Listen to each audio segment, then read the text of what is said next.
Mary Tudor, Queen of France. By Mary Croom Brown. Preface. Anyone who writes the life of Mary Tudor, daughter of Henry VII, must owe a debt of gratitude to Mrs. Everett Green, who first drove a wedge through the mass of documents dealing with the subject. Since that date, however, new evidence has come to light and fresh readings of mutilated documents have been possible. Here and there a detail has been verified, nothing in itself, but when fitted in suggesting a new meaning to the whole. For this romantic history, dealing as it does with personal detail, is a very jigsaw puzzle. The date of the princess's birth, now at last definitely ascertained, is one of these details. The fact that in France she was twice married to Charles Brandon is another. And, to give a third instance, the detailed evidence shows that in the question of the dismissal of her English train from the French court, Mary was as much sinner as sinned against. But after all is said, the difference between a book written 50 years ago, and one of today lies not so much in the matter newly discovered, as in the method of handling the same documents. And in the present incorrigible habit of valuing personality above ceremony, in this case looking for the woman in the princess and finding her. So while 50 years ago Princess Mary penned many epistles, now she writes letters, then she was advanced to maternal honors, now her first child is born. It all means the same thing set to differing measures. We jig along, they walked solemnly. My thanks are due in no small measure to Miss A. M. Allen and to Mr. P. C. Allen for their careful and friendly help, and to the librarian of Exeter College and the officials of the Record Office for their courtesy. How do you find this book? Any thoughts about the book or the author? Any suggestion for improvement? Please take a moment to share your thoughts in a comment. If you like it, share it with your friends who might enjoy it as well. Subscribe to keep in touch. Visit CompleteAudiobooks.com for more quality content. References: L and P H 7 and R 3 equals Letters and Papers, Henry VII and Richard III. L and P H 8 equals Calendar of Letters and Papers, Foreign and Domestic, of the Reign of Henry VIII. C S P Venice equals Calendar of Venetian State Papers. C S P Spain equals Calendar of Spanish State Papers. Calig equals Cottonian Mizas, Caligula B.M. Galba equals Galba, B.M. Vital equals Vitellius, B.M. Vesp equals Vespasian, B.M. R.O. equals Public Record Office. Chapter 1. Childhood and Betrothal to Charles of Castile. T.O. write the full life of Mary Tudor, second daughter of Henry VII, is to attempt the impossible, for the term usually implies a consecutive story from the gate of birth to that of death. We do know now the dates written over both these gates, but while her early days are shrouded by lack of information, her later years are equally indistinct. For less than a couple of years Mary Tudor lives and moves before us, and only this watch and vision is clear. From October 1514 to May 1516 she reveals herself, and fortunately with greater distinctness than she could possibly have done in a chronicle of orderly days with their circling duties and small joys and sorrows. To most ordinary men and women there comes one great moment in life, the third act of the play, to which all the previous scenes have been leading, and it is during Mary's great moment, when her nature was keyed to its highest pitch, that we are able to see her clearest. Before it arrives and after it has passed one desires, and desires in vain, the chronicle of those smaller joys and sorrows, but it is not to be found, and as we cannot have the life let us make the most of the episode. The date of Mary's birth has at last been fixed as the March 18, 1495. The day and the month have hitherto been a matter of uncertain conjecture, and the year has been given as 1496 on the strength of a privy seal of Henry VII. Which runs as follows: Determino Pasci Anno 11. Regis Nunc, and Scaran Nutrici Domini Mariae LS. Pro Quartirio Unius Anni Finiti ad Festum Sancti Johannis Baptisti Ultim. Johanni Colling, Freedswitty Puttenham, Margerie Gower, Johanni Case, Avise Skidmore et Alici Biwimble Quilibet Iramexiages. Iid, proa tendentius sui nutrici ducis ebracensis et sororum suarum per medium annum ad finem predictum. So that Anscarin had only completed 3 months' service at midsummer when the other nurses and attendants had completed 6. Now the 11th year of Henry VII lies between August 22, 1495, and August 21, 1496, so that this midsummer falls before Easter 1496, the date of the document, for it is, ad festum Sancti Johannis Baptistaltum. Hence the quarter's wage then due must have begun in March 1495, not in March 1496 as Mrs. Green and, following her, Dr. Gairdner argues.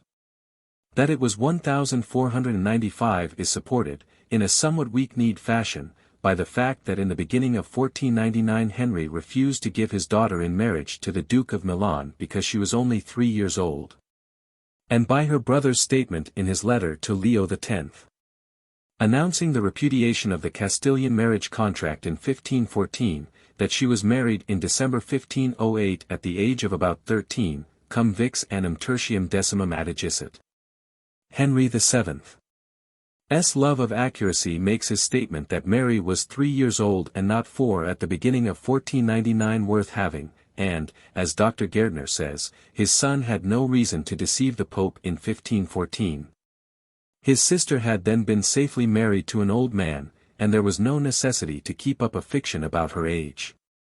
But evidence of unassailable authority is to be found in the calendar prefixed to Queen Elizabeth of York's Psalter in the library of Exeter College, Oxford, where the date of Mary's birth is given as March 18, 1495. The only question which now arises is, did the writer who inserted the dates for the Queen in the calendar use the January or the March year? But remembering the date of the Privy Seal already quoted, and the fact that the new fashion of reckoning the year as beginning in January was already in use in private documents, it is only reasonable to conclude that the writer, whoever he may have been, had adopted the modern calendar. The difficulty of determining the age of the princess is partly due to the fact that when Mary was growing up and developing rapidly into a young woman, Charles of Castile, nearly 5 years younger, remained a child in appearance. The Flemish council said she was too old for him, and sought to break off the match, and in 1514, to answer the jibe that Charles wanted a wife and not a mother, her age seems to have been officially announced as 16. While as a matter of fact she was 19. No wonder in these days of early marriages, her sister Margaret was packed off to Scotland when she was just over 15, and her father had been born before her grandmother's 14th birthday. She felt as though she had quaffesty Catherine. And the fiction of her age grew easily. Elizabeth of York. From the painting in the National Portrait Gallery, Flemish School. The childhood of Mary passed in obscurity. New frocks, a few doctor's bills, a papal pardon, are the few indications of her existence. Once only do we see her, as a child of 4, in the winter of 1499, playing in the Great Hall at Eltham, when Lord Mountjoy brought Erasmus to see Prince Henry there. When she emerges into clearer light, she shows herself to be of little mental originality but of strong passions, and it will be interesting to describe, so far as is possible, the qualities she may have inherited from her father and her mother. Henry VIII, Queen Margaret of Scotland, Queen Mary of France, all had these violent qualities which are miscalled Tudor, for they really belonged to the House of York. Her mother, Elizabeth of York, daughter of Edward IV, had been rescued from the arms of her uncle, Richard III, to be thrust into those of Henry of Richmond.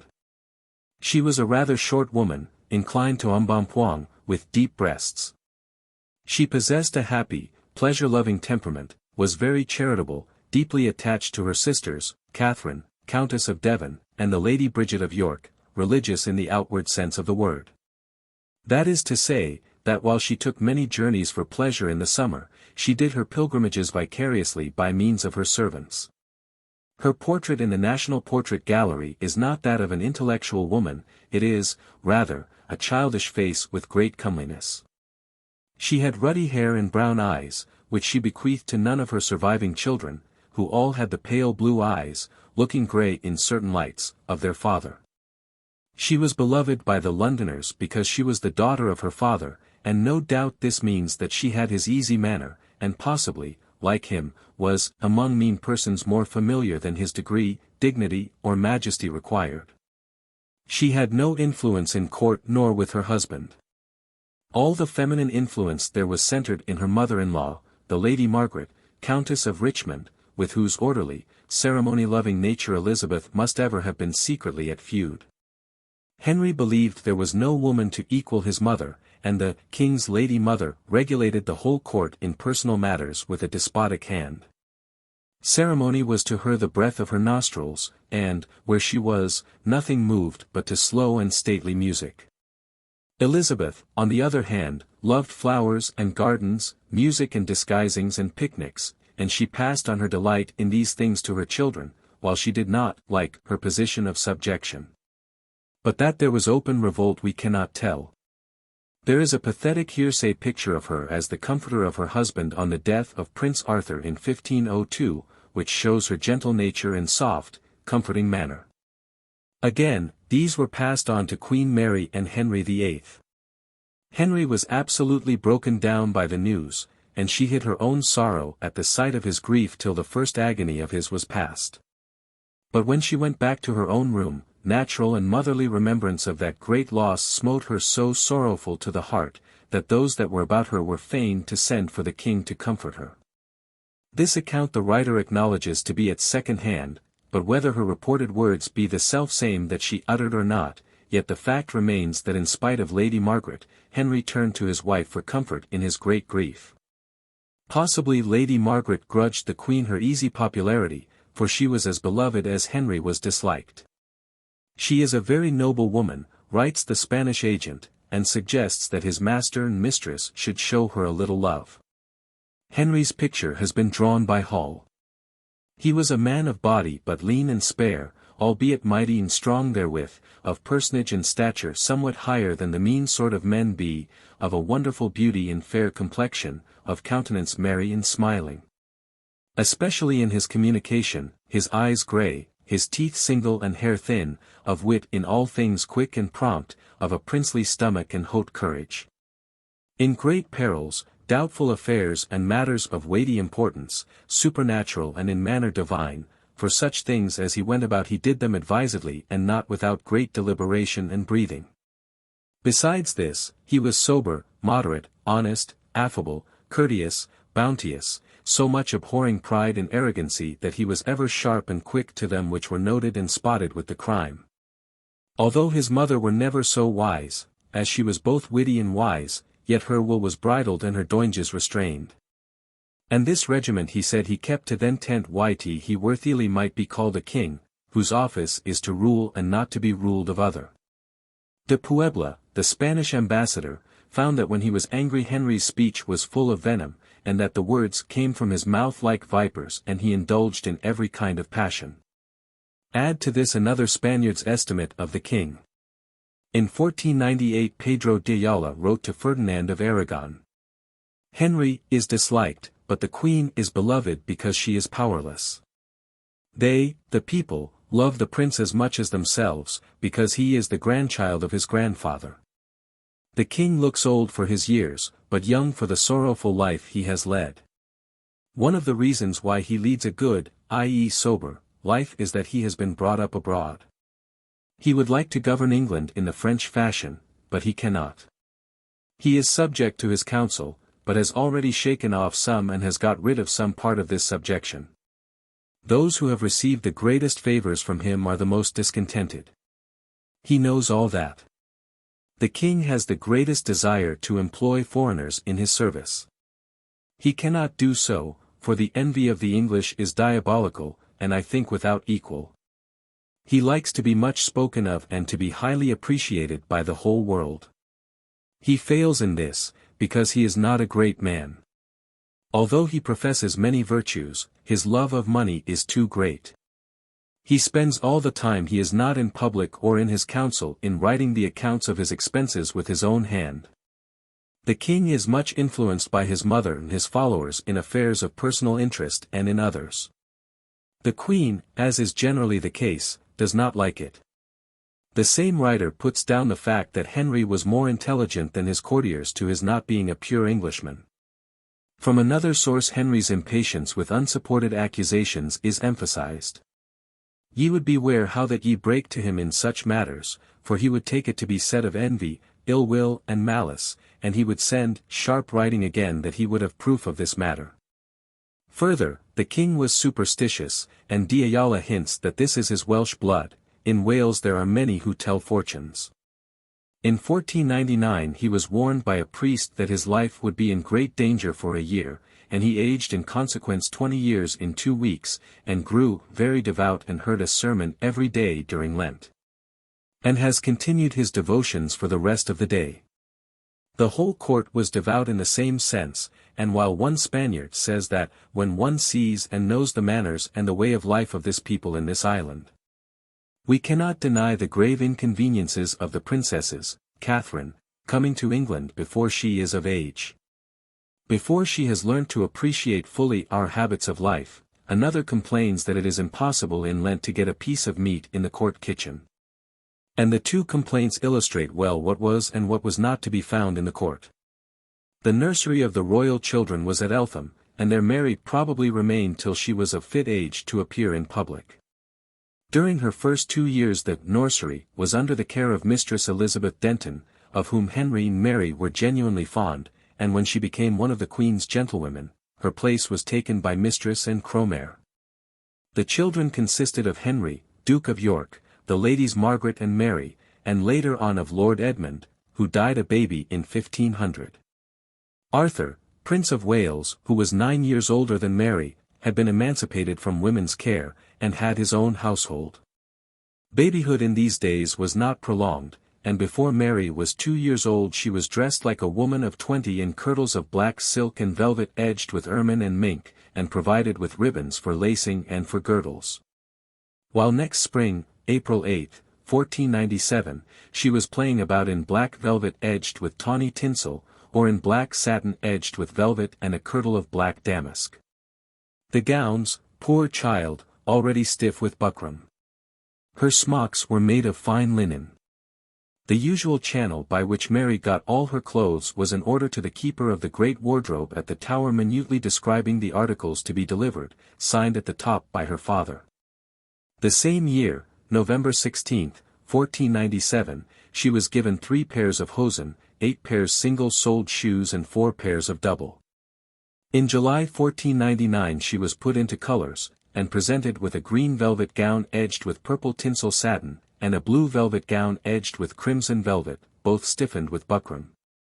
A kirtle of tawny satin edged with black velvet lined with blue cloth in the upper body, and another of black satin lined with black cloth in the upper body, 2 pairs knit hosen and linen smocks. Sheets, blankets, carpets, stools, basins, all chamber furnishings came from the great wardrobe, and were not to be had without a personal order from the king.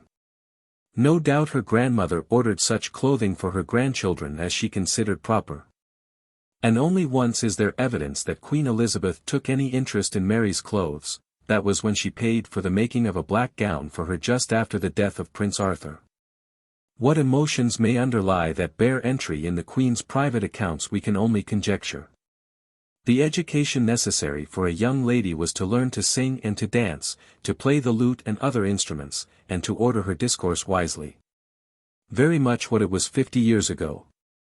Henry admired French manners more than any other, and wanted his children to be conversant with them. So with Mary he placed Mademoiselle Jane Popincourt, a child of about her own age, and we may conjecture that the large wardrobe provided in March 1498 for a French maiden was for her. She had almost the same clothes as the princess, and was called her attendant, and Mary herself says they were brought up together. If Henry's idea was that his daughter should learn to speak French in her childhood, he was disappointed. Probably Jane learnt to speak English, but when Mary's marriage drew near in 1512, she had to have a special schoolmaster to coach her in the language, and this in spite of the fact that in Henry VII's court French was the usual tongue. Beyond reading and writing, spelling, alas for the record searcher, was not taught. Singing, dancing, and embroidering, Mary's education did not go. And we have only to look at the portrait of her father to realize that he was one of those men who pray, "Dune mulca brait et dune fie que parle Latin, delivres nous, Seigneur." His mother's benefactions to learning at the universities go no way to prove that she believed in it for women, as in fact she did not. And the result was that neither Mary nor her elder sister attained to the intellectual poise which is so remarkable in their descendants, Lady Jane Grey and Queen Mary Stuart. So the two girls lived at Eltham, made habitable by their grandfather, and went in and out under his device, the Rose and Soleil, on the doorway, and afterwards at Baynard's Castle, Westminster Palace, Richmond, Windsor, Greenwich. Wherever the court was, going from one place to another by river in the Queen's great barge with its white and green awnings and 21 rowers in livery, and taking 2 days to get from Greenwich to Richmond.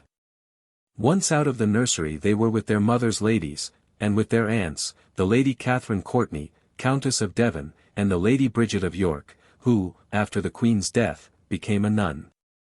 They knew Lady Catherine Gordon, the unfortunate widow of Perkin Warbeck, whose position at court must have been a curious one. She was one of the Queen's ladies. Among the others were Lady Anne Howard, Lady Elizabeth Stafford, Lady Eleanor Verney, daughter of Sir Geoffrey Pole, whose husband, Sir Ralph, became chamberlain to Mary as Princess of Castile, and whose daughter-in-law, Dorothy, was one of her ladies. Dame Joan Guilford, sister of Sir Nicholas Vaux of Calais, and protégée of the Countess of Richmond, whose husband was controller of the household, and Weston, of the same Westons as Francis, who came to so tragic an end in the Bullen catastrophe. Anne Brown, who went through so much misery before Charles Brandon married her. Eleanor Jones represented Wales, beloved of Henry in his mother, and the two Baptistes, Elizabeth and Françoise, were French waiting maids. When Mary was 6 years old her father attained his ambition, and the alliance with Spain, for which he had wrought so hard since 1488, constantly handicapped by conspiracies and rebellions, was affirmed by the marriage, in November 1501. Of Catherine of Aragon and Arthur of Wales. Mary and her sister had new gowns for the occasion. Margaret, because she was 6 years older than Mary, and was about to be betrothed to James IV. Of Scotland, and had to look her best in the presence of the Scots commissioners, had her first gown of cloth of gold, tawny cloth of gold tissue trimmed with ermine backs and furred within with ermine wombs. She had another of purple velvet, made very long, with tabard sleeves furred with the same, 2 new hoods made in the French fashion, one of crimson and one of black velvet, 2 kirtles, one of tawny, one of russet satin, 2 pairs of sleeves. One of crimson satin and one of white cloth of gold of damask lined with blue sarcenet. Margaret's joy can be easily read in the light of her later open pleasure in fine clothes, for when in Scotland, despoiled of all by the Duke of Albany, and too ill to move, she had the new gowns sent by her brother brought into her room time and again, so that she might admire them. Mary had no cloth of gold. She had 2 gowns, one of russet velvet trimmed with ermine backs and furred within with miniver, and another of crimson velvet with tabard sleeves trimmed with the same. A kirtle of tawny satin with a pair of green satin sleeves. The whole court got new clothes, and on the day of the marriage the king's henchmen in their crimson cloaks, bordered with black satin, the Duke of York's followers in yellow and blue, with the guard in the king's own livery of white and green. And the minstrels and trumpets, with their banner-hung instruments also dressed in the king's colours, the king and the queen and their children in cloth of gold or tawny satin and ermine, must have made a fine sight as the procession passed along the blue cloth laid down from the bishop's palace to the cathedral door. Henry VII. From the painting in the National Portrait Gallery, Flemish School. But in a few months cloth of gold was exchanged for black satin, for Arthur died in Wales on April 2, 1502, though in November. When Mary received her half-yearly supply of clothes, she was given a crimson velvet kirtle, possibly in anticipation of Margaret's marriage with the King of Scots on January 25, 1503. At the same time Elizabeth Langton, wardrobe maid, received linen for smocks, rails, nightgowns, and night kerchiefs for the princess and for Jane Popincourt. This is the first time rails are mentioned in the list. Did small children go to their naked bed? The Queen was going to have another child, and about 3 weeks after Margaret's marriage she died in childbirth in the Tower, February 11th. Her French nurse had not been a success after all. She is reported to have comforted Henry on Arthur's death with the promise of more children, saying God had given them so many, and we are both young enough, and God is where he was. Her child was a daughter, named Catherine, who only lived a few days. At once the atmosphere of the court changed, and from now on it lived in a bustle of matchmaking, for father, son and daughter were all in the market. First there was Catherine of Aragon, whose destiny was so uncertain. The Spanish alliance brought Henry the European position that he coveted, and he neither wanted to risk losing it by restoring the princess to her parents, or to lose the chance of widening his sphere of influence by binding Henry of York to marry her. However, the main thing for the moment was to hold on to Spain, so in July 1503 a dispensation for Catherine's marriage with her husband's brother was applied for. It only arrived in Spain in November 1504, when Isabella of Castile lay on her deathbed. It comforted the Queen, who had been horrified at Henry's interim proposal to marry the princess himself.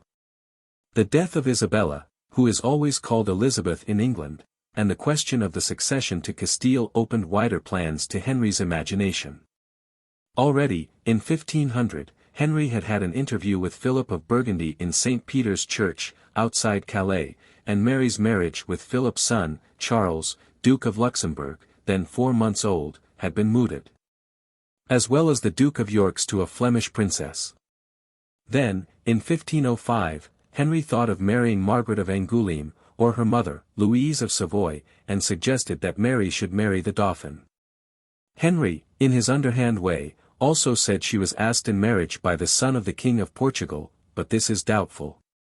But the king in 1506 finally concentrated his ambitions on Flanders and Castile, and in 1506 fortune came to him from the sea. Philip of Burgundy and his wife Joanna, now king and queen of Castile, were on their way to take possession of their new kingdom to Ferdinand of Aragon's despite, when they were storm-driven into Weymouth harbour. Hall says that Philip had been so battered about and seasick that he insisted on landing, though his counsellors warned him that if he once put his foot on shore, courtesy and perhaps force would demand a longer visit. And so it turned out, for Henry sent him a cordial invitation to visit him at Windsor, and thither went Philip, followed later by Joanna, who showed no haste to meet her sister Catherine. This is the occasion on which we see the Princess Mary dancing and playing the lute before Philip in the king's dining room at Windsor. And when the king heard that the King of Castile was coming, from his apartments in the castle, he went to the door of the great chamber and there received him. And so both together went through that chamber, the king's dining chamber, and from thence to an inner chamber where was my lady princess and my lady Mary, the king's daughter, and divers other ladies. And after the King of Castile had kissed them and communed with them, and communed a while with the king and ladies all, they came into the king's dining chamber, where danced my lady princess and a Spanish lady with her in Spanish array. And after she had danced 2 or 3 dances she left. And then danced my lady Mary and an English lady with her, and ever and anon the lady princess desired the King of Castile to dance, which, after he had excused himself once or twice, answered that he was a mariner. But yet, said he, you would cause me to dance, and so he danced not, but communed still with the king. And after that my lady Mary had danced 2 or 3 dances, she went and sat by my lady princess on the end of the carpet which was under the cloth of estate and near where the king and the King of Castile stood. And then danced one of the strange lords and a lady of England. That done, my lady Mary played on the lute, and after upon the clairgoles, who played very well, and she was of all folks there greatly praised that in her youth in everything she behaved herself so very well. The upshot of this visit was a contract of marriage between Mary and Charles, and between Henry VII. And Philip's sister, the Duchess of Savoy, not long a widow for the second time, provided the lady consented.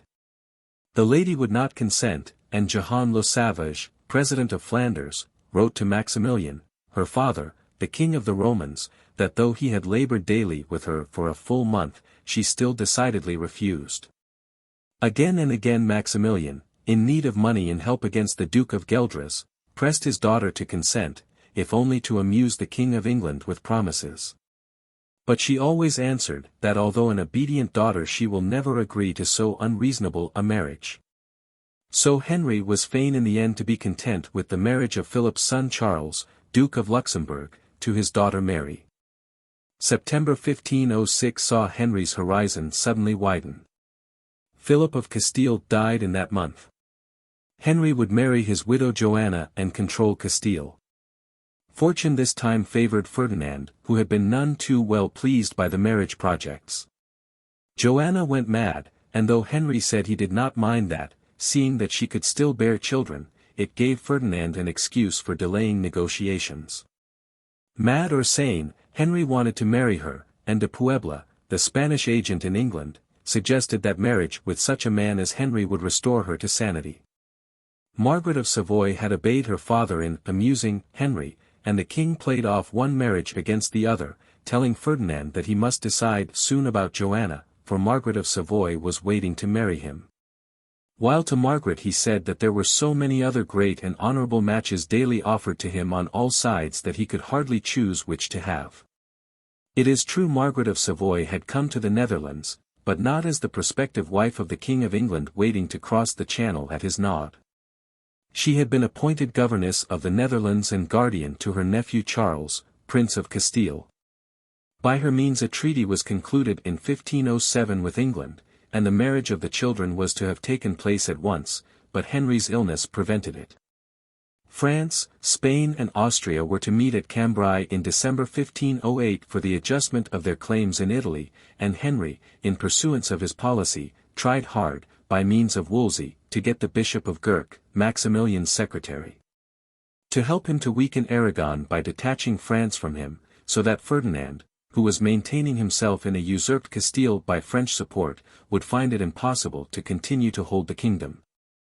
Henry's desires had no weight at Cambrai, and England, having no stake in Italy, was ignored. But on December 16, 1508, the marriage between Charles of Castile and Mary of England was celebrated at Richmond. While these events were passing, Mary, to judge by her clothes, was growing up. They became more elaborate. Her mourning for her mother did not last long, for in June 1503, 3 months after Elizabeth's death, she was wearing a gown of blue cloth edged with black velvet, and another of the same color lined with miniver and edged with ermine. Her kirtle was of blue damask bordered with black velvet, and her bonnets were of ermines powdered, and black velvet. She tied her hair with tawny silk ribbon. Her stockings were white, and she was now allowed 300 pins. Jane Popincourt's allowance was practically the same. She, too, had a blue gown edged with black velvet, white stockings, shoes, gloves, and pins. In the autumn Mary had 1,000 pins. Her allowance comes to 2 gowns, kirtles, bonnets, etc. In the half-year, not excessive for a princess. Henry VII did not go in for unnecessary magnificence, and Mary's trousseau, seeing she was to remain in her father's court at his charge, was a very modest one. Her wedding gown was of tawny cloth of gold of tissue with wide sleeves, lined with ermine, and trimmed with the same down the front and round the foot, and with an ermine collar. Henry ordered for her 1,600 powderings from his own store, that is, the little black tails which turn miniver into ermine. Her other gowns were of purple tinsel furred with black shanks, coarse sheep's skin, of black damask furred with the same, of crimson velvet, purfled with purfule, border, of crimson cloth of gold of damask, and lined with black sarcenet. 2 kirtles, a scarlet petticoat, 2 pairs of slippers, 6 pairs of hose and a pair of night buskins, bed socks. A chamber stool of timber, a basin of tin to wash her head in, a new bowl of tray, to make lie in and baskets to carry the said basins in. All which details indicate that she was to have a separate establishment. Thriftiness comes in, and she was given a pair of sheets to cover up her gowns with. She was a pretty, fair-haired child, with her father's beautiful complexion, small for her age and looking younger than she was. She had good manners and moved gracefully. By December 17 she was word perfect in her part of the ceremony, which was more than the prince's proxy was, and had been thoroughly well coached in her demeanour. The marriage was to take place at Richmond, in what had been Queen Elizabeth's room, called Mary's for the moment. There on that Sunday morning the Flemish ambassador, Lord de Burghs, who was to be Charles's proxy, the governor of Bresse, Dr. Splonk, and Jehan Le Savage, president of Flanders, with the Flemish nobles who had come to see the show, met the English court. They waited, first for the king, who soon came in from the next room and engaged the ambassadors in pleasant and courteous conversation, and then for Mary, who did not keep them waiting long. Preceded by the Princess of Wales and her ladies, she entered and went to the high place prepared for her, and there stood alone under the golden cloth of estate. The ceremony began by speeches from the Archbishop of Canterbury and the President of Flanders, and these ended with due reverence in most humble manner shewed and doon by the said Lord Barges with most effectuous recommendation made on the behalf of the Prince of Castile, he then to kingy my said lady by the hand and eftsones declaring thought torty Jevan unto him to contract matrimony with herefore and in the name of the said young prince. Rehearsed and uttered at the information of the said president the words of perfect matrimony per verba de presenti wish were before substantially devised, put in writing, and by the said Lord Barges then spoken and uttered. Like as the said president read thame to hym. And that doon, the hands withdrawn and disclosed as the manner is, the kinge said daughter, eftsones taking the said Lord Barges by the hand, with most sada and princely countenance. Having no manner of person to rehearse the words of matrimony to hear uttered, spake parfitly and distinctly in the French tongue by a long circumstance the words of matrimony for her party. Which by reason of the rehearsal of his commission were very lunge. Howbeit she spake the same without any basing of countenance, stop or interruption therein in any behalf. Which thing caused divers and many, as wl nobles as other, then being present and harange the same, not only to merveil but also in such wise to rejoice that for extreme contente and gladdens the terries passed out of their ies. After prolation and utterance of which words ye said Lord Barges, as procurator to the said young prince, for corroboration and confirmation of the said contract. Not only subscribed wrytng containing the words of matrimony by hym uttered, like as my foresaid lady died also for her party, but also the said lord in reverent manner kissed the said Lady Mary and put a rng of gold on her finger. And in witness and testimony of the said contract there were two notaries there bange present required on both parties to make instruments upon the same. And all the lords, ladies and nobles hearing and saying the premises then and there were desired to bear witness thereunto. The ambassadors brought with them jewels for Mary. One from Emperor Maximilian containing an orient ruby and a large and fair diamond garnished with large pearls. Another from the young prince, a K for Carolus garnished with diamonds and pearls engraved with these words, Maria optimum partem allegitque non offeriter ea, and a third from the Duchess of Savoy, a goodly balice, ruby, garnished with pearls. The ambassadors also carried a prim little letter from Charles to his wife, with the date left blank, and on December 18, it was sent to Mary. Ma bon campagne, le plus cordialement que je pousse vo, très, bon grace me recommander. J. Charge le sri de Bird, yes, et autres mes ambassades ordonnez par deca vous deviser, la disposition de ma personne et de mes affaires. Vous priant l, yes, vouloir croire et par us me faire savoir de votre santé, et bonnes nouvelles que est la chose que plus je desire, que, sec le benoit fils de Dieu auquel je prie ma bonne camp, ein, vous donner par sa grace ce que désires. A Malines 18, in a different hand, jour de December.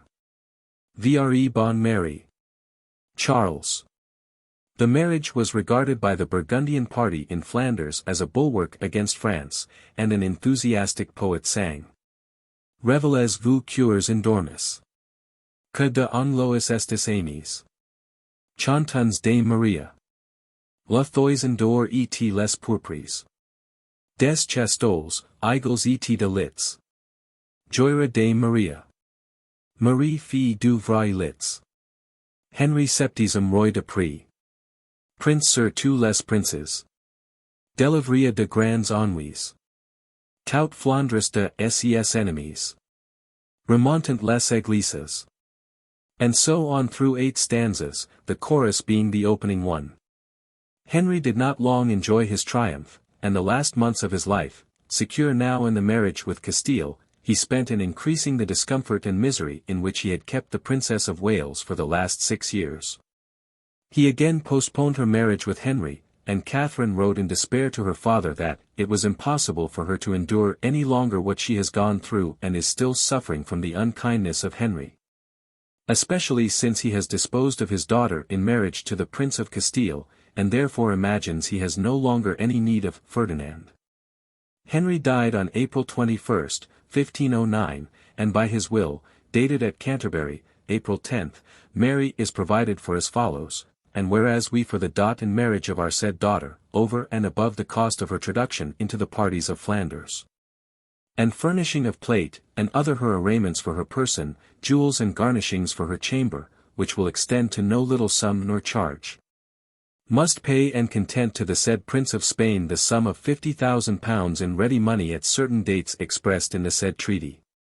And in case it so fortune, as God defend, that the said marriage by the death of the said Prince of Castile, or by any other chance or fortune whatsoever it be, take not effect, but utterly dissolve and break. Or that our said daughter be not married by us in our life, nor after the same have sufficient provision for her dot in marriage by the said 3 estates. We then will that our said daughter may have for her marriage £50,000 payable of our goods. So and in none otherwise that in her said marriage she be ruled and ordered by the advice and consent of our said son the prince, his council and our said executors, and so that she be married to some noble prince out of this our realm. After her father's death Mary's life went on in much the same way as before, only to a faster note, for her brother was young, and her grandmother, the only check on the new fashions, died within a year of Henry. As the time fixed for the consummation of her marriage approached she was given a schoolmaster in the French tongue. It is to be presumed that it was only in the year 1512 that John Palsgrave became her master, for up to that date there is no mention of a schoolmaster in the accounts. Moreover, Palsgrave, in his book L'Esclaircissement de la langue francoise, says that it was Henry VIII who commissioned him to instruct the right excellent princess your most dear and entirely beloved sister, Queen Mary Dowager of France, in the French tongue. Palsgrave writes himself down as natif de Londres and Grégé de Paris, and he produced in 1530 the first French grammar for Englishmen. Henry had had as French master Giles du Wis, called his Luter in 1501, and he had a clear and perfect sight in the language, but Mary had only had Jane Popincourt.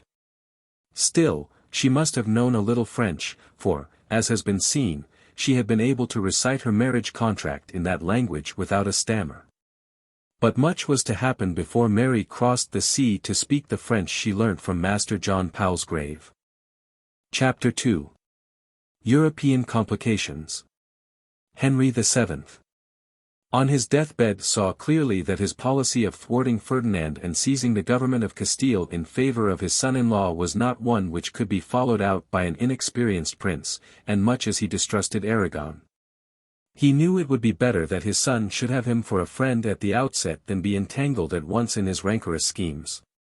The prince must by his own experience, and Henry's advice to him was to marry Catherine with all convenient speed, for naturally she could not remain a hostage in the young king's hands as she had in those of his father. With the king's death dropped the policy of peace at any price, for his son was of the new age, eager to join in the battles of Europe and rich enough to afford himself the gratification of military glory.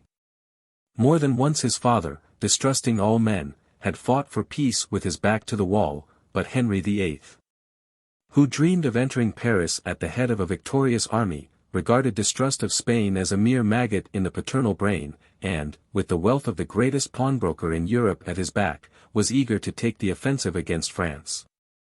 For the first 3 years of his reign the king, new married and happily, was guided by his father-in-law, and was merely a tool in his hands, and in spite of John Styles' warning from Valladolid, Henry did not doubt his goodwill.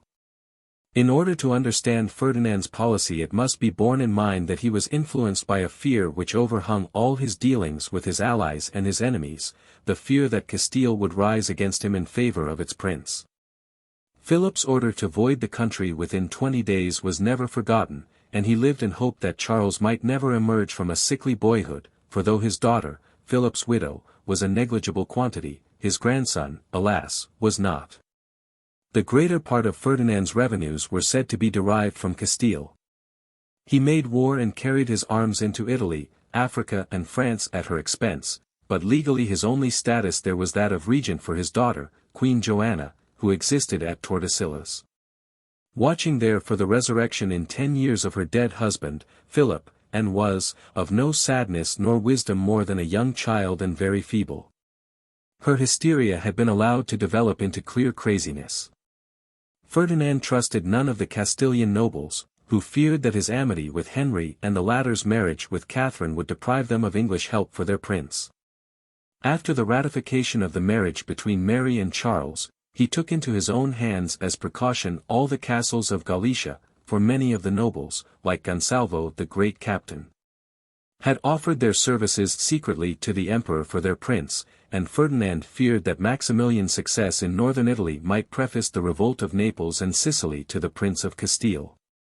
England had been ruled out of the Treaty of Cambrai as not having a stake in Italy, and now Ferdinand wanted to keep her neutral till it suited his convenience. So he proclaimed himself Henry's faithful friend, brother and ally, and said that he accounted all causes belonging to Henry, and himself, and the Queen's Grace and the Lady Mary, his noble sister, and the Prince of Castile, as one thing and cause without variance, and that he governed Castile solely for the weal of the prince, the Whychys and shall be Hys heir of all Hys Landis after Hys decease. It was to be a nice little family party, with Ferdinand as paternal despot. He had not the faintest idea in the world of making Charles, whom he hated, his universal heir, but in the wisdom of John Style, the English agent in Spain, words may be spoken with dissimulation. There was, however, discord in the family. Ferdinand declared that though there was no open breach between him and the emperor, there was a little grudge and variance for the governation of the realm of Castile, in which the emperor was unreasonable. And he trusted Maximilian would soon be reformed with reason. At this moment he was working for some modus vivendi with him concerning this governation, and that once arranged, he intended to make common cause with him against France, whose Italian conquests were causing Spain great uneasiness. He made all his dealings with the Low Countries depend on this settlement, and refused to pay Lady Margaret's jointure, long in arrears, and other pensions owing to Flemish subjects, till that was settled. If the emperor's future was unprosperous in Italy, Margaret was to have a slack answer, but if Maximilian sped prosperously, then Margaret might have her jointure on condition that she negotiated the amity between the emperor and Aragon. With France, as may be seen, Ferdinand did not mean to break till it served his purpose. In John Style's words, as touching to the French king that he, Ferdinand, also intendeth for to continue in amity with him, as long as that your highness and your good father shall think standeth with the honours and profits of your highnesses. And no longer nor otherwise. The king your good father being joyous and glad that your highness is in amity and good peace with all Christian princes, and his majesty not counselling nor advising your highness as yet for to move any war unto any outward prince. Unless that great causes should move your highness thereunto. Verily a treaty solemnly sworn to on the Gospels and in sight of the host was but a cloak to hide new sins against the amity. In his great desire to keep his son-in-law entirely in his own pocket, and to forward this present policy, he had great difficulty in finding an ambassador to send to the English court. A natural Castilian was openly for the prince, an Aragonese for the French, and he ended by sending Luis Carras, who was well tarred with his master's stick. After the contract at Cambrai the French, with their usual quick resoluteness, were first in the field in Italy, but their successes, culminating in the Battle of Agnadello, May 14, 1509, and the capture of the Venetian general d'Alviano, delighted no one but Maximilian, who hoped to find his opportunity in the weakness of the Venetians, and besieged Padua. The other members of the League, Ferdinand and the Pope, feared both French and Emperor, and the one tore his beard and secretly received at Rome the Venetian envoys asking for help, while the other, who already saw Maximilian holding Naples for his grandson, allowed the Venetians to use his ships, and sent provisions from Naples to Venice, to revictual Padua. Il cherchait tenir toujours l'empereur sibas tu il ne pourrait lever la tête, grumbled Gatineau to Margaret. But all the same to break with C.E. Marano would draw in its train trouble with Geldres and difficulty in getting payment of the Duchess's jointure, so those on the gangway between the Empire and France had to sit quietly waiting on opportunity. At this moment Maximilian was the only member of the League who was pursuing a single aim. He wanted to crush the Venetians. Ferdinand, while ostensibly trying to bring about an understanding with Maximilian, was secretly practicing against him, and Louis XII, at whose court imperial, Burgundian and Spanish ambassadors were squabbling over their master's affairs, was supposed to be furthering this amity between Ferdinand and Maximilian, but all the while was secretly moving against it. He said, for Maximilian had been rebuffed before Padua, that it was not a fair moment to treat, for un recul en fait jamais appointment à son profit, EKSI en viol faire bon appointment il la faute faire la lance sur la cuisse. Just what Maximilian could not do. Je ne sais quel diable fait ses affaires si malheureux, said the exasperated Burgundian agent de Burgo. However, by December 24 an understanding had been arranged between the grandparents of Charles, and amity concluded. Naples was secured to Aragon, so far as Maximilian was concerned, and Ferdinand began to weave his web round France. He begged Henry, but secretly, for fear of the French getting wind of it, for the Spanish ambassador in France said that the French had their spies in England, and nothing was spoken in London but straightway it was known in Paris. To try and conclude a league between England, the Emperor, Spain, Flanders, Portugal would join, and Spain would be secure, no stab in the back for her. Henry must write to Julius too, and ask him to join, so that the said amity and liege may be made and established before the French king shall have knowledge of the same. For, he lisped to John Style through his lost front tooth, such a noble league came by the great power and mercy of Almighty God, as did the accord and amity between the emperor and himself. So that the French king should not attain unto his cruel purpose to destroy and subdue all the countries of Italy. Under such high patronage he foresaw no difficulty in reconciling the Venetians and the emperor, for simultaneous inspired advice from England, Spain and Rome was to make the Venetians restore to the emperor all that they had of his. And Louis was to find himself alone and at bay before the kings of Europe. In order to bring Henry's interests into the ring, Ferdinand emphasized the subtle policy of France, for, victorious in North Italy, she would turn her arms against the south, and wrest Naples from the crown of Castile and Aragon. All the same, till the establishment of this great league he ordered Henry to pass the time with the French king in goodly terms, in fact, to do as did his father-in-law, and always lean to the best advantage. So the English ambassadors at Rome were hand in glove with the Venetians, and daily plotted with them and the Aragonese to the great prejudice of the League of Cambrai. Time now revealed the weak point in Ferdinand's calculations. Maximilian would not be won over, and in spite of English and Aragonese practices Venice would not give up her conquests. So that the rotten rags of the League of Cambrai had to be patched together, and Ferdinand told Henry that he must give all aid to the kings of the League to destroy the Venetians. But whatever you do, live in peace with France, is the chorus of all his letters. How to do this while the Duchess of Savoy was asking persistently for help against the Duke of Geldres, and the Scots were buying guns in the Netherlands. France was backing Geldres as usual with men and money, and in reply to the complaints of the Flemish agents, Louis XII only shook his head over ce mauvais sujet of a duke and wished the devil might fly away with him for a disturber of the peace. Margaret must make what terms she could, so she turned to England. Henry was arming and preparing for events.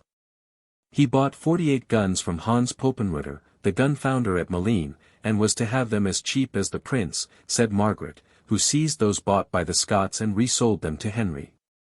She said distinctly, however, that she would neither be party to the league with Aragon against France nor persuade her father thereto unless Henry promised help against Gueldres. To defend the Flemish border against Gueldres was a left-handed way of making war on France, and Ferdinand would not approve.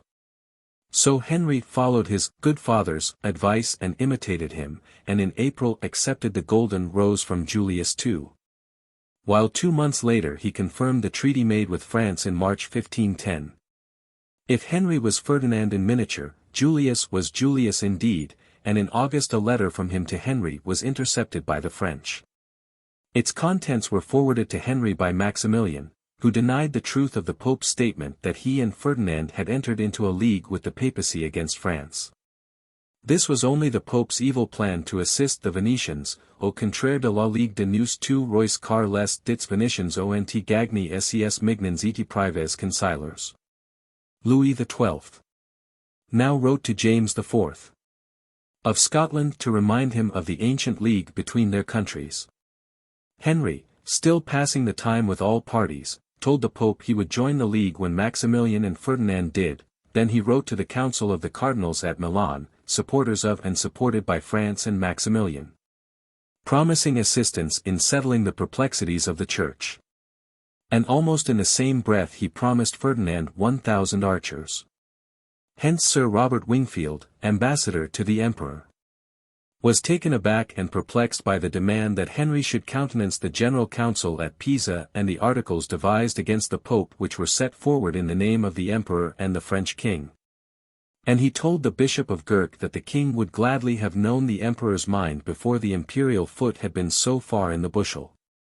The crux of the situation was Maximilian's attitude towards the Venetians, whose terms of peace he refused. Neither would he have aught to do with Pope or Aragon against France. Margaret, however, came to the rescue, for peace negotiations with Gueldres on the basis of the Duke's marriage with the Archduchess Isabeau, sister to the Prince of Castile, had come to nothing, as they were meant to. She was still anxious for Henry's support in Flanders, and as the price he exacted was the alliance, she threw into that scale her influence with her father. So long, however, as the rumor ran that Ferdinand intended to put the crown of Naples on the head of the bastard of the Archbishop of Saragossa, to the prejudice of the Prince of Castile, Maximilian refused to have anything to do with him. And Margaret wrote that until this suspicion was weeded from her father's mind, the League of the Holy Trinity, symbolized by the three princes, would never take place. Ferdinand's answer was to send the bastard to Malines as hostage.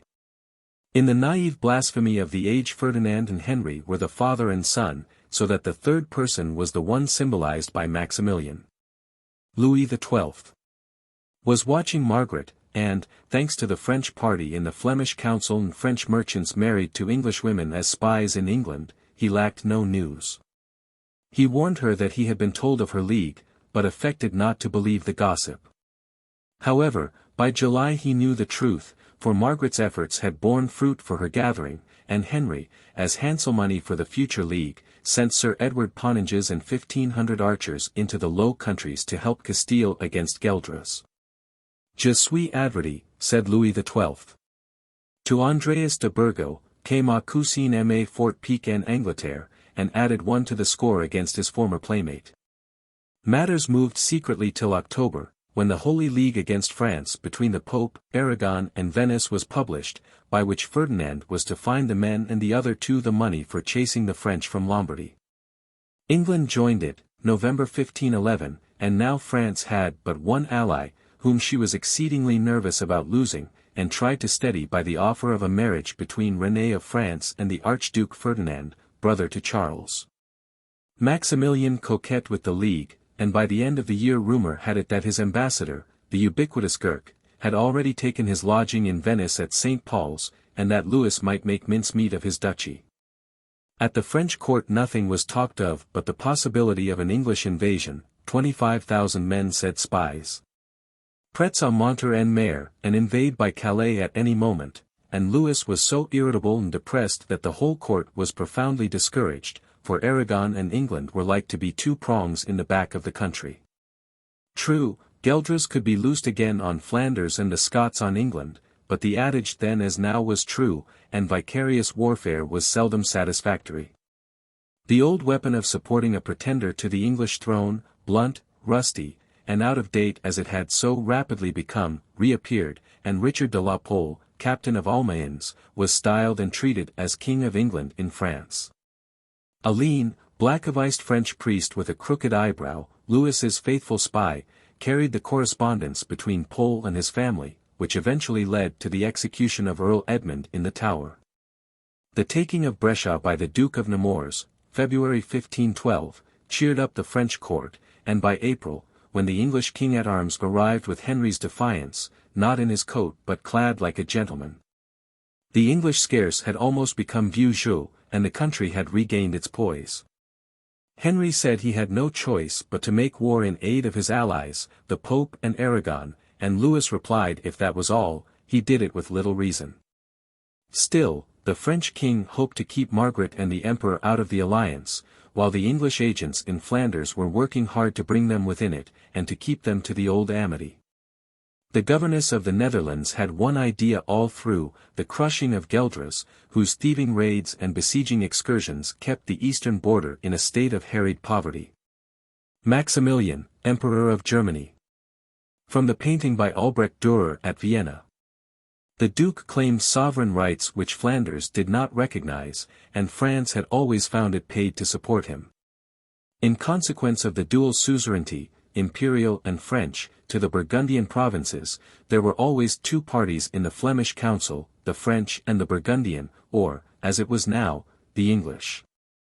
The Burgundian was Margaret's party, and she overrode the opposition of the French sympathizers, but she could not prevent their clogging the execution of her purposes by secret intrigues with France.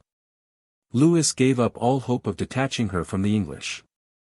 Maximilian, on the other hand, was, in his fickleness, surer game than his daughter, for though in June, 1512, he dismissed the French ambassadors from Brussels, telling them that if they would not go when they could, they should not when they would, in October he was practicing with Louis at Cologne. Between these months much happened to the unfortunate English ambassadors who were attempting to finish the negotiations begun with the Emperor in May. First Maximilian dismissed the French ambassadors. That looked hopeful. Then he refused to allow the gentlemen of Flanders to serve in Henry's army.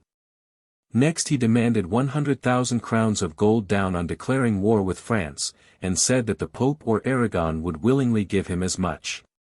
He knew his worth to the League. Then he departed suddenly, saying the whole business was safe in his daughter's hands. Now began endless delays.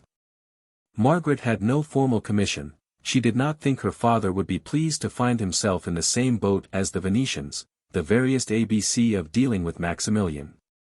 And the real reason was that by means of Duke George of Saxony, Gueldres had proposed a truce with the Emperor which Margaret was willing to accept. So the governor of Bresse and the Count de Bergues, both Margaret's adherents in the council, fought shy of Sir Edward Poninges and Sir Thomas Boleyn, and the stomach of the English was much diminished by waiting. Margaret, a perfect friend to England, suggested, after a couple of months' waiting, that they should fee the Emperor's secretaries to keep her commission in his memory. And a fortnight later she asked Sir Thomas if he would lay a wager on its soon coming. Gladly, said he, and they shook hands on it, a courser of Spain to an English hobby.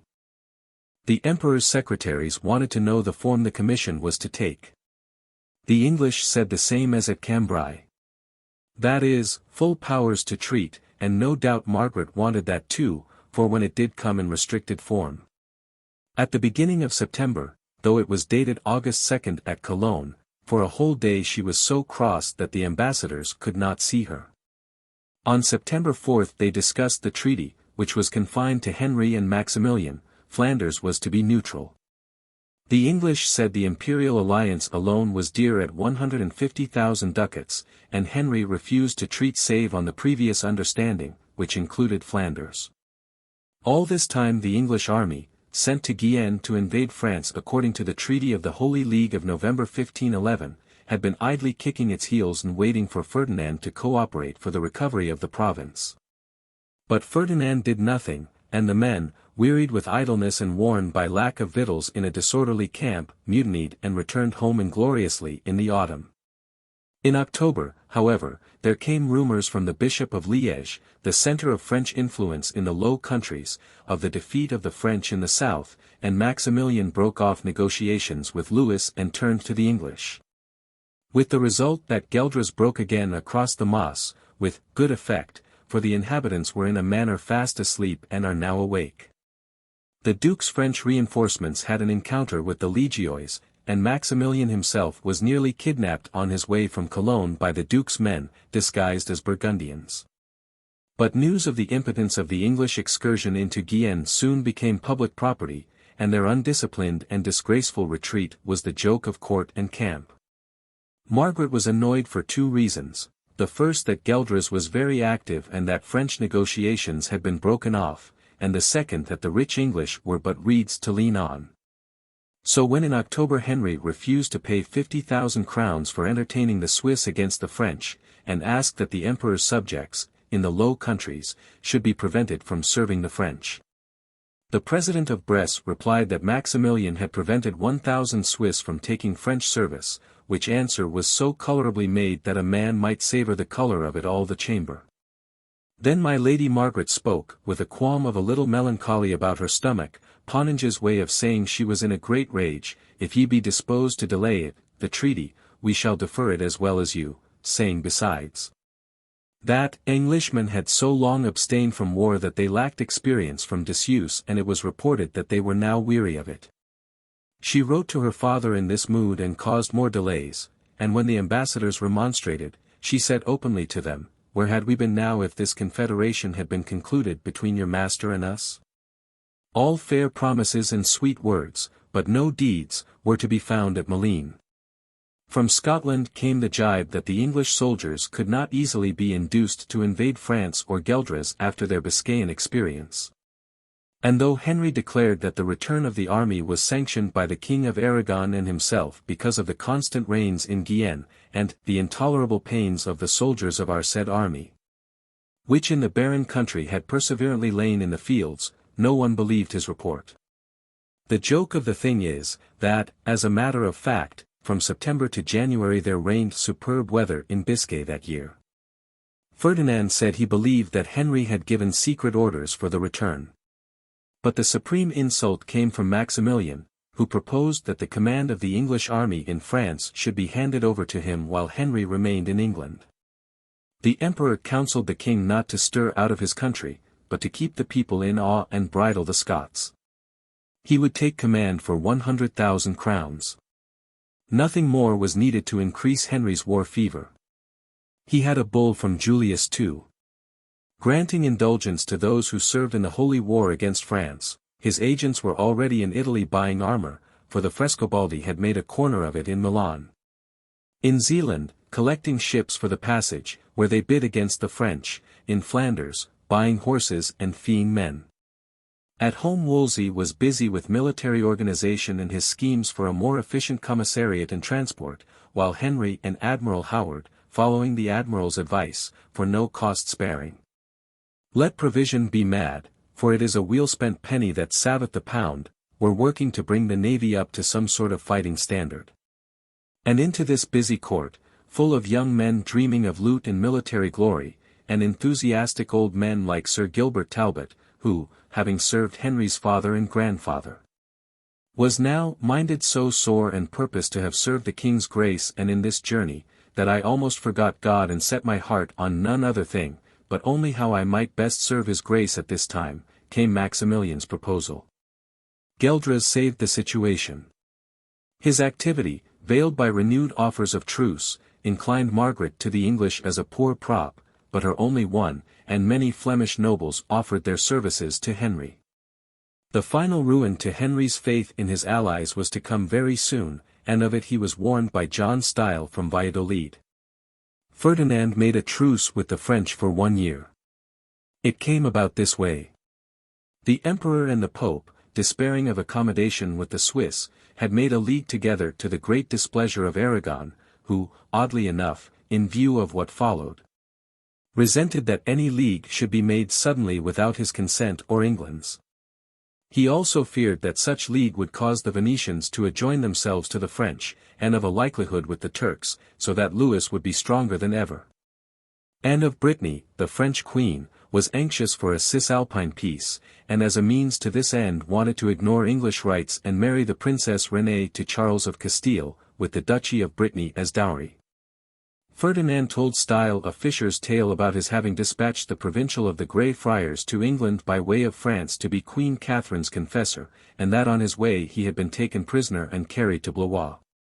And that Anne had had him released and sent him back to Spain, carrying a letter of peace to the Queen of Aragon. All which tale was but nutshells, for the return of the Provincial with the letter was preached in open pulpit by a friar of his own order, who admonished the people to pray for peace.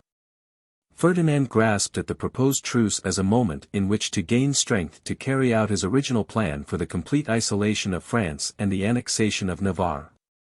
So in devious pursuit of this plan, on March 16, 1513, new articles to the treaty with Aragon were signed in London, and Henry was again bled. And at Malines the Aragonese ambassador attempted to rid the Flemish council of Chevreuse and the French party and replace them with people more agreeable to his master. While at Valladolid John Style was told positively that the truce between France and Aragon was accomplished. All fair writing and slack deeds in Spain also, for the Spaniards, said Style, are by nature so hasty and envious to all strangers that they despise every man. Ferdinand did not succeed in ousting the French party at Malines, and it continued to grumble at the English in Zealand, where it said they only made war on the Flemish and were so dull that they let French vessels pass unchallenged. Lord Chevreuse, the head of it, made tremendous capital out of a carrack belonging to one Andreas Scarella, the Sta Maria de Loreto, which had been sold in Zealand to the French, but the English got wind of the transaction and lifted her cargo and all. The council said this interference was grossly impertinent, and were hot and intemperate over the matter, and not at all repentant for their seditious ways in favouring the French king, which made it impossible to conserve their ports and havens as Henry would have liked. They said they could do that well enough for themselves without troubling the English. Henry had laid an embargo on all trade between the Low Countries and France, and he now offered if this matter were dropped to allow them to resume their trade under letters testimonials, English captains to have the right of search. However, in spite of the strength of the French party, on March 16 Maximilian, with a final haggle over the rate of exchange, signed the treaty with Henry, who steadily refused to have any Swiss in his pay, saying that his army was so powerful that he hoped to lead it to Paris, especially our father of Aragon making war against our said enemy. Next month, April, Henry knew of his father-in-law's perfidy, but he passed the time in Spanish fashion, and went the length of forcing Ferdinand's ambassador to sign the Treaty of the Holy League, concluded at Malines on April 5, by which the Pope was to invade Dauphiny, the Emperor, the Transalpine provinces, Henry, Picardy, Normandy and Aquitaine, Ferdinand, Béarn and Languedoc. Louis Carrez swore to it publicly in St. Paul's on April 25, and then wrote to Spain that in spite of Ferdinand's secret orders he had been forced to do so for fear of the consequences of refusal. As was to be expected, the Emperor, who quivered to every wind, again wavered at news of this Franco-Spanish truce. The news had reached him spiced, by Ferdinand, with the lie that Henry was privy to it, and though Wingfield indignantly told him that Henry was not so light or of so little resolution to arm him at all pieces and then call for a pillow, he said that if Henry entered the truce he would also. However, in the end, stiffened by resentment and by the English attitude, he definitely ordered his subjects in the Low Countries to serve Henry, and the Count de Ligny and others took service. All this time the English had been skirmishing with the French in the Calais Pale and the Welsh men of the garrison had done some damage.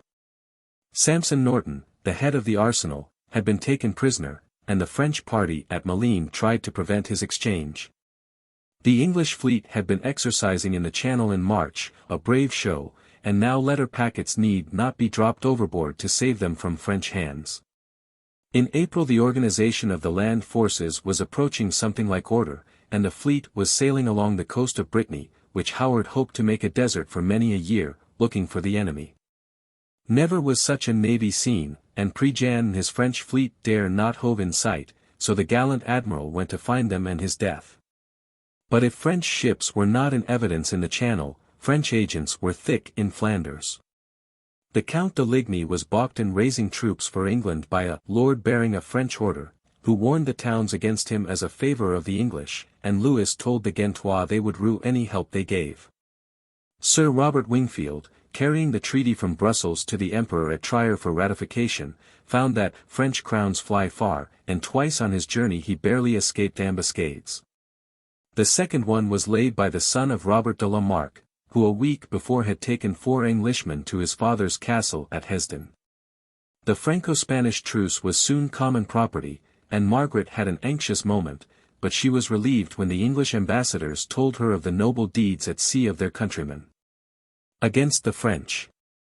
And she took a letter out of her purse wherein the tidings were written concerning the bruit and common rumour of the truce between the King of Aragon and the French king, and brake the said letter, casting it on the ground, saying these words: "Let the universal brute and vulgar opinion give place to the truth."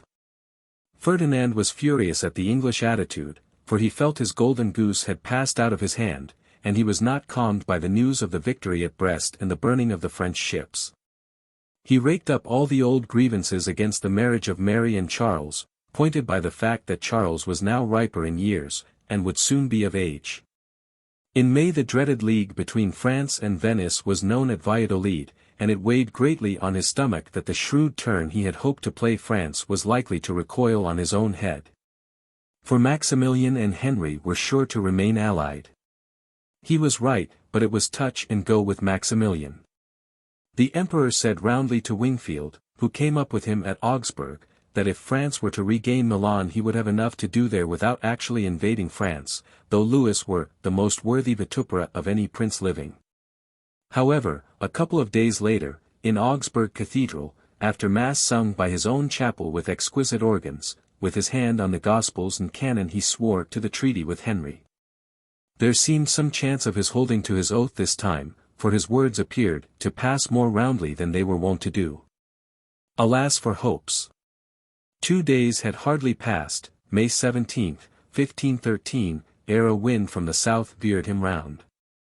The Venetians and the French were allied, and he told Wingfield that had he been advertised of these news he would never have sworn.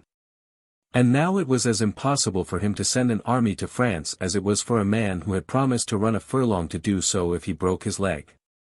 But he said he would do his best to run out the remainder on a stilt. Poor Wingfield! The French, he groaned, are so subtle that they can blind and corrupt the whole world. Margaret, however, was steadfast and impervious to French corruption, and said she felt herself safe from France behind English arrows, but the French party in her council left few stones unturned in their efforts to avert war. Charles's Spanish secretary was sent secretly into France to try and break the treaty of marriage between Mary and the prince, and to practice a negotiation between Louis XII and the Emperor. Louis said that Margaret and Lord Bergs had assisted the English against the opinion of the council, and he kept for them a ponce. It took the familiar form of Geldres at this moment. Ferdinand, said spies at Blois, was called a traitor in France, and so he was, for at Malines he posed as Henry's friend, and rated Margaret for not giving him adequate assistance. He begged her to ask the King of England to use his counsel, and promised to assent to anything that would advance the amity with England, and also reassented to the marriage treaty. "A very wise prince," said Margaret, "in whose subtle understanding is comprised many profound matters, his mind and intent are good." The defeat of the French at Novara set all Rome daily expectant to hear of their extermination by the English in Picardy, while experts in Germany shook their heads over such a possibility. They said that the advantage lost last year in Guienne would not be easily recovered. Wingfield expressed the English feeling of confidence when he wrote, "But such is God and better which only is the head of your enterprise, and hath given the noble courage and hardiness to elect of yourself the cost, travel and jeopardy, to attain the honor and glory that must needs follow." Chapter 3. A Campaign and a Courtship. The musters of the mercenaries had been fixed for Dunkirk on May 20, and the captain of the vanguard, the Earl of Shrewsbury, was to be at Calais on the 16th, but, as is so often the case, paper plans drawn by able clerks did not develop rapidly into accomplished facts, and by the 19th nothing was ready. What a muddle it all reads, and the marvel is that any men were ever shipped at all. First all the shipping had to be pressed or borrowed, and the hoys had to be hired in the Low Countries or along the English coast and towed to the embarking or loading ports. Then the victuallers had to be loaded in the Thames and at Sandwich, and brought round to the ports where were the hoys or ships. There was hardly a man in England but was pressed for the King's service and wore his coat. The very carters of Kent and Sussex sported the white and green as they cracked their whips by their horses' sides on their way to Sandwich. While all the able-bodied men south of Trent were on their way to Dover or Southampton with journey money in their pockets and the King's coat on their backs. As company after company arrived they had to be housed till transport was found for them, and for 2 days' journey inland round Southampton the country was swarming with men waiting to be embarked. Fox, Bishop of Winchester, was worrying through with the business of transport there. Lord Mountjoy had been sent in a hurry to superintend the Cinque Ports, and the victuallers, while Wolsey, the King's almoner, was worn to a shadow in London in the endeavour to deliver into life his admirably sketched plans for organization. Human nature is not passive pen and ink, and then as now what is called the English lower middle class was absolutely undisciplined. If you doubt it, think of the Biscay performance in 1512, and more recent muddles since. Waste, leakage and unpunctuality were the opening notes of the proceedings, but it is only fair to add that during the whole campaign there was no lack of wholesome victual and in consequence no epidemic. Fox, appalled at the sight of the undisciplined army of brewers, bakers, coopers, smiths, horsekeepers, millers, etc., invading the port, and overwhelmed at the thought of the oxen from Lincoln and Holland, the ling, the cod, bacon, beer, biscuit, to say nothing of the tankards, platters, and cauldrons needed to feed the host, longed for the arrival of Charles Brandon and Lord Howard. But Sir Charles was court-bound, having just been made Lord Lisle by his adoring king, and Lord Howard, Admiral of the fleet in the room of his late brother, whose gallant death a month ago at Brest had retrieved the honour of the English nation, was wind-bound at Plymouth, and could do nothing either by way of scouring the narrow seas to ensure the safe passage of the hoys and men, or in assisting to bring order out of chaos. He was waiting impatiently for the next wind to bring him round to the White, refused all leave to his men and raised a gallows at the water edge as a grim gloss upon his order. The victuallers' ships had not come from Sandwich, and transport from the west was wind-bound with the fleet, but Fox muddled on, sure that once Howard came with Lord Lisle things would hum to the right tune. They evidently did, and Henry himself came down privately with Lisle to see the vanguard's departure. Lisle's large retinue went with it, chaplains, fifers, blind Dick the minstrel and all, but Brandon himself remained behind to cross with the king on a hypothetical June 15th. On June 13th the vanguard, all picked men armed with corselets, bracelets, saulets and gorgets, and over their armour a coat of white and green, the king's colours, set out for the object of attack, the town of Therouenne. This frontier fortress, so important that it was called La Chambre du Roi, barred the way to the attack of the towns on the Somme. For the French had retired into the towns and castles and meant to wear out the invaders by a prolonged series of sieges. Louis XII was at Amiens, and the French army was under the command of the Duke of Bourbon and the Duke of Angoulême, while the army of Picardy, which was in force at Boulogne and Montreuil, was under the Sieur de Piennes. 5 miles a day was an average march for the English army, but it was not till 12 days after their departure from Calais that Bluemantle summoned the town. Verily, my lord, it was a stronghold. The ditches on the outside were so deep that a man walking and looking into them feared for falling to come nigh to the banks. Gaily wooded upon the banks and bushed with quickset every corner, and wide walls and other full of great bulwarks, and beside the walls in the inside mightily fortified with great trenches, many bulwarks made with timber and earth. And in certain places of the said trenches sundry deep pits were to have made fumigations, to the intent that men upon the assaulting of the same should have been poisoned and stopped. Thus it was described by an eloquent Welshman, and before this stronghold the English vanguard sat themselves down, awaiting the main ordnance which was to come with the king. They could not secure their line of communication with the Calais Pale, and on the 27th they tasted French tactics when the garrisons from Boulogne and Montreuil cut in near Ardres, and carried off 100 wagons of victuals escorted by 500 men. 200 green and white coats lay on the field, but the only dead French things were 20 horses. The Flemish governor of Bethune gave the English a poor character. They made but easy their scultwaches, and the Welsh men amongst them did great hurt to the prince's subjects. On June 30th, the day after a terrible storm which wrecked the shipping and ruined much victual, the watchman on the Tour du Guet at Calais saw the king's fleet approaching before the north wind, a sight such as Neptune had never seen before. And at once there was such a firing of guns from ships and walls and ringing of bells from the towers that you would have thought the world was coming to an end. From the deck of his beloved Mary Rose, the fastest sailor in the fleet, Henry passed by the Lanternegate through the streets of Calais in procession, headed by the bishops and priests, to the church of St. Nicholas to give thanks for his safe crossing, and returned to his lodging at the Staple to give the unpopular order for the burning of Little Whitesand, whose villagers had the day before plundered an English ship driven ashore in the storm. The soldiers were ashamed to do the work.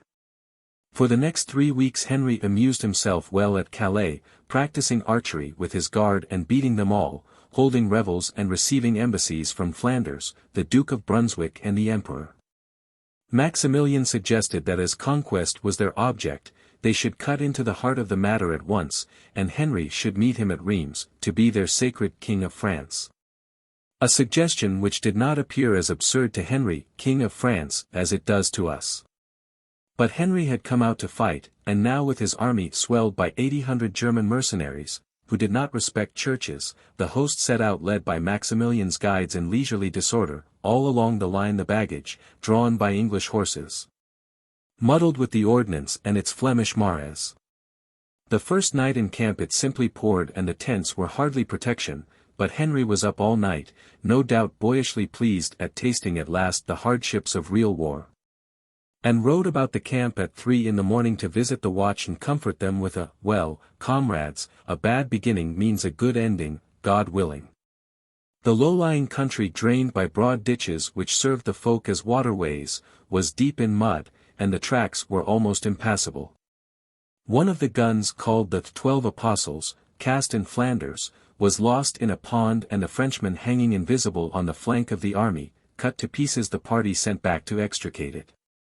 De Piennes now threw himself across the king's line of march, and next morning Henry in person drew up the army in a fog so dense that nothing could be seen. When it cleared away there were the French, who challenged any Englishman to single combat, and many encounters took place, a pleasant sight if a man's skin had not been in hazard.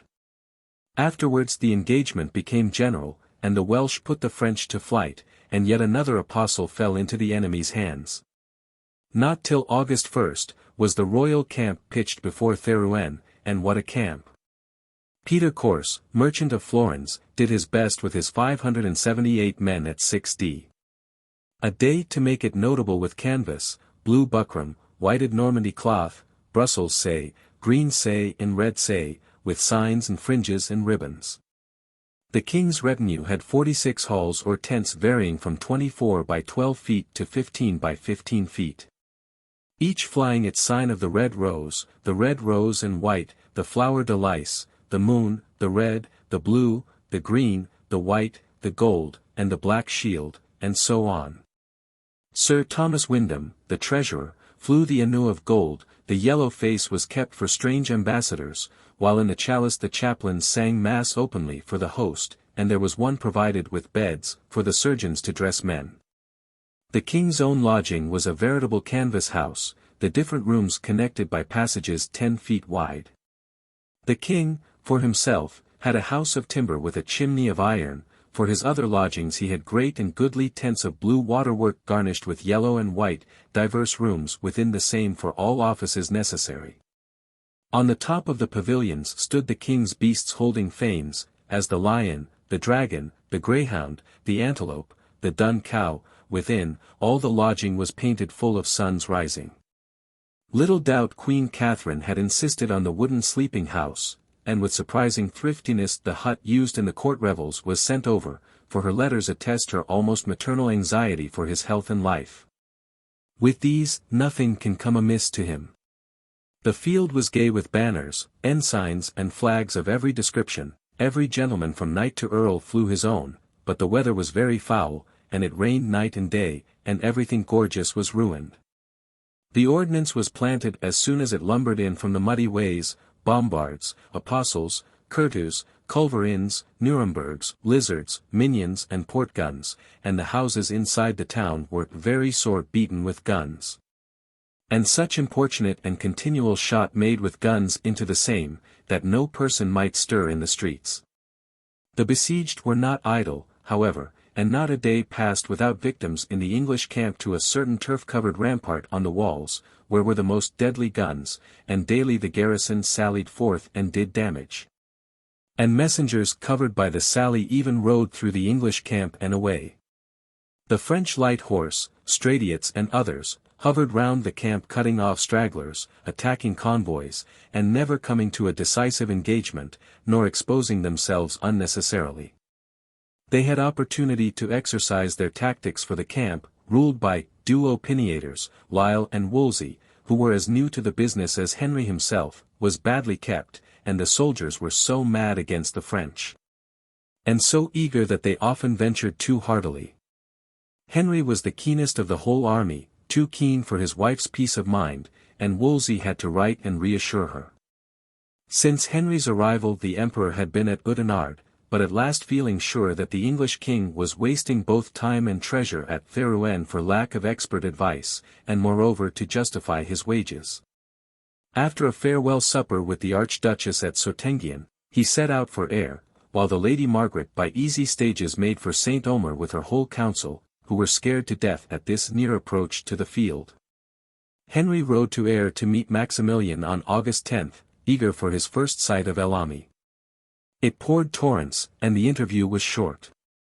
The contrast must have been striking between the rather shabby-looking man of medium height clad in black velvet, white-faced, wide-nosed, grey-bearded, a frank shrewd glance and amiable manner, but with an indescribable carriage of dignity which marked him above all. And the auburn-haired, blue-eyed, ruddy young giant towering above him, clad no doubt in his favourite cloth of gold, and boyishly frank in his greeting. Everyone seems to have felt the charm of Henry's bluff unsuspicious manner, and Maximilian was no exception, for during the whole journey the emperor showed the greatest condescension, declaring publicly that he came to be of use to the King of England, and calling the king at one time his son, at another his king, and at another his brother.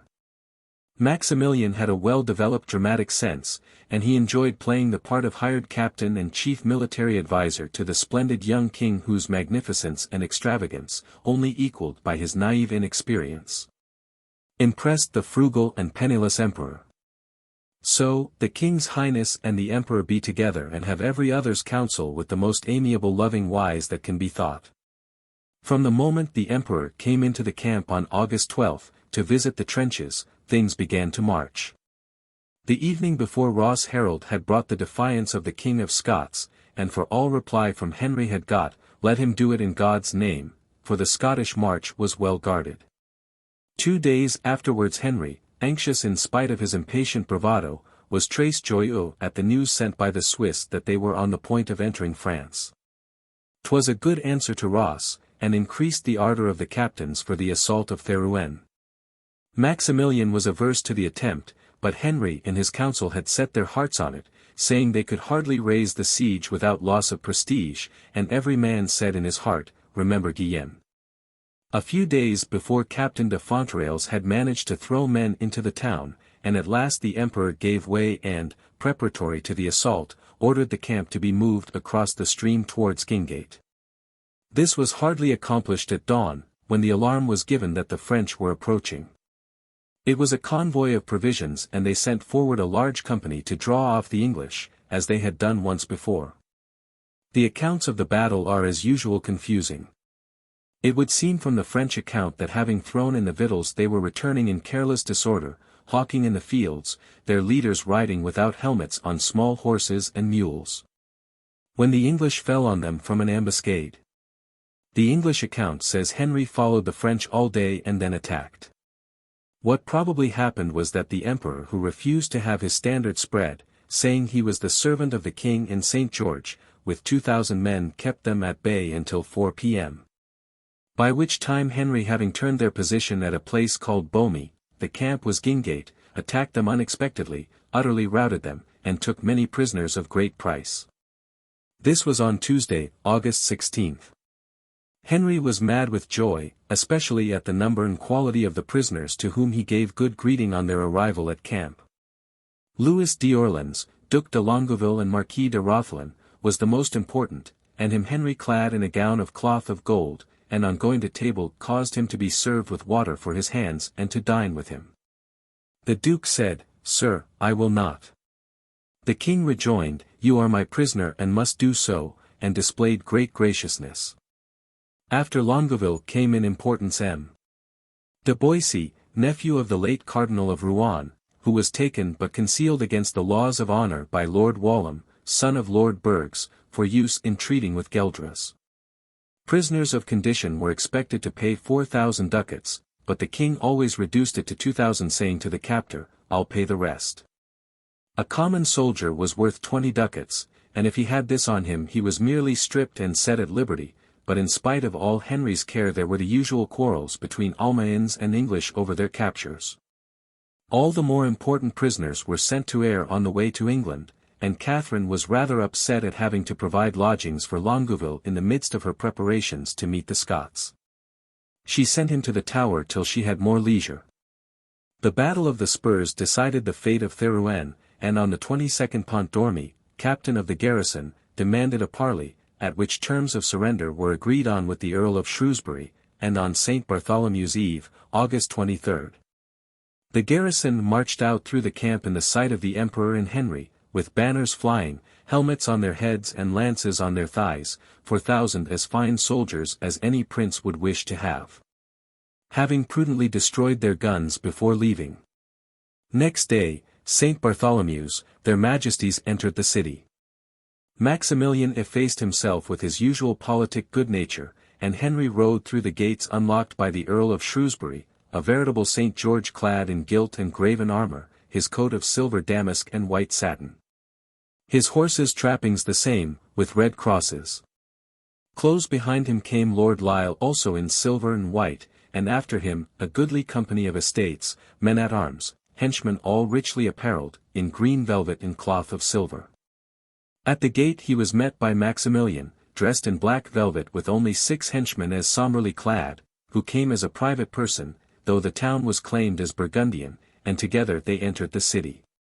The streets were filled with people, and along the way to the cathedral, where again the emperor yielded the place of honour, they pressed about Henry crying, "Welcome, most merciful king."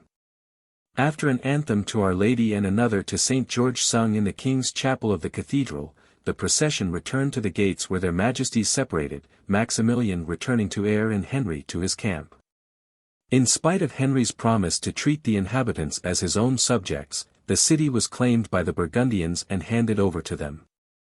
They destroyed it with fire, and then Henry set 800 labourers to blow up and pull down the fortifications so that one stone did not rest on another, and only the cathedral remained.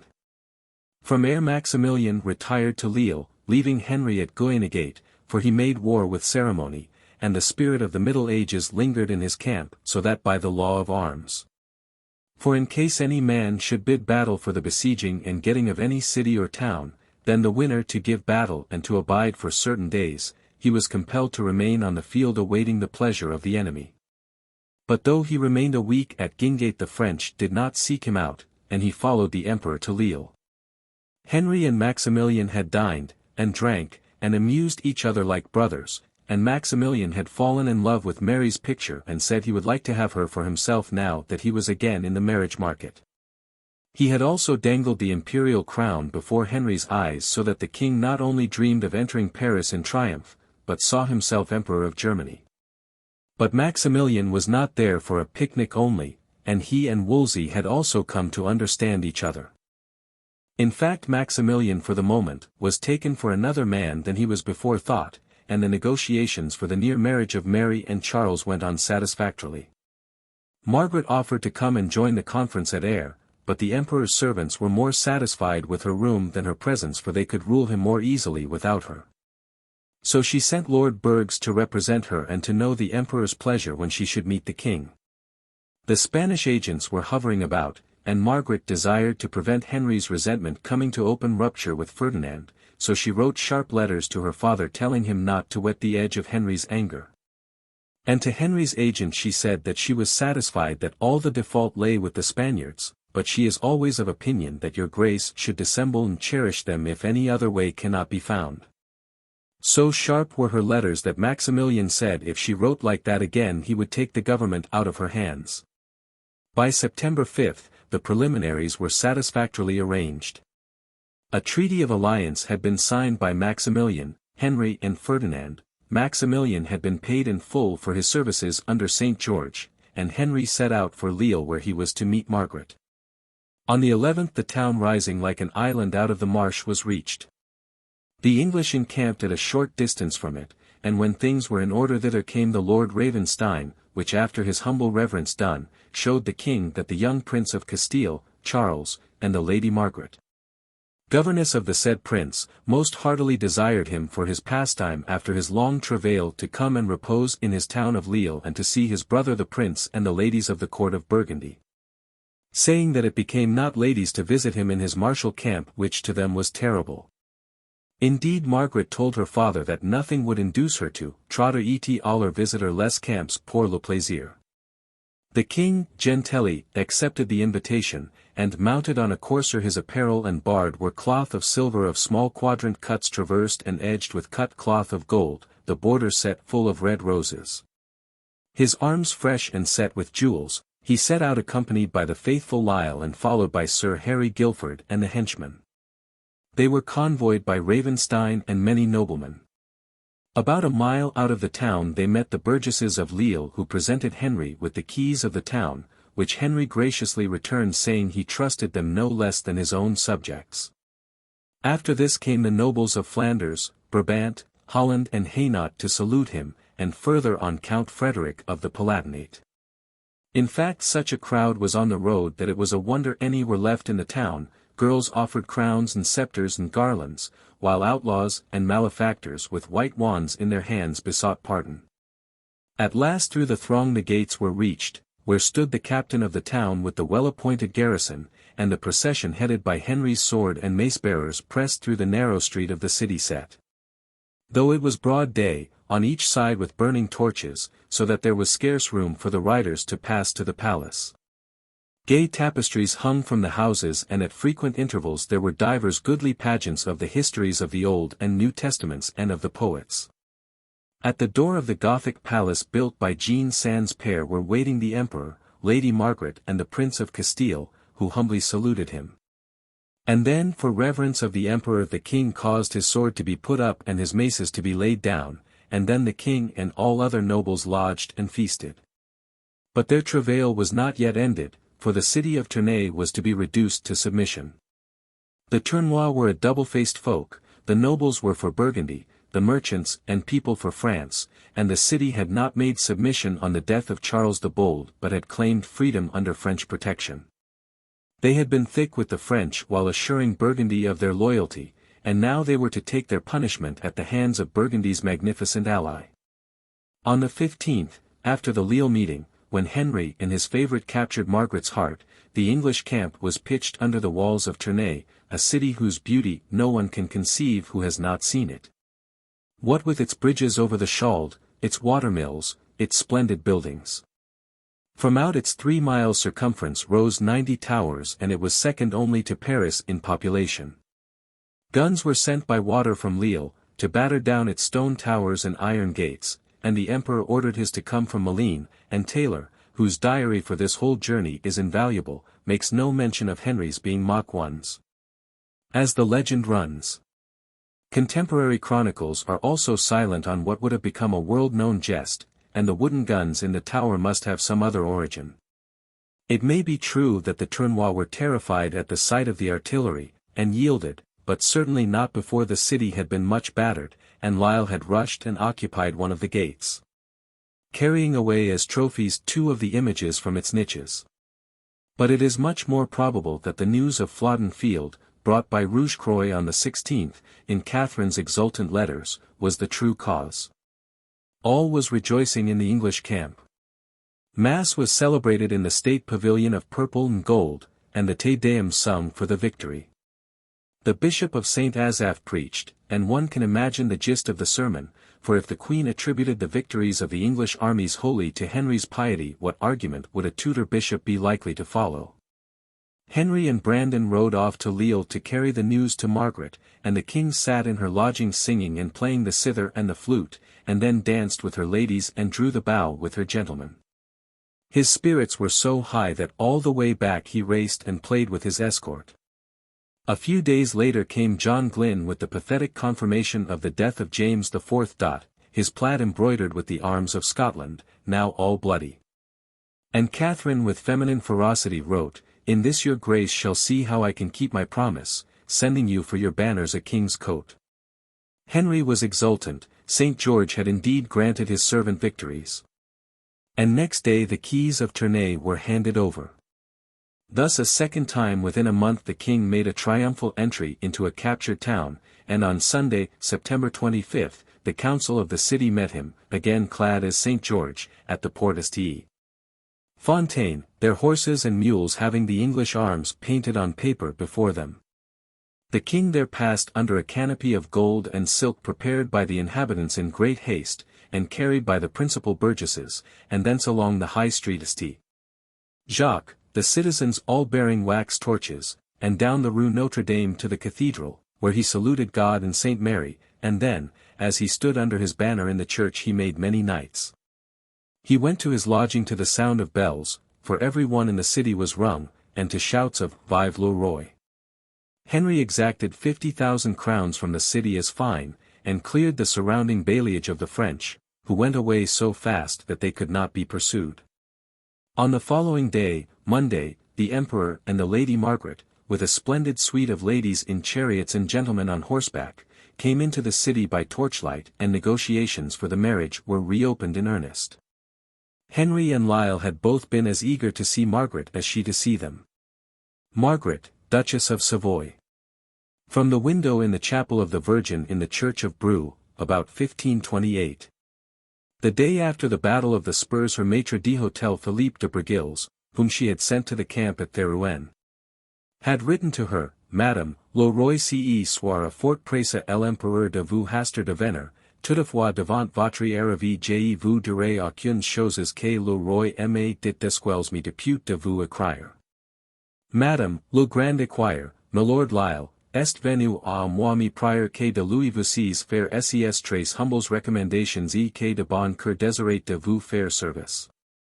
Je crois que saves es que c'est le second roi, et me semble que any serait que bon de lui écrire en bonne lettre, car c'est lui que fait et def fait."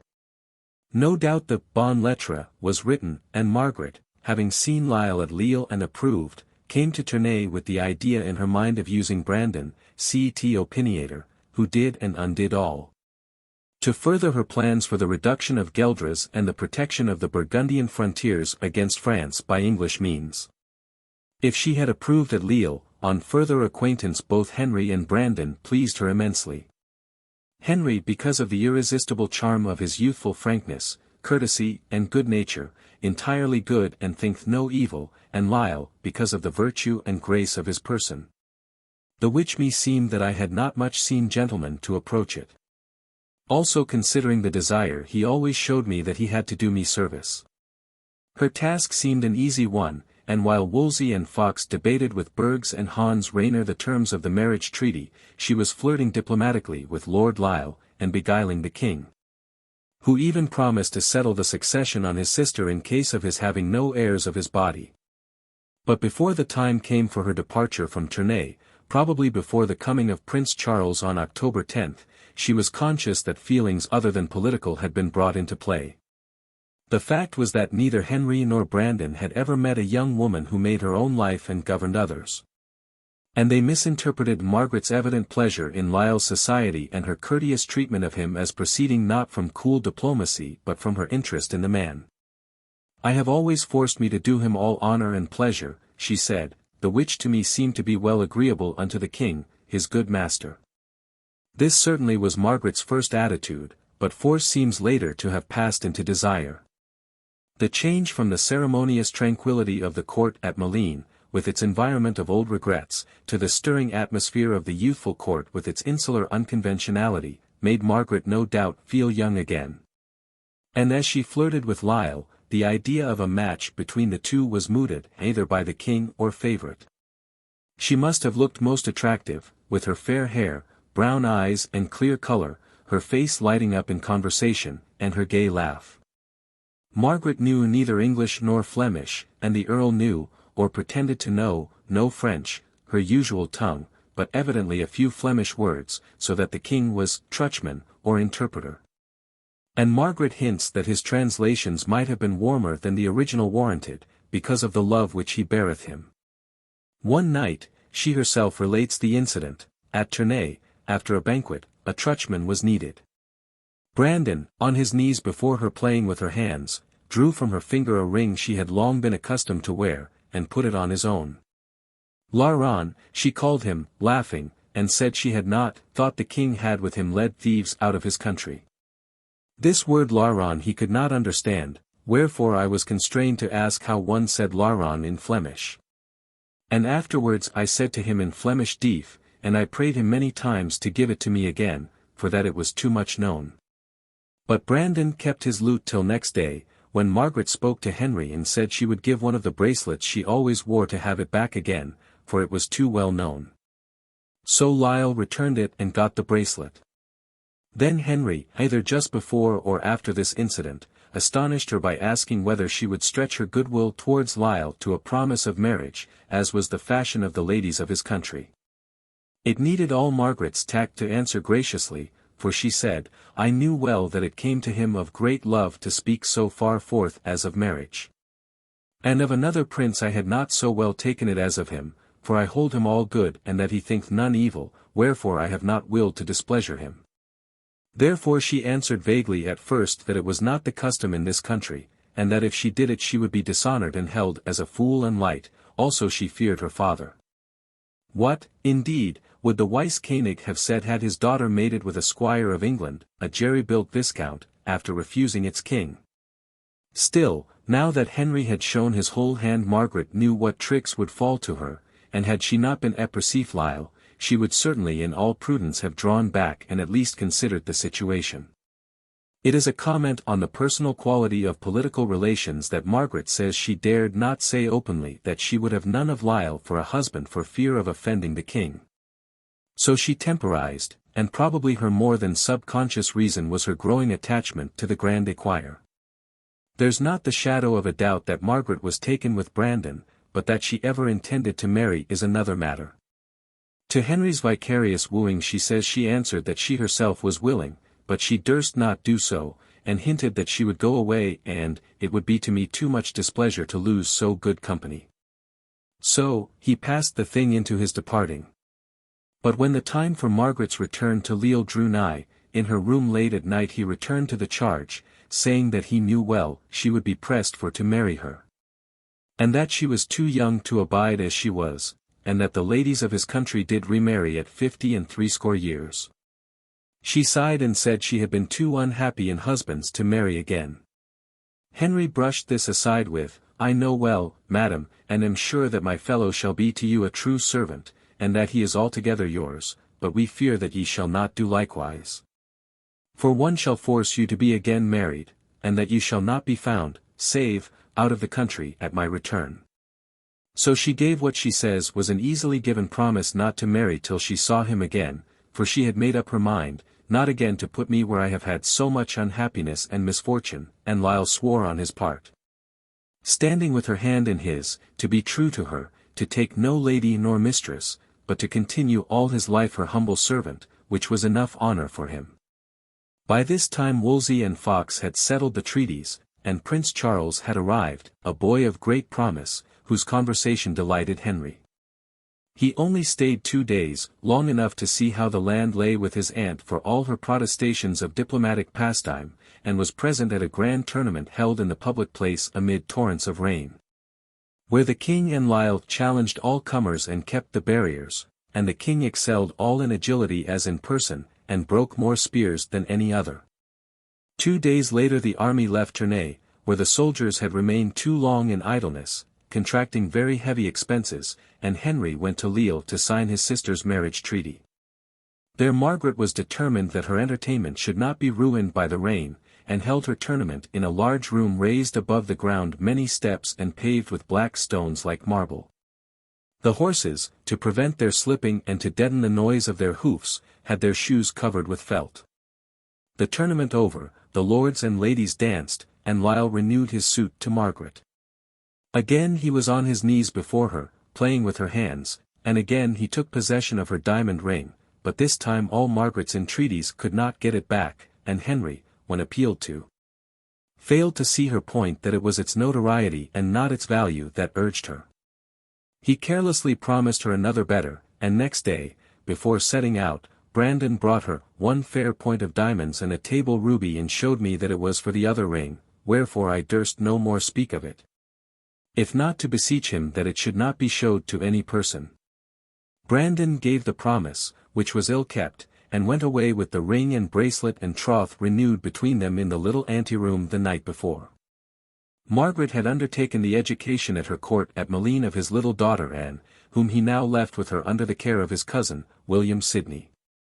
2 treaties were signed at Tournai, one between Henry and the Emperor against France and for the marriage of Mary and Charles, and the other between Margaret, in the name of Maximilian, and Henry, allowing the latter to return into England after leaving a sufficient garrison in Tournai, on condition of contributing 200,000 crowns of gold for the Emperor's expenses in supporting 4,000 horse and 6,000 foot, in Artois and Hainaut. In her hands Margaret held a promise, en parole de roi, written by Wolsey's hand, and signed by the king, never to make nor conclude peace or truce with the common enemy, the French, without the knowledge of his bonne sœur and cousine, on condition that she did the like. Chapter 4. The Duchess repudiates her suitor and the princess breaks her contract. Henry had arranged with Margaret that the marriage of Mary and the prince should take place at Calais in 6 months' time, on May 15. And for that purpose he began making arrangements on his usual splendid scale on his return from Flanders. What Mary had been doing during the months of her brother's absence can only be conjectured. Probably she had been busy like Queen Catherine, sewing banners and ensigns for the army to be sent against the Scots. She did not accompany her sister-in-law when she moved further north, just before Flodden. There is hardly a mention of her in any of the few letters of the year. Once she wrote to Margaret of Savoy thanking the Duchess for some patterns of Flemish gowns, and once she received a formal letter from the prince. On Twelfth Night, 1514, at Richmond there was the usual disguising and play, and a lady called Beauty, and one called Venus, clad in surcoat and mantle of yellow sarcenet, with hearts and wings of silver, delighted the court. The piece was, as usual, allegorical, and possibly the ladies represented the Duchess of Savoy and the Lady Mary.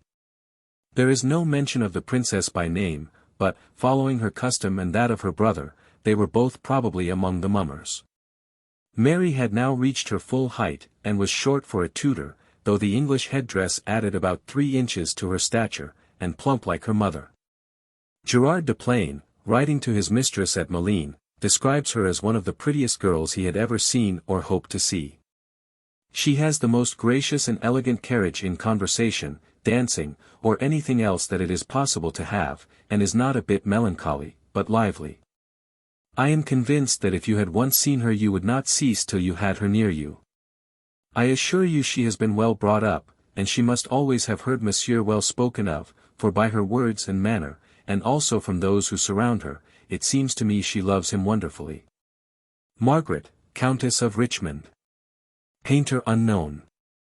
National Portrait Gallery. She has a picture of him, very badly done, but there is no day in the world but they tell me she wishes to see him 10 times a day, and if you want to please her, you must talk of the prince. I should have thought she had been tall and well developed, but she will be only of medium height, and seems to me much better suited both in age and person for monsieur than I had heard tell before I saw her. And better than any princess that I know of in Christendom. She is quite young, and in 2 years she will hardly be as ripe as Lycurca or Fontaine. I can only say again that in good nature, beauty and age, the like does not exist in Christendom. For 5 years she had been Princess of Castile in England, and now was approaching the hour when she was to become a reigning princess, with the probability of far greater honors. This year was to be the critical one in her life, and in January occurred the event which first altered its course. Anne of Brittany, wife of Louis XII, died, underly lamented, sneered a spy, and was laid beside her former husband at St. Denis. The English court swarmed with French prisoners, and their friends and retainers. French manners had always prevailed in the court of Henry VII, and the French tongue had been the usual one of the king. He preferred foreign household servants, and his son, fierce as he was against the French, kept a French cook. Henry VIII's court had always been gay, and in the reaction from the frigid etiquette prescribed by the Countess of Richmond, manners had become as free as in the time of his grandfather, Edward IV. Bessie Blount, afterwards mother of Henry's son, the little Duke of Richmond, young Mistress Carew, wife of Sir Nicholas Carew, Mistress Jane Popincourt, added to the gay flutterings, and Louis de Longueville was amongst the most careless. As he played with the king for his ransom, and won the greater part. His intrigue with Jane Popincourt was fairly notorious, and she was, as has been related, one of the circle of the Princess of Castile, having been brought up with her. Mary said, many years afterwards, that she regarded her as one of her own relatives, but her reputation was such that Louis XII refused on hearsay to have her at his court, and said he would rather she were burnt for her wickedness. There seem to have been changes in Mary's entourage about this time, but her ladies and the queens, including the 5 Elizabeths, up to now had been of the old school, and some had served her mother, while Mother Guilford, as Lady Joan Guilford was familiarly called, her governess, was the very epitome of the Richmond school of propriety and etiquette. She had but lately retired on pension from the service of the princess, whom no doubt she had done her best to guide through the dangerous ways of the court of a young and lusty king. With such surroundings one can hardly expect the little princess to have been that paragon of womanly virtues described by Mrs. Green. She had laughed and danced and sung her life through, sometimes ill and under her physician's care, and, as has already been said, save in the French language, and music and dancing, she does not seem to have received any education. But her manners were perfect, thanks to her grandmother and Mother Guilford. The grandmother of Lady Jane Grey, that marvel of youthful scholarship and virtue, was just now a charming little butterfly, sy menuet et sy doucet, that she took all men's hearts by storm in public or private. The learning of the Renaissance had not touched her, indeed, never did, and she was ignorant of the intellectual refinements of continental courts. If she had not all the sterner virtues, nor a reasoned imagination, she had the kindest heart in the world and the most faithful, with a high courage to fight a losing game. Like Margaret of Savoy, she would have melted her most precious pearls to make a potion for her dying husband, and probably, as no doubt did Margaret, killed him by the heroic self-sacrifice. She was pious in the colorless sense of the word, and had been brought up to observe strictly all fasts and feasts of the Church, and, like most women, was influenced by her confessor. She believed in astrology and witchcraft, and had the normal mental outlook of her century. No doubt, latterly, she had been influenced by her sister-in-law, Catherine, who, however much she may have adapted herself to English customs and relaxed her prejudices in her love for her husband, never quite forgot the tradition of the dignified etiquette of her Spanish girlhood. After her brother's return Mary was ill for some time, and in the doctor's hands for 10 weeks. Whatever the cause, she probably had enough resemblance to her sister Margaret of Scotland to find great consolation, if not an impetus towards health, in the new gowns of her trousseau, and all its attendant magnificence. It was a marvellous affair. £793 and 9 pence, Tudor value, were paid at one fell swoop for pieces of cloth of gold for her gowns and furniture, and later comes another £1,000 worth and more of silks, velvets of divers colours. Green and white, silver, damask, and more cloth of gold. It dazzles the eyes to read. Florentine looms were busy, and the Italian merchants in England were doing a thriving trade. All these were to be made up in the Flemish fashion, and the Lady Margaret was asked to give her advice about the cutting of them and the style of the garments. Marriages were in the air, and gossip early said 3 would take place at Calais, Mary to the Prince, Margaret of Scotland to Maximilian, and Margaret of Austria to Lisle, whom, on February 1, Henry created Duke of Suffolk. Before things got that length, however, much had happened, and the Duchess of Savoy had been passing through the most wretched period of her existence. For her pride had been sorely torn by the gossip which her council took care should reach her ears and those of the Emperor, and which gave Chevreuse and the French party a pretext for attempting to break off the English match. Her Flemish entourage had been considerably annoyed at the intimacy between Lisle and the governess of the Netherlands, though Margaret assured them again and again that which she had said and done was for not to annoy the king. But what they felt while they watched the exchange of vows at Lisle, at the cupboard head, was nothing to their sensations later on when the thing became the gossip of Europe. That Margaret could for one moment have imagined that such determined wooing would pass unnoticed is incredible, but her distress at finding herself gossiped about in every country is a proof of her belief in its secrecy. Protest her innocent intentions as she would, the thing reached the Emperor. The King of Aragon wrote to ask if it were true. The Venetian ambassador sent the news home. It was the common brood of the Staples, and the merchants were betting on the marriage. Chevreuse must have exulted that his adversary had been delivered into his hand, for as early as November Margaret was pleading with her father for her honour, following the custom of her house, as she once said, and not mentioning the real matter, but indicating it obliquely. At Henry's request changes had been made in her Privy Council to outweigh the French element, and this had been misliked. Floris d'Egmont, Lord Iselstein, one of its members, drew a pension from England, so probably did Bergs and Hormistorf and possibly Nassau, but Chevreuse and St. Py and their following intrigued ceaselessly with France.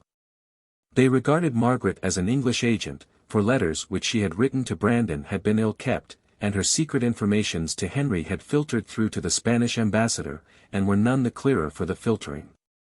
She felt abashed and disgraced before her own court and council, and she finds the publishing of the thing the most strange in the world.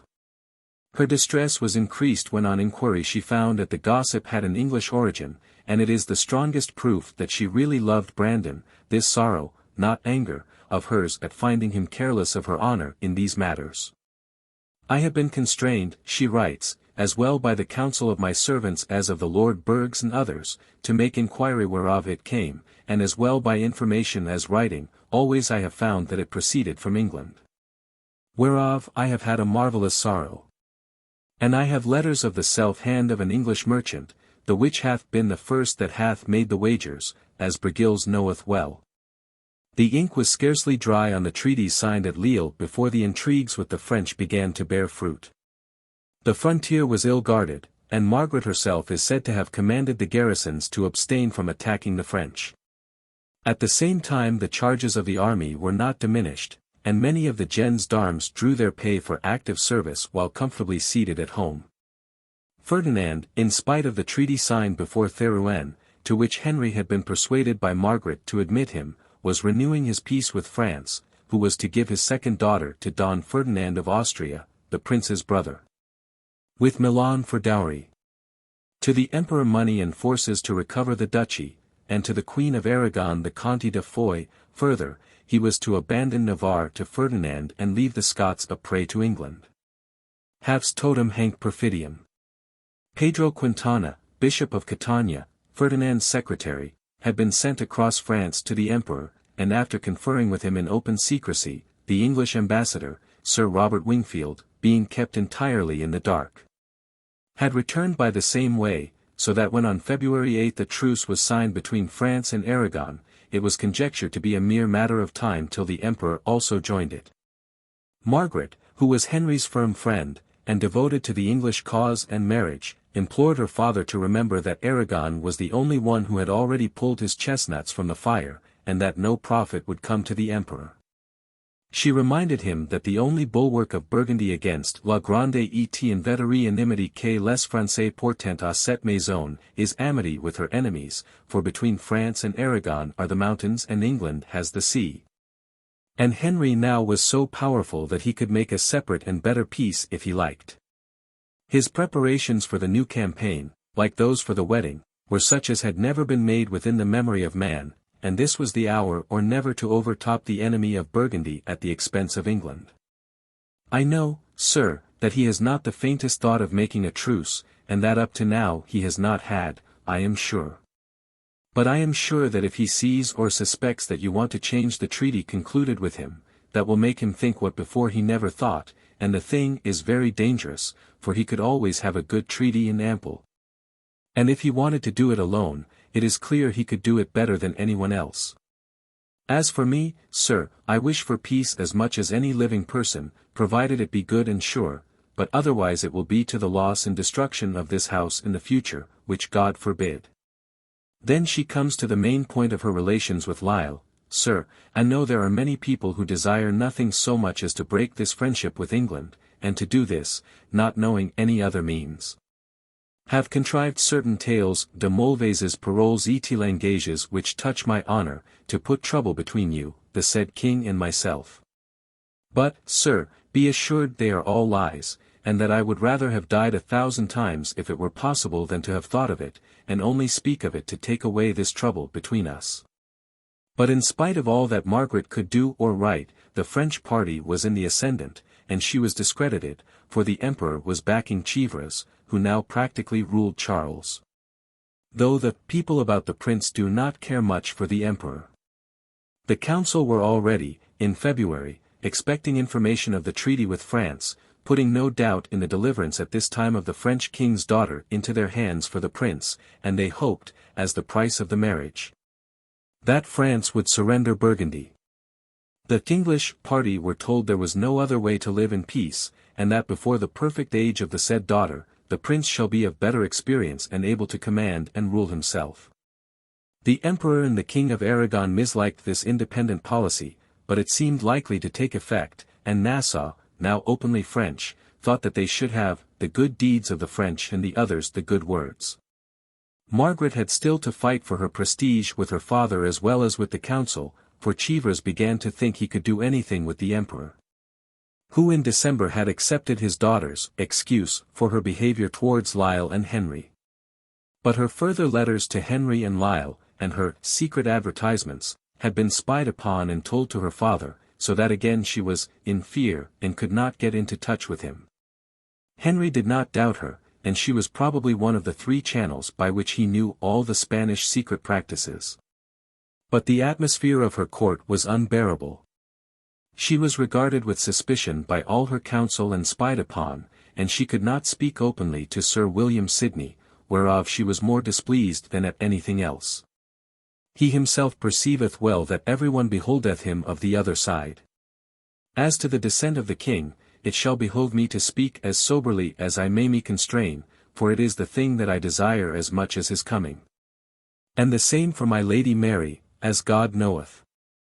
The heart me breaketh when it behoveth me to dissemble not in this, but in many others. And it seemeth to me that I may not so well serve the king, being in this fear, as before, so when the king shall descend that I shall always be in this pain. And I fear me I shall not dare speak or show good semblance to the said personage, Lisle. Her frank nature, which loved outside diplomatic dealing, to see and to say things as they were suffered acutely. So she sent Brigilles to England. In February, Henry had been ill with the measles, and had been entertained during his convalescence by Maximilian's offer of the imperial crown, presumably to dazzle him into blindness to the Spanish intrigues, but, like the sacring at Rheims, it was all nutshells. Brigilles went ostensibly to inquire for Henry's health, but really to explain that something must be done, to avoid the brute, which was having such a disastrous effect on the policy of Flanders. Margaret said the only possible way, in her opinion, was for Suffolk to marry the Lady Lisle, a child of 9 years old, Suffolk's ward, and the daughter and heiress of John Grey, late Lord Lisle. This penance both Henry and Suffolk said was too much, for it was not fair to bind the man to a contract which the child could repudiate on coming of age, anything else but not that. So Henry wrote to the Emperor expressing his astonishment that rumour had arisen of a possible marriage between the Duchess of Savoy and the Duke of Suffolk, his très leal cousin et consigliere. He could not think how it came about save as a device of certain mauvais esprits de mettre quelque scrupule entre vous et nous. He would search out the gossips on his side and punish them. He did, and of course found them. They were examined in presence of Brigilles by Wolsey and Suffolk, and it was proved beyond doubt that the original letter was written by the nameless English merchant while Henry was still at Tournay. So much for Margaret's ostrich-like secrecy. Henry and Suffolk wanted to punish the unfortunate gossips with death there and then, but Brigilles interposed. J'ai leur ai bien dit que votre volant en estoit point si vindicative et chuils ne fissent nulle punition aux dits marchands quant au corps, sans avoir nouvelles de vous, vous en mandarez à elle vous plate votre bon plaisir. Suffolk offered to bring home his daughter, whose presence at Malines might help to keep gossip alive, but Brigilles said his mistress did not desire it, and would not think of such a thing. Henry and Mary and Catherine all made so much of Brigilles that he was almost ashamed to take the gifts showered upon him. The Emperor still sulked, and his daughter could make no headway with the English marriage, and the Flemings sold guns and harness to the Scots, and so openly favoured them as friends of France that Thomas Spinelli, English agent at Brussels, suggested that a ship should be secretly freighted in Zealand with onions and apples to Scotland, with some shrewd fellows on board to spy in the Scottish ports. On March 31 the Council of Flanders had their way, and a treaty between France and the Prince of Castile was signed while the Emperor was still deep in confus dealing. This was practically the death-blow to the Anglo-Castilian marriage. The French had won in spite of Margaret and the Spanish ambassador, between whom and the council had grown many words. The same month the English embassy to Brussels for the arranging of the details of the marriage had been sent off, and Margaret had made it very clear that whoever should go on that embassy it was not to be Suffolk. I know that I may not show towards the personage the weal and honour which I desire to do as before. For as yet I dare not write unto him when I have anything to do towards the king, nor I dare not only speak of him. And I am constrained to entreat him in all things like a stranger, at the least before folks, the which doth me so much displeasure that I cannot write it seeing that I take him so much for my good friend and servant. Further on she says, I shall not dare to behold him with a good eye which displeasure shall be the same to him as to me. Only on his marriage with the child Lady Lisle was he to be allowed to come into her presence. Suffolk had prepared a vast and gorgeous equipage for the journey, and Henry said it would really cause more gossip in England if he did not go, for it would need to be explained publicly in Parliament, but Margaret had her way. And Suffolk's cousin, Sir Richard Wingfield, Deputy of Calais, was sent with long instructions. He was to learn for the information of Richard Gibson, then in Calais arranging the camp and houses, what personages would attend on the Lady Margaret and the Prince of Castile at Calais. He was to obtain numbers and names in writing, and also what etiquette was to be observed. The king would provide all things for the emperor, the prince, and my lady, except beds, which it is thought they will for their better ease bring with them. Henry consulted Margaret in the smallest detail, everything was to be as she desired, and sent a book containing the provision of the princess's apparel, her chamber, office and stables.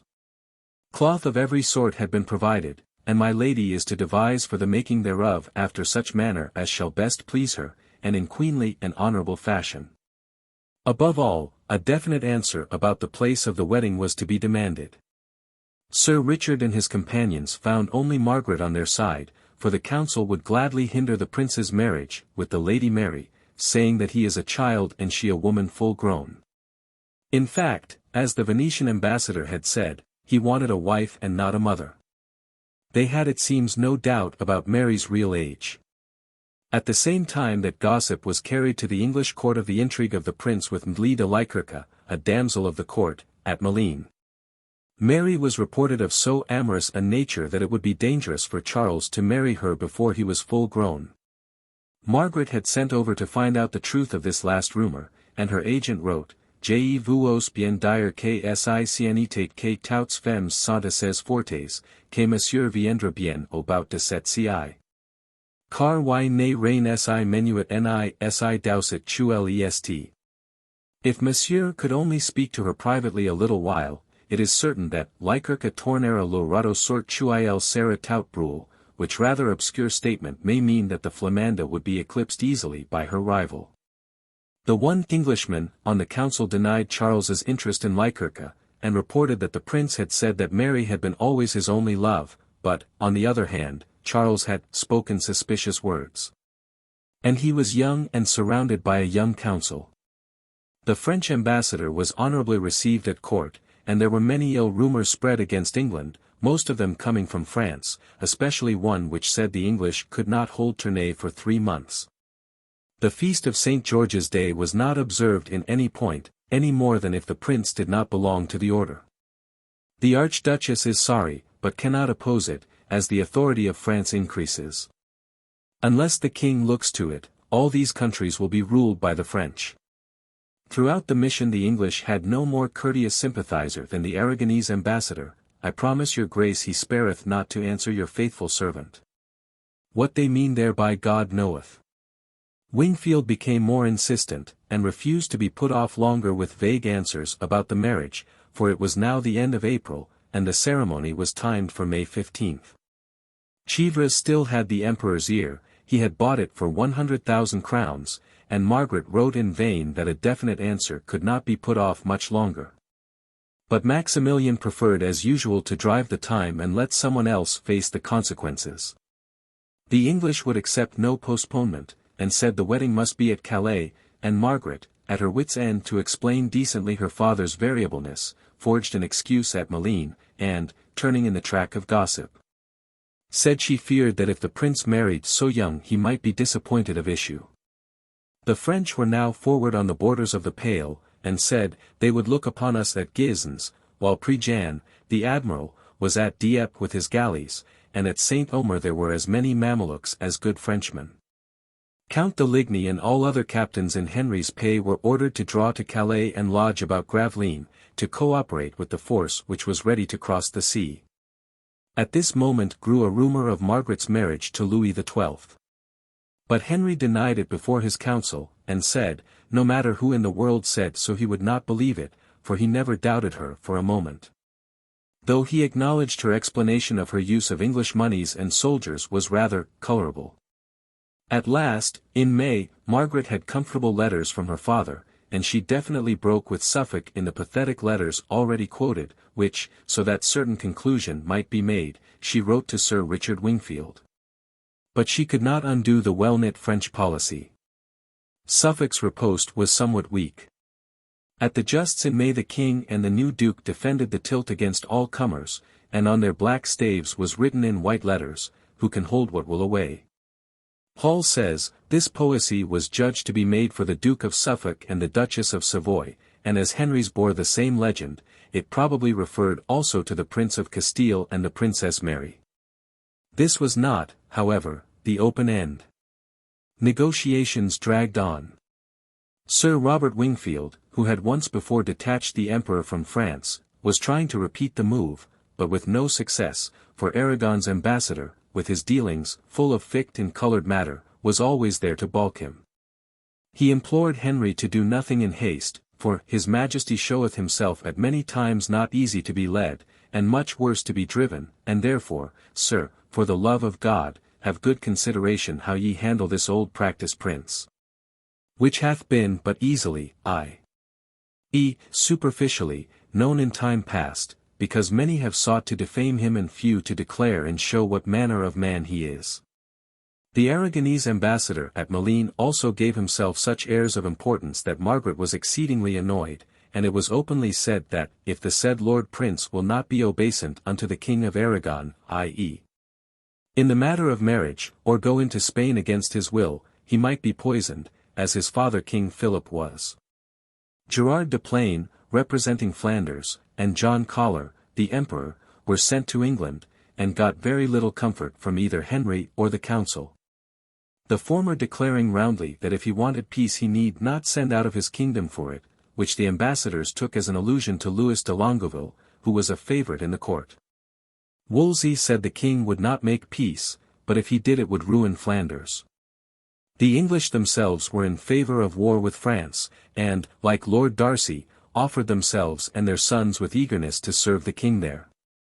The marriage of Mary with the prince was taken for granted, so that the breaking of this traditional policy was a difficult matter, and had to be conducted to a full conclusion secretly. Hence, though in June the truce with France was assured, and on July 30 Mary, persuaded by her brother and Wolsey, formally renounced her compact of marriage with Charles. Yet on August 2 Margaret was reading letters from Henry with a glad countenance. A fortnight later the fashion thereof had changed, when she heard that her trust had been misplaced and played with, and she had to listen to Cheever's sneers at English fidelity. The council cried traitor to the English, and the whole country was exasperated.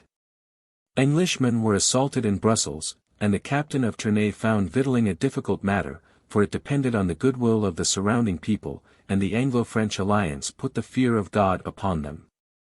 Margaret was the only one who refused to believe the report, and took great thought and displeasure therewith, in so much that some fear she shall take hurt thereby.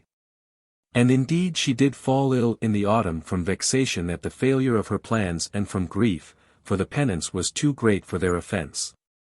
The Duchess made one more attempt to reknit the bonds between England and Flanders, and threatened to publish Henry's promise, signed at Tournay, not to enter into any truce without the knowledge of his ally, the prince.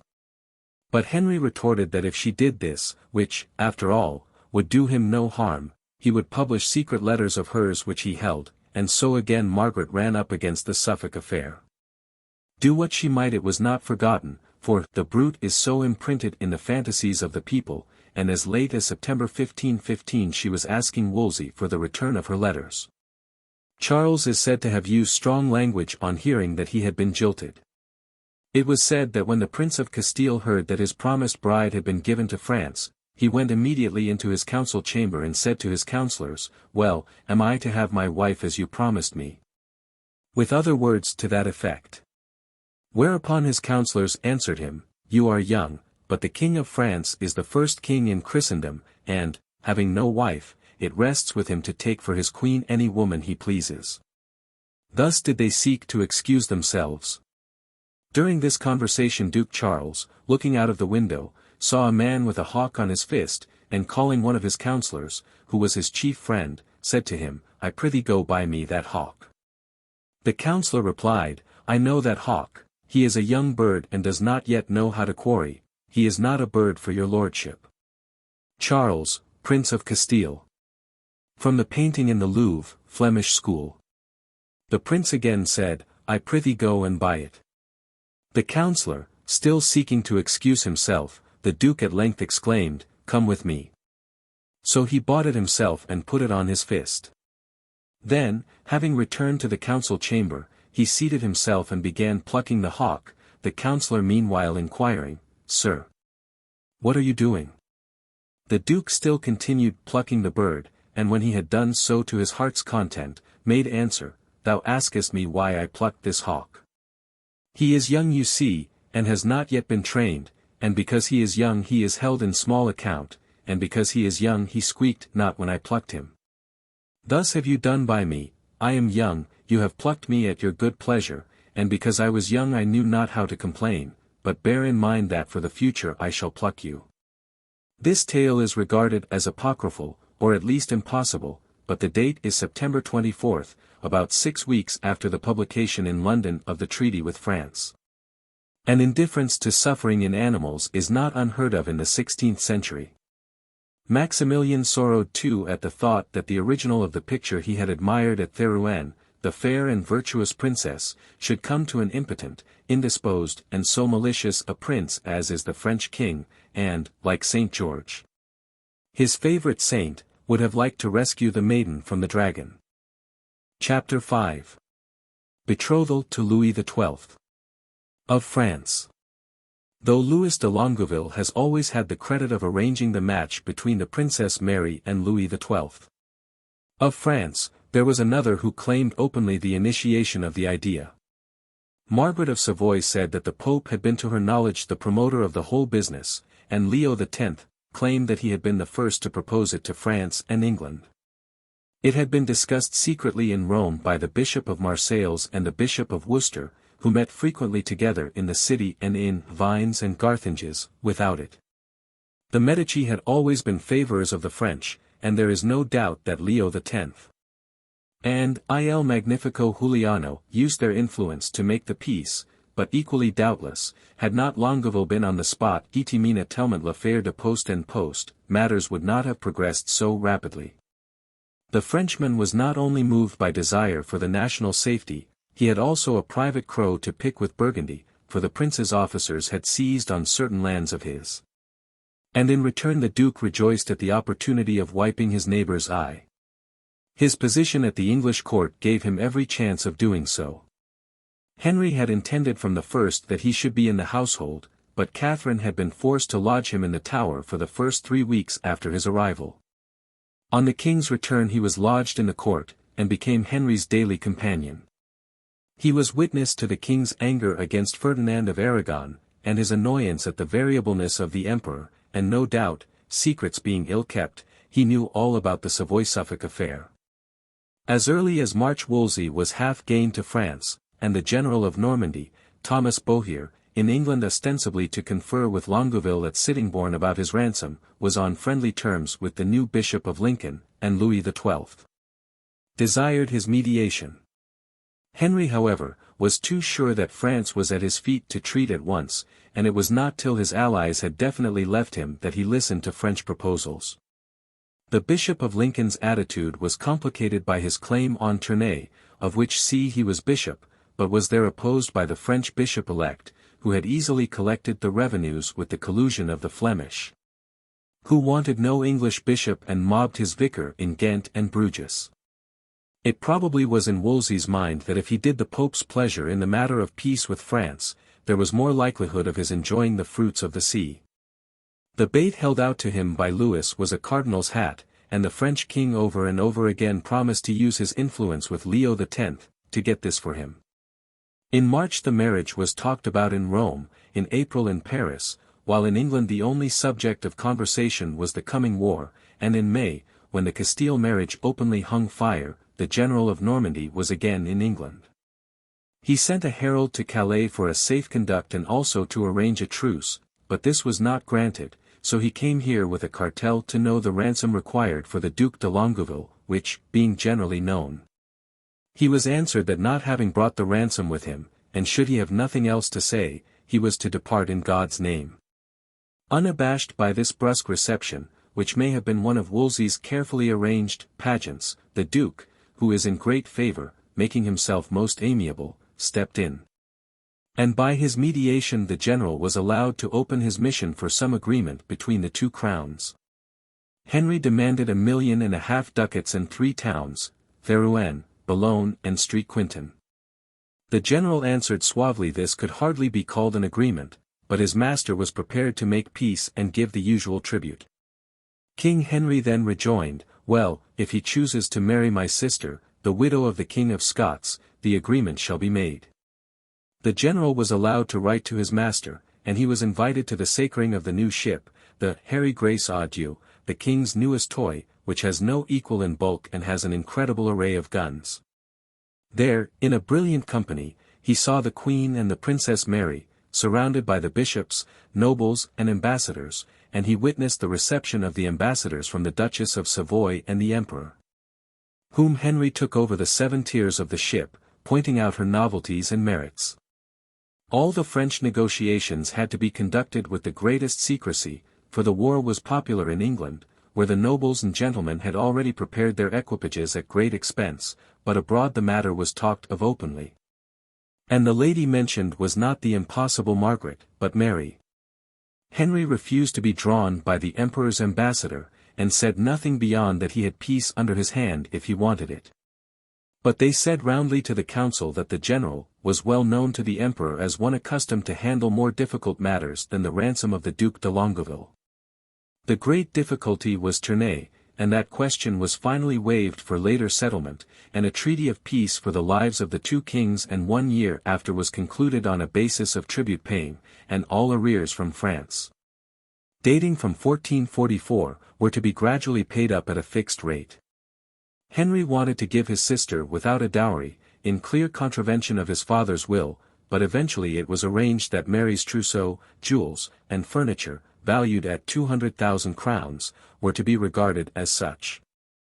Late in the evening of July 29 the General of Normandy came again to London, to a very different reception. He had come to seal the articles, having been met by 400 of the chief lords on horseback to do him honour. Next day, at Wanstead Manor, Mary made the formal renunciation of her compact of marriage with Charles, Prince of Castile, in the presence of the Dukes of Norfolk and Suffolk, the Earl of Worcester, the Bishops of Lincoln, Winchester and Durham, and Sir Ralph Verney, her chamberlain. On August 7 the preliminaries were concluded and the contract signed. On the 11th peace was proclaimed in London, with none of the usual pomp, by two men on horseback, in a public street. Neither trumpet nor any other instrument was sounded, and but few persons heard the proclamation, neither were bonfires burnt or any other demonstration made for this peace. 2 days later the wedding took place at Greenwich, and early in the morning of that Sunday, wrote the Venetian ambassador's secretary, a lord came in his barge in quest of Messer Andreas Bador, on behalf of the king, that he might go to the court to be present at the wedding. So he went to where his majesty was, at a place called Greenwich, on a fine river, and proceeded upstairs, where the other lords were awaiting the king in the apartment where the ceremony was to be performed. It had the appearance of a large chamber, the walls around being covered with cloth of gold surmounted by an embroidered frieze with the royal arms. There were many lords present, clad in cloth of gold and some in silk, all wearing chains, who came to meet the ambassador, saying, "Thou art as welcome as if thou wert our father and of our own blood," for which he thanked them much. And he gave them good greeting. And he remained thus, talking, first with one and then with another, for 3 hours, till at length the king came and was immediately followed by the queen, his sister the bride, and a number of ladies. The Duc de Longueville, with 2 French ambassadors, represented the King of France. The primate delivered a Latin sermon, saying that they had been brought to that place to celebrate a holy marriage, the contracting parties being the sister of the King of England and the King of France, whose majesty was represented by the Duc de Longueville. Then John de Selva, President of Normandy, spoke, and said that the King of France was willing to take the Princess Mary to wife, and the Bishop of Durham read the French letters patent. When these discourses were ended, the Duc de Longueville, representing the person of the French king, taking the princess by the right hand, read the marriage contract in French. After which the princess, taking the duke's right hand in hers, read her contract in the same tongue. The duke then signed the schedule, and after him the princess signed Mary, and that done, Longueville delivered to her a golden ring which she placed on the 4th finger of her right hand. By this time it was nearly midday, and the king went to mass in procession headed by the lords walking 2 and 2, and clad in silk gowns of their own fashion with gold collars as massive as chains. 2 dukes of the realm walked together clad in gowns of cloth of gold, and last came the Venetian ambassador next the king as a mark of honour, and paired with the Archbishop of Canterbury. Henry wore a gown of cloth of gold and ash-colour satin in checkers, with certain jewelled embroidery, after his usual fashion, of beaten gold appliqué to the brocade, and a most costly collar round his neck. With him, nearly in a line but slightly behind, walked the Duc de Longueville, wearing a gown of cloth of gold and purple satin in checkers, and a most beautiful collar. After the king came the queen, who was pregnant, also in ash-colour satin with chains and jewels, and on her head a cap of cloth of gold covering the ears in the Venetian fashion, and beside her walked the bride in a petticoat of ash-colour satin, and a gown of purple satin and cloth of gold in checkers. She also had a Venetian cap and many chains and jewels, and was accompanied by many ladies. After mass came a banquet, followed by a return to the same room where the ceremony had taken place, and there, to the harmonious sounds of flute, harp, pipe, and violetta, they danced for 2 hours. The king and the Duke of Buckingham dancing in their doublets, and the tunes were so merry that Bador, old as he was, felt tempted to throw off his gown and follow Henry's example. Whether it was before, after, or during the dance, at some moment the marriage was formally concluded per verba de presenti, and the bride, in the presence of many witnesses, undressed and went to bed. The Marquis of Rothlin, the Duc de Longueville, in his doublet with a pair of red hose, but with one leg naked, went into bed and touched the princess with his naked leg, and the marriage was declared consummated. After the dance, refreshments were served, and the king and queen departed, and the Archbishop of York, Wolsey, the Duc de Longueville, Bador, the Lord of St. John's, i.e. the Prior of St. John of Jerusalem in England, and other noblemen went to the house given by the king to the duke, a good bowshot from the palace, but within the park walls. There the legal instrument was signed and mutually ratified. Then wines were served, and the Venetian ambassador, and the noblemen who had fetched him in the morning, with the Lord of St. John's, took their leave and returned home by barge, making good cheer by the way. What were Mary's feelings? In spite of the Flemish agent's report, it is not necessary to believe that she had been deeply wounded by the breaking off of the Flemish marriage, or that she had ever been in love with the prince. But it is well known that she gave a reluctant consent to the French marriage, and that her reluctance was said to have its root in her attachment to the Duke of Suffolk, who 3 months ago had been still a suitor for the hand of Margaret of Savoy. Did the two deserted ones console each the other? It is not at all impossible that mutual sympathy brought them into greater intimacy, and that Mary fell in love with the Duke then, for where the experienced Duchess fell, what hope was there for the young princess? That Suffolk wanted to marry her there can be no doubt, but his career and experience made it impossible that he should plunge into love with Mary's enthusiasm. He had already had 2 wives, of whom one was still living, and, put down in black and white, the story of his marriages is hardly respectable. When he was Sir Charles Brandon he made a contract of marriage, with a gentlewoman, Mistress and Brown, and before any solemnization of that marriage not only had a daughter by her, which after was married to the Lord Powys, but also brake promise with her and married the Lady Mortimer, which marriage the said and Brown judicially accused to be unlawful, for that the said Sir Charles Brandon had made a pre-contract with her and carnally known her. Which being duly proved, sentence of divorce was given, and he married solemnly the said Mistress and Brown, at which marriage all the nobility were present and did honour it. And afterwards had by her another daughter, who was married to the Lord Mounteagle. After this the said Mrs. and Brown continued with him all her life as his wife, and died his wife, without impeachment of that marriage. But these matters would not influence Mary, for, besides the fact that the English were notoriously loose about marriage, she was in love, and that hid everything.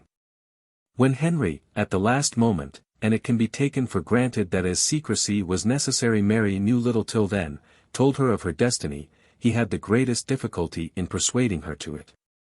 She rebelled vehemently against marriage with an old, feeble, and pocky man of 56, for her ladies would not mince their words with niceness when it came to descriptions.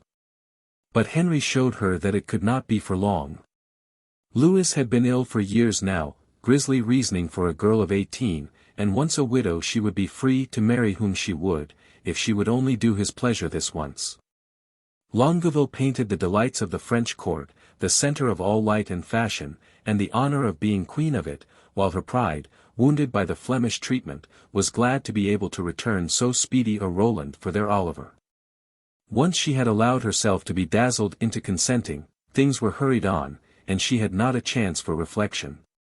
There was nothing but dancing, banquets, and feasts from the day of her marriage to that of her departure, varied by visits from Jehan de Paris, painter and designer of frocks, and from Marigny, her husband's maitre d'hôtel, with presents and letters from the king.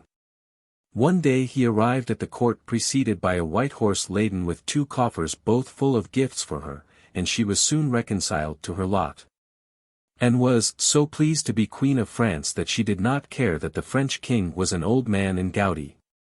She was not going to France en dame de petite étoffe, and if her first trousseau was to have been in all things queenly and honourable, this one eclipsed it, in measure as the dignity of a Queen of France eclipsed that of a Princess of Castile. Louis XII. Engraved by A. Berthold from his tomb in the Abbey of St. Denis. The greater number of her gowns were made in the French fashion, but 6 were Milanese and 8 were English, with tight sleeves. Her jewels were magnificent, and justified her father's reputation of having harvested those of many impecunious princes. Diamonds, caboche and cut, tables and points, pearls, balas rubies sparkled in bracelets, pendants, baldricks, rings. Her device of 4 roses set with diamonds appeared in various forms, and the fleur de lis was not absent, and her frontlets were of pearls.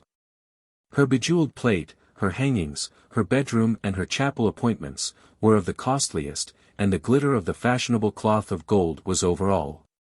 Small wonder that the excitement of the preparations and the pleasure of possessions reconciled Mary to her fate, as her chosen word might indicate, la volonté de Dieu me suffit.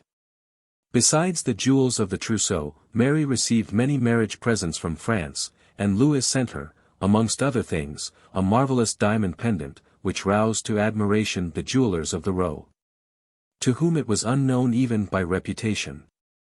A few days after the marriage ceremony the French ambassadors set out for France to carry the news of their successful mission. They did not go empty-handed. The general and his son had been well rewarded, and Longueville, no longer a prisoner, had an order on Cavalcanti, the Italian merchant and banker, for £2,000, Henry's present on the occasion of the marriage.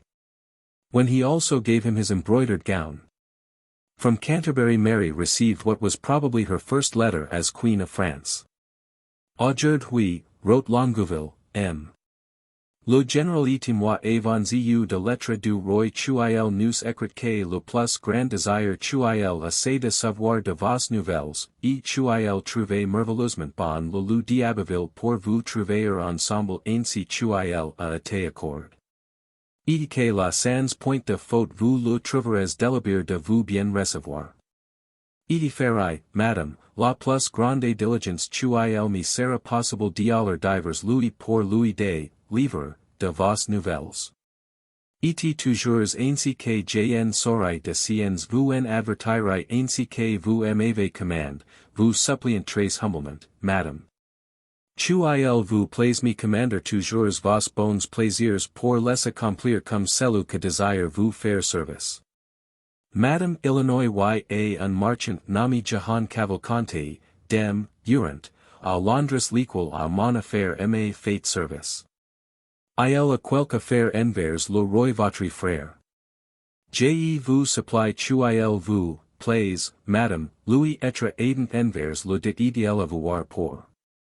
Madame J. prie à notre Seigneur Chuil vous donne très bonne vie, i.e. Bohier also wrote. On their arrival at Estampes, where was the king, their description of Mary, the prettiest girl in Europe, and probably also the difficulty about Tournay, moved Louis to write to ask for her speedy delivery into his hands.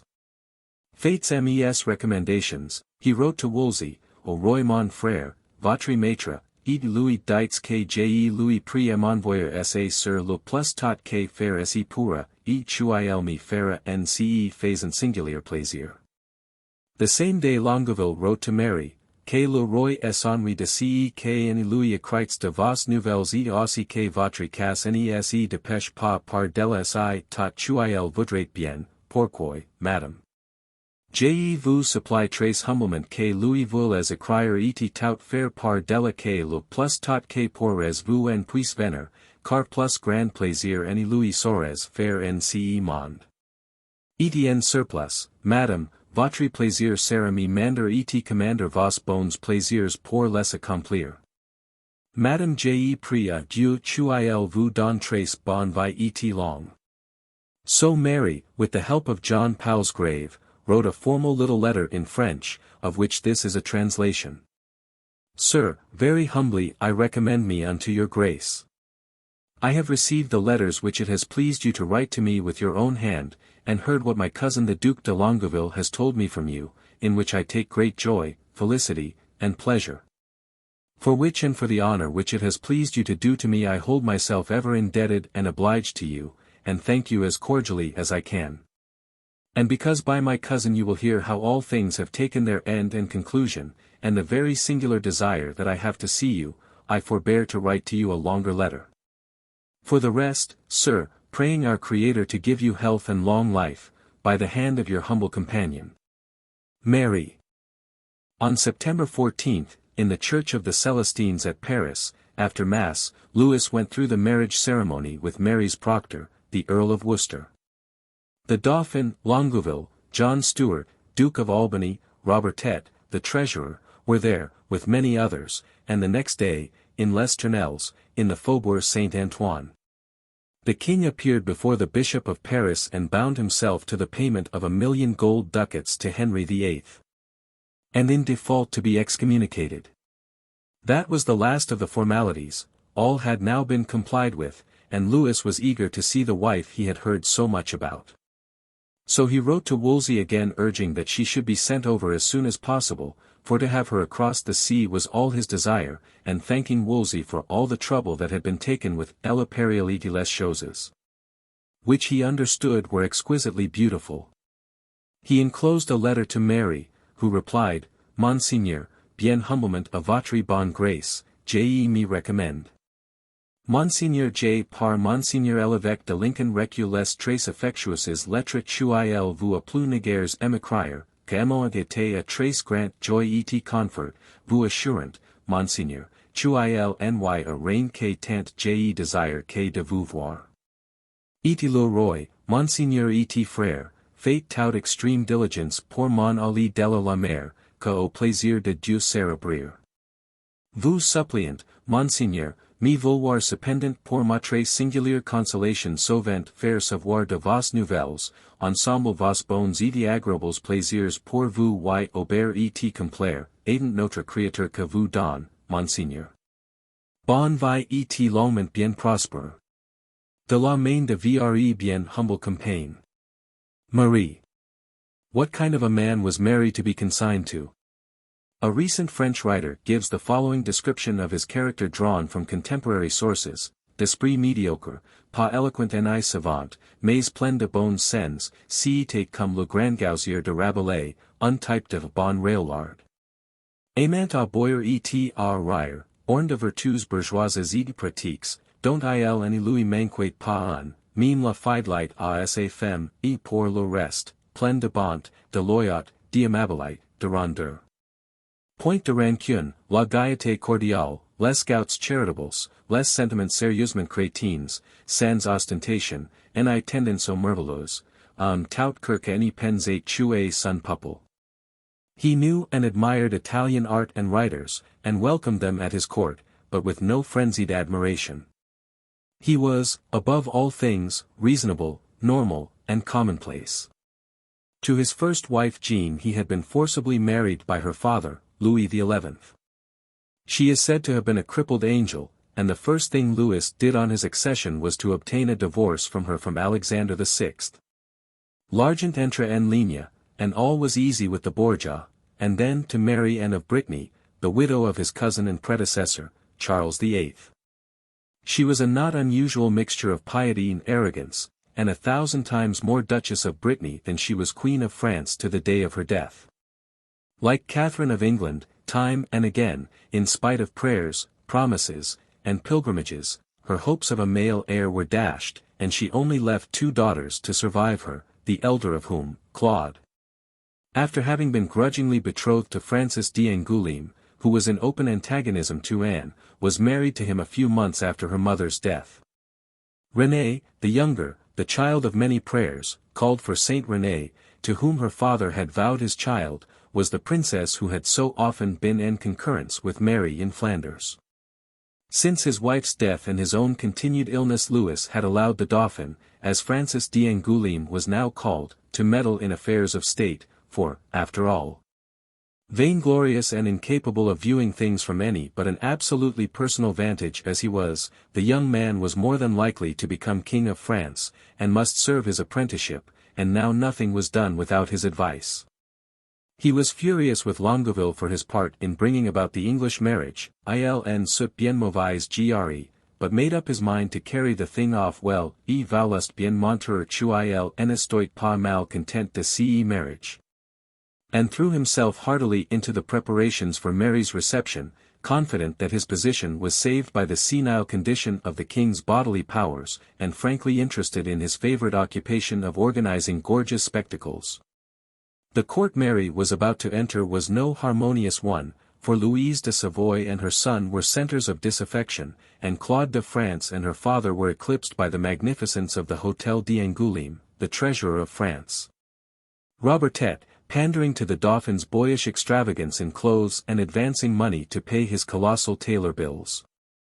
Mary would find herself the center of all kinds of intrigue, from which the kindly nature of her husband could hardly protect her, though, as Worcester wrote, he hath a marvellous mind to content and please the Queen.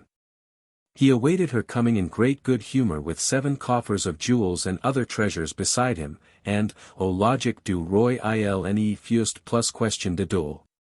Worcester wrote that, there is nothing that can displease him, and he hath provided jewels and goodly gear for her. There was in his chamber the Archbishop of Paris, Robertet, and the General and I, where he showed me the goodliest and richest sight of jewels that ever I saw. I would not have believed it if I had not seen it. All things were for her, said the king, but merrily laughing, my wife shall not have all at once, but at divers times, for he would have many and at divers times kisses and thanks for them.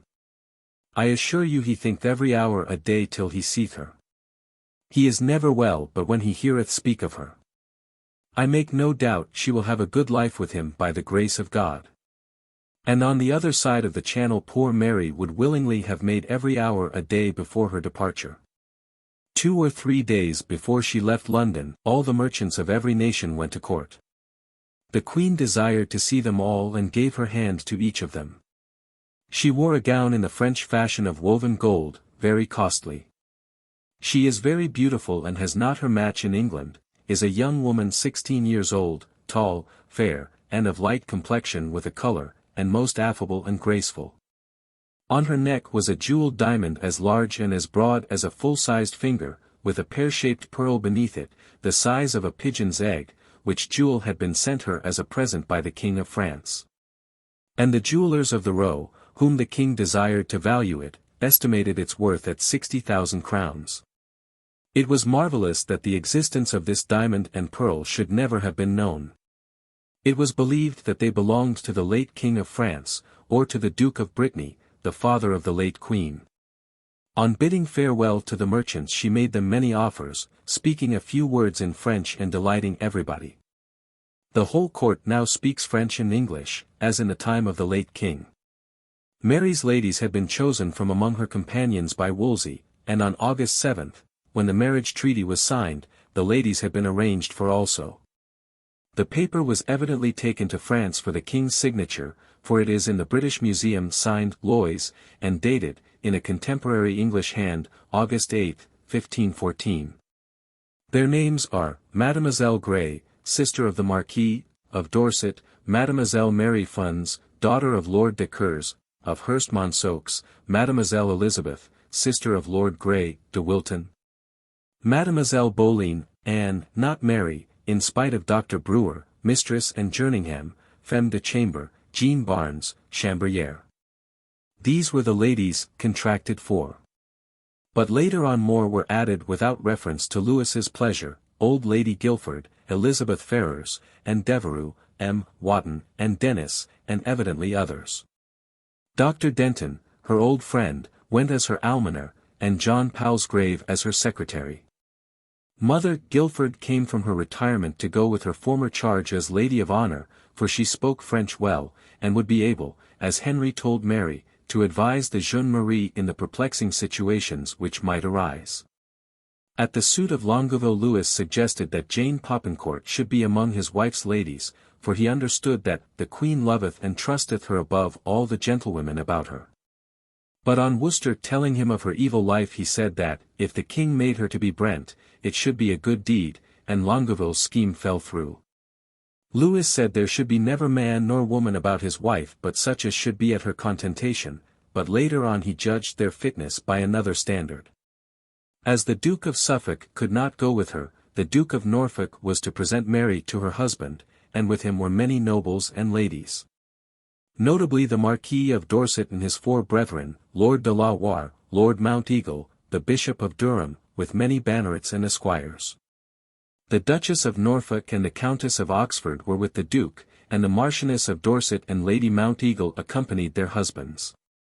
The company was chosen by Wolsey, and several of Suffolk's friends were included. Thomas Wriothesley, Garter King-at-Arms, with Richmond Herald, went to see that all things were in order, and 50 officers of the king's household were transferred to his sisters. On September 19 all these, gros princes et dames et gros personages, set out for Dover, accompanied by what remained of the court to the water's edge. There would be about 1,000 palfreys, and 100 women's carriages, wrote Lorenzo Pasqualigo, merchant of Venice in London, to his brother. There were so many gowns of woven gold, and with gold grounds, housings for the horses and palfreys of the same material, and chains and jewels, that they were worth a vast amount of treasure. And some of the noblemen in this company, to do themselves honor, had spent as much as 200,000 crowns each. Many of the merchants proposed going to Dover to see this fine sight. The court rode in leisurely fashion to the coast at Dover. Mary was expected in France, where no business save rejoicings for the wedding was attended to, on the 29th, and John Heron had pressed the ships for her crossing by that date, and the fleet had scoured the channel to east and west. But it was not till October 2 that she set sail for Boulogne. Henry had meant to have gone 10 miles out to sea with her in the Harry Graysaudieu, but the weather was too threatening, so he bade his sister good-bye at the water edge, his last words being a renewal of his promise about her second marriage. And hers a passionate reminder. The fleet set sail, and had not gone far before the fulfillment of her first marriage became for the moment problematic, for they had not sailed a quarter of their voyage in the sea but that the wind rose and severed the ships. Driving some of them to Calais, some into Flanders, and her ship and 3 others with great difficulty were brought to Boulogne, not without great jeopardy at the entering of the haven, for the master ran the ship hard on shore. But the boats were ready and received the lady out of the ship, and Sir Christopher Garnish, strong, sturdy stallion, so stern and so stousty, strode into the water, and took her in his arms and bare her to land, where the Duke of Vendôme and a cardinal with many other great estates, received her with great honor. At least one ship of the fleet was lost, the Great Elizabeth, at Sandgate, close to Calais, and Sir Weston Brown, the captain, and not 100 men escaped out of a company of 500. The useful Marigny at once sent notice to Louis at Abbeville of the Queen's arrival, and thither, after a short interval of rest, long enough to squeeze the sea water from her clothes, went Mary, accompanied all the way by Longueville, who made her good cheer, Lautrec, the Bishop of Bayeux, and a large company, and joined on the way by the Duc d'Angoulême, whom the English annoyed by calling M. Le Duc, instead of Monsieur Tout-Court. On the 8th the company was within a few miles of Abbeville, and at St. Nicholas d'Essarts the princes left Mary to rest and change and put herself in order, while they rode on to Abbeville to announce her coming to the king. Louis was curious to see her, but etiquette forbade his going to meet her, so he sent back the Dauphin to meet her a mile or so out of the town, with MM. d'Alençon, de Longueville, de Lautrec, de la Tremouille, saying that he intended to happen along the road hawking with his falcons, and would accidentally meet the Queen at such and such a place, and Mary was to know nothing of his intention. At the place appointed, a wide plain a little over a mile away, the Dauphin met Mary riding a white palfrey, and wearing a dress of cloth of gold on crimson, her shaggy hat of crimson silk cocked over her left eye, and detained her there talking till some horsemen came in sight. They were the king, the cardinals of Auch and Bayeux, M. de Vendôme, the Duke of Albany, Count Galeazzo di San Severino, the Master of Horse, and others. Louis wore a short riding dress of the same stuff as the Queen's, a sure sign that the meeting had really been prearranged. For at this time it was the fashion when kings and queens appeared together in public that their garments should always be made of the same material. He rode as jauntily as he could a beautiful Spanish horse, whose barb was of cloth of gold and black satin in checkers. As he came up he gallantly kissed his hand to Mary and expressed his surprise at this chance meeting, and Mary doffed her hat when told who this was, and kissed her hand to the king. who then brought his horse close up to her palfrey and threw his arm round her neck and kissed her as kindly as if he had been 25. After a few words with her he greeted the princes and gentlemen of her company, and then, saying that he would continue his hunting, he departed and returned home by another way. He looked exceedingly ill, and Mary seems to have found him worse than she had imagined. After Louis had gone the procession was formed. It led off with 50 of Mary's esquires dressed in silks of several sorts, all wearing the inevitable gold collar or chain. Next came the Duke of Norfolk, with the ambassadors and noblemen 2 and 2, all wearing enormous gold chains, some cost as much as £600, some doubling and trebling them round their necks, others wearing them prisoner fashion. And all having velvet bonnets of different colours. Garter King at Arms and Richmond Herald in their tabards followed, with 8 trumpeters in crimson damask, and macers with gilt maces surmounted by a royal crown. Then 2 grooms in short doublets of cloth of gold and black velvet, with velvet caps, each leading a palfrey, and after these, 2 other palfreys ridden by pages. Then came the Queen on her white palfrey, with the Dauphin always at her side, and at her stirrup her running footmen, followed immediately by her litter of cloth of gold, embroidered with gold lilies in wrought gold. On the back and front of it were the French lilies and the party-coloured roses of York and Lancaster, while on the sides above and below were dolphins and more red and white roses. This was borne by 2 large horses trapped to match the litter and ridden by 2 pages in livery. Next followed the ladies, first a party riding, gay in silks and gold brocades, and then 4 in a carriage covered with gold brocade patterned in large flowers, and drawn by 6 horses trapped to match. Then more ladies on palfreys, and another carriage, and after that more palfreys, all decked and trapped in gold brocade and murrey velvet, with running footmen, and then 10 palfreys more in the same stuffs with pale blue and white fringe. Last of all came 200 English archers marching 2 and 2 in 3 divisions. The first were in doublets of green satin and surcoats and belts of black velvet, with shaggy red and white hats, the second wore black doublets and shaggy white hats. The third black with grey hats. But this was not all. About half a mile out of the town the chief men of Abbeville met the Queen with 150 men, archers, musketeers, and arbalestmen, all in red and yellow, and with them the captain of the town and 30 men in his own livery. These fell in at the head of the procession, which had swelled to considerable dimensions before it reached the suburbs. At Notre Dame de la Chapelle without the walls there seems to have been a short halt to allow Mary to make final preparations for her entry, and here she was met by the clergy. It was now about 4 o'clock, and a sharp shower fell, drenching them all, especially the ladies, and, indeed, of water from heaven there was no lack until the evening, which caused some regret. The procession again formed up. First went a good number of archers, musketeers and arbalestmen of the town, all in their livery of red and yellow, next the Prévôt de l'Hôtel with his archers. Then the 400 archers of the guard, on foot, with their captains, followed by the Grand Seneschal of Normandy, with the gentlemen about 80 in number, including the princes and grandees, who might amount to as many as 25. In gallant trim of various sorts and many in gold brocade.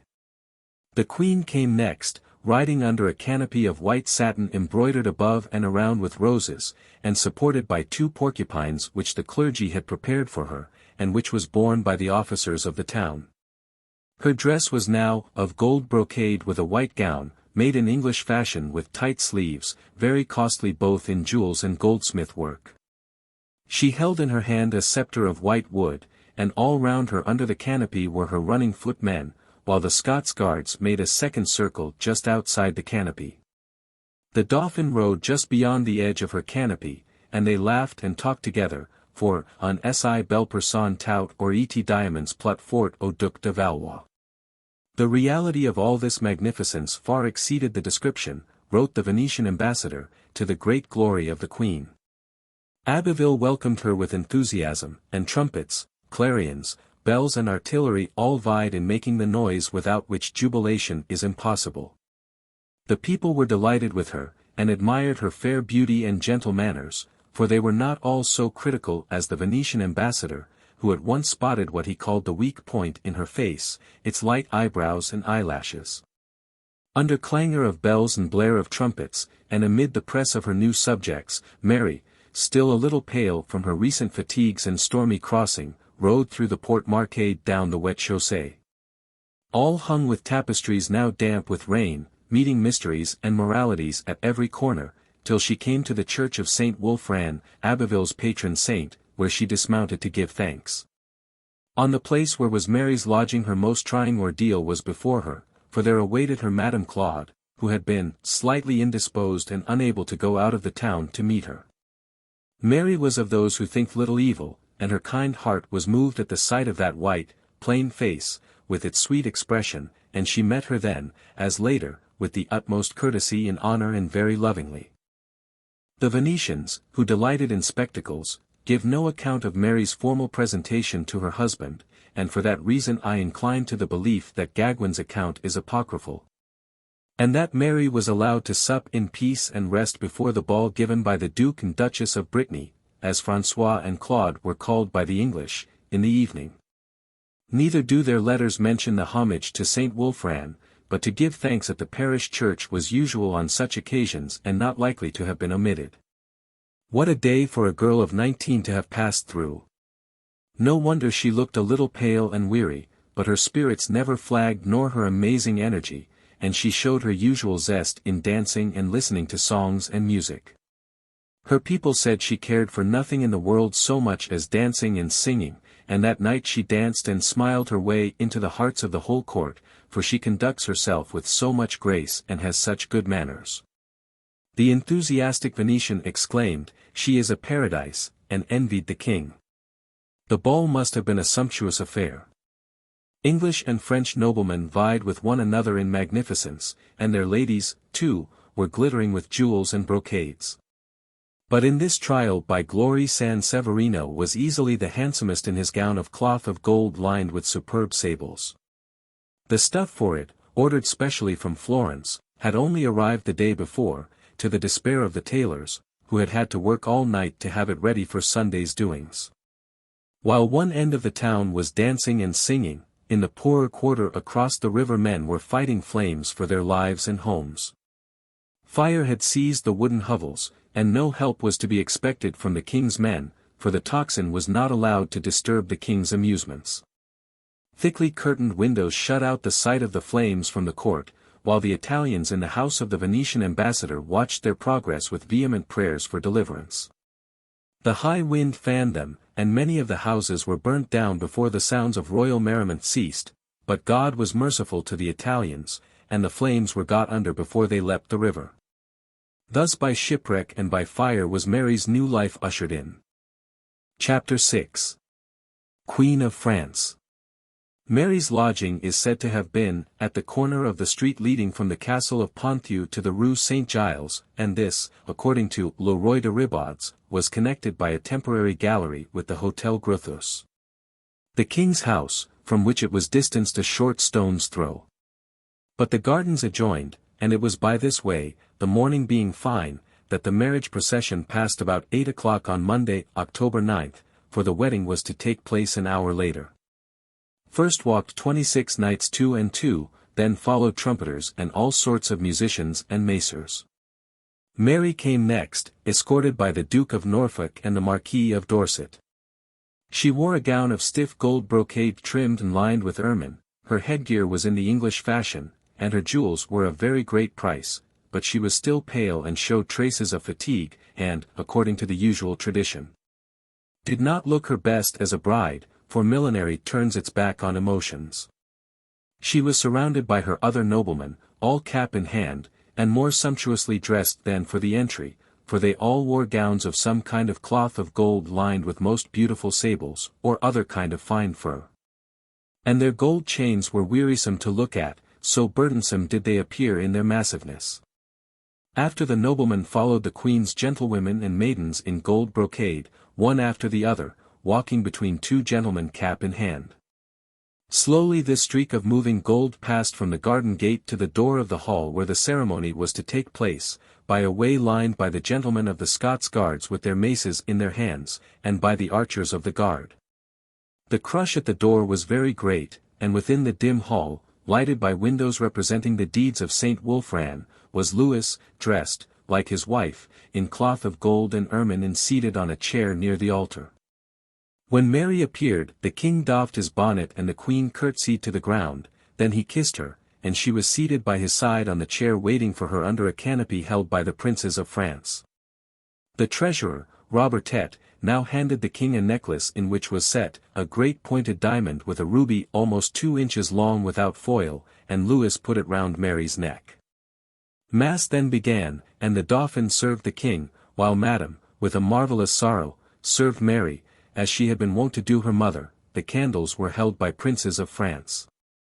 The Cardinal of Bayeux married them and then sung Mass, and when he gave the wafer, one half to the king and the other to the queen, Louis, after he had kissed and received his, turned and kissed his wife.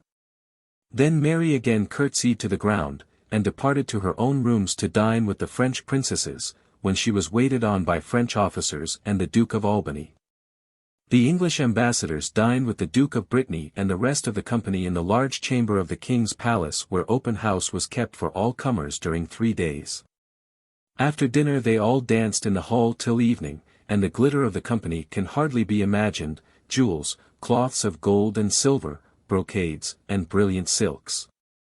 Beautiful women and fine men, French and English, it was impossible to say which were the most richly clad, only an Englishman was always known by his heavy gold chain. In the evening Louis had Mary dressed in French fashion and they gave a ball, and there was more dancing, good cheer, and banqueting when Mary was served for the last time by Englishmen, who, clad in cloth of gold, knelt the whole time. Some thought the French fashion did not become her so well as the English, others thought she had never looked better in her life, but whichever may be correct, Louis at any rate could not bear her to leave his side. She must have chattered away to him a kind of mixture of her own desires and vague remembrances of her brother's wishes, for she asked him to undertake a new Italian expedition, and told him she longed above all things to go to Venice. And Louis promised that they would go together. The evening passed, and at the 8th hour before midnight, the queen was taken away from the entertainment by Madame to go and sleep with the king, and, the next morning, the 10th. The king seemed very jovial and gay and in love by his countenance. But alas! It was not for long. Ces amoureuses nuptiales were too much for him, antique and debile as he was, and the same day the gout gripped him again.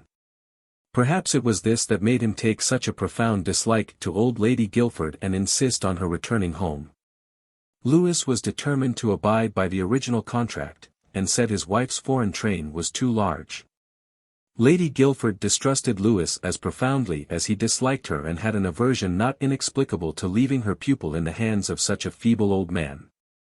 She went so far, however, as to refuse to leave them alone, and when Louis would have been merry, she was always there with her forbidding look. Still she was Mary's one stay in the circumstances of her marriage, and it was hard, much probably as the queen resented her assumed airs of authority, to part from her. But go she had to, though Mary wept and said she had never expected such treatment, said she would write to her brother, and told her to wait at Boulogne till the answer arrived, for she would reinstate her.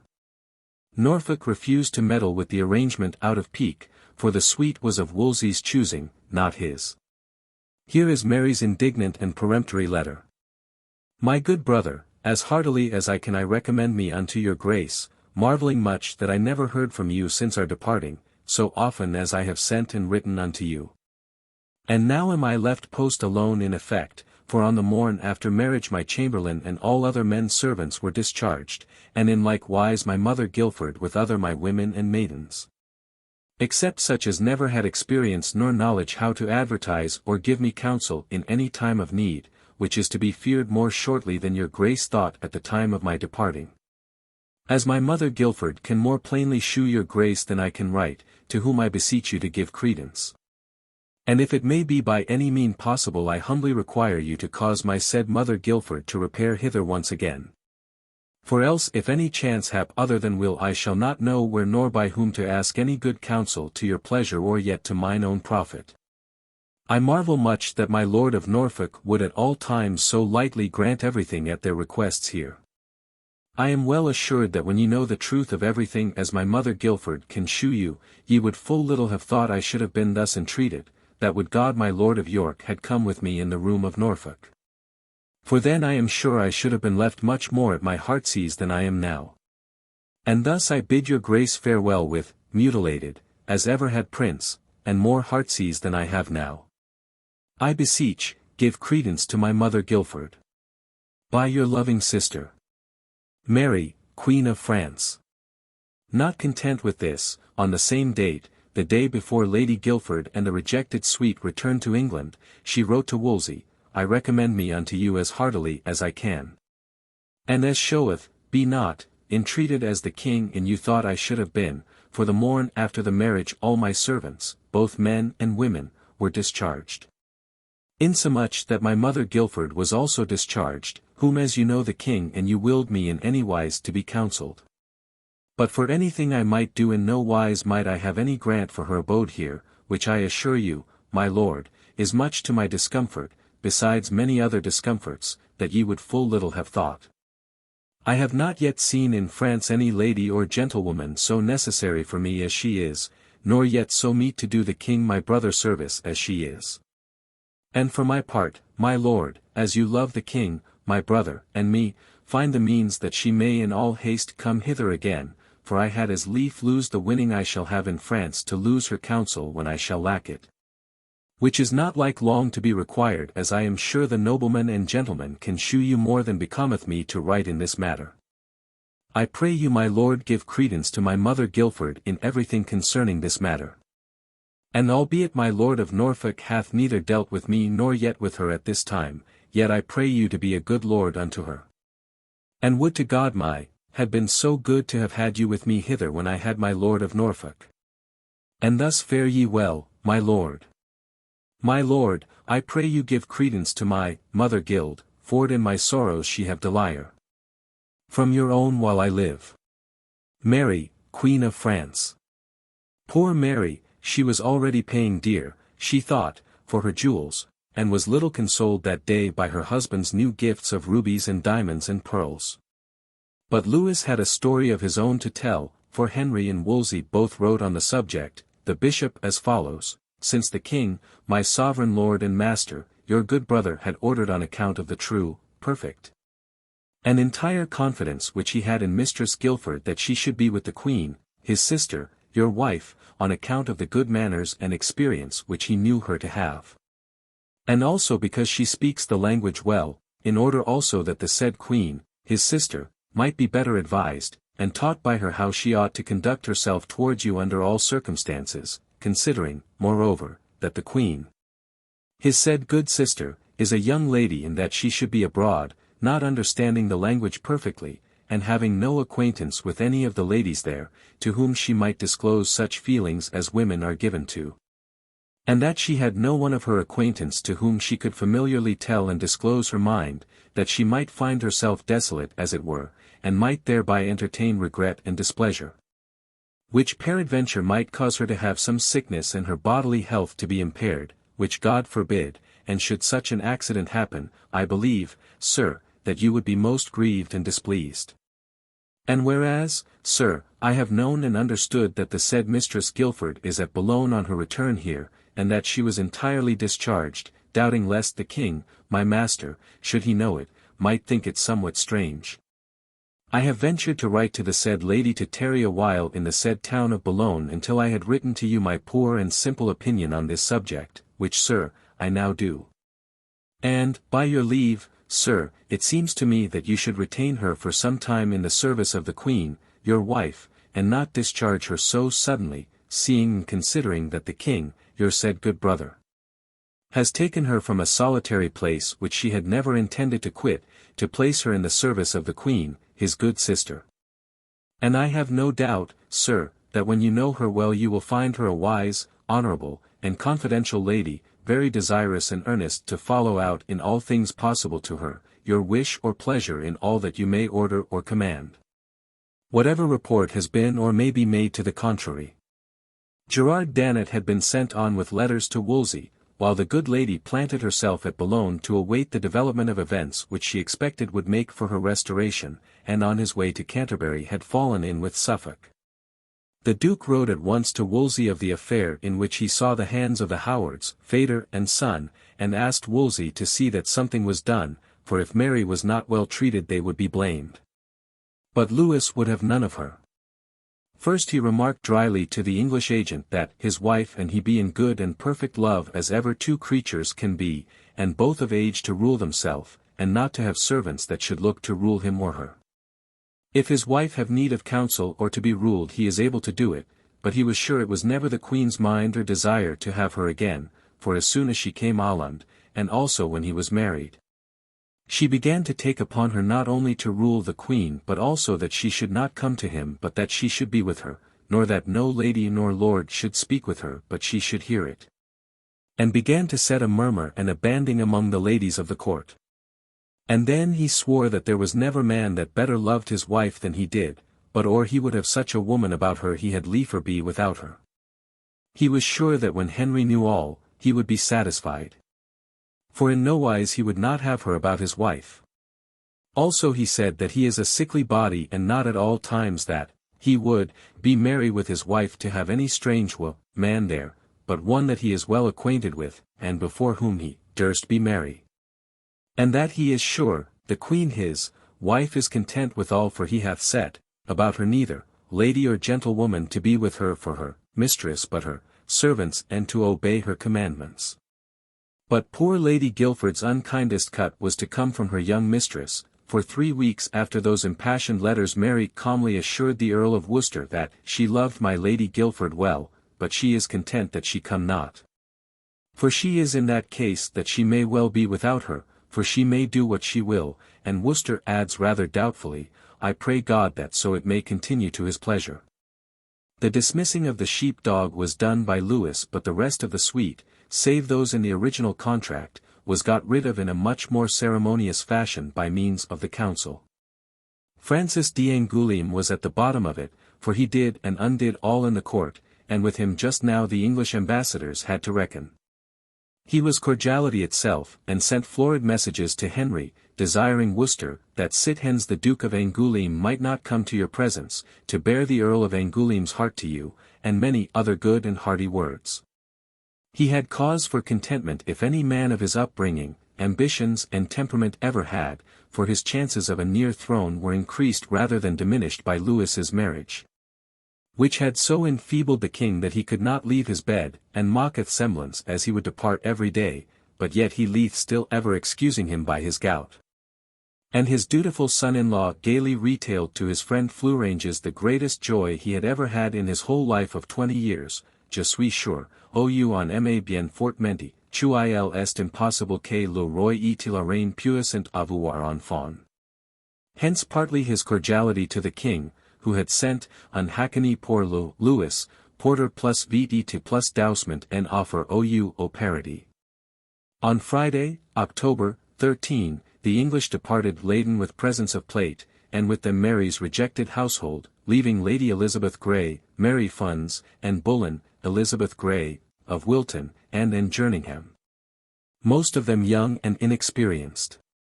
She retained in all 13 men, including Dr. Denton, her almoner, and Maitre Guillaume, her physician, and 6 women, with Jean Barnes, the chambriere. Mary's 8 trumpeters went away with their pockets full of gold from the king, monsieur, madame, and the whole court, while the French court musicians and singers were far from content. For the king had forbidden them at the peril of their lives to go to play or sing as wandering minstrels for money in the lodgings of the English. The court continued at Abbeville till after the 20th, and Mary was continually by the bedside of her husband, who, she told the ambassadors, mocketh as much of her as it is possible for any man to make of a lady. She played to him on her lute and sang, and he was never happy but in her presence, and emptied his 7 coffers of jewels slowly into her lap. The Dauphin and Longueville were her very good friends, and both asked her to use her influence with Henry for the deliverance at a reduced ransom of French prisoners in whom they were interested, and she wrote twice on the subject to her brother. There is little doubt that Mary found Francis an amusing companion, and she probably flirted with her son-in-law, for, after all, she was but 19 and he but 20, and now she was allowed to do as she liked. Henry did not write to her, but did to his brother-in-law, who had written to him to tell of his joy in the prospect of having an heir.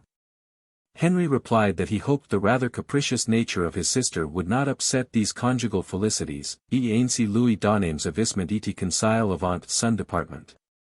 Et ne faisons aucun de elle un jour plus que l'autre en la trouves tel que doit être envers vous et faire toutes choses que vous pouvez venir à giare, plaisir ou contentement. Before the departure of the English from Abbeville the Dauphin had caused a joust to be proclaimed which was considered of extraordinary character. In November, after the entry of the Queen into Paris he, with 9 aides, would answer at the barrier all comers that were gentlemen of name and arms, on horseback and on foot. The laws of horseback were that with sharp spears they should run 5 courses at tilt and 5 more at randon, being well armed and covered with pieces of advantage for their best defence. After this to fight 12 strokes with sharp swords. This being done, he and his aides offered to fight at barriers with the same persons with a hand spear and a sword. The French herald had carried the proclamation of the justs to England, and the Duke of Suffolk, the Marquis of Dorset, and his 4 brethren, the Lord Clinton, Sir Edward Neville, Sir Giles Capel, Thomas Shane, and others got license of the king to go over to this challenge. When Suffolk met Danet at Canterbury he was on his way to Boulogne, where he landed on October 20th, and after, no doubt, visiting Lady Guilford with what comfort he could, he set out with the Marquis and his brothers, who were all awaiting him in grey coats and hoods because they would not be known. The Duke was eager to strike Wyatt the French king, and his one dread was that the council, i.e. the Duke of Norfolk and his son, the Earl of Surrey, would insist on his returning home before this was accomplished, wherefore, my lord, he wrote to Wolsey, I beseech you hold your hand fast that I be not sent for back. It was Suffolk's first visit to France, and his idea of distance was insular, not continental, for he expected to be in Paris the day after his landing at Boulogne, but travelling rapidly and passing by Abbeville to Beauvais. They came up with the court there on the 25th. On hearing of their arrival Louis sent for Suffolk at once to come to him alone, and the Duke was brought straight into the king's room, where he was in bed, with the Queen sitting beside him. Suffolk did his riwarines and knelt down by his bed seed. The nobleman's own spelling, and so he brast me in his arms and held me a good while, and said I was Hartil Wycombe and axes me, how douse men especial good brodar whom I am so mosh bounden to loaf above all the world. Suffolk assured Louis of Henry's goodwill and thanks for the honour and love showed to his sister. And upon that his grace said that there should be nothing, that he will spare to do your grace's pleasure a service, with as hearty manner as ever I saw a man, and, sir, I said unto him that your grace would do unto him in like case. And he said, I doubt it not, for I know well the nobleness, and trust so much in your master that I reckon I have of him the greatest jewel that ever one prince had of another. At this appropriate moment Suffolk rose from his knees and made his reverence unto the Queen. He gave her brother's messages and Queen Catherine's, and was more than relieved to see that Mary could control her feelings and order herself wisely and honourably, the which I assure your grace rejoiced me not a little, your grace knows why.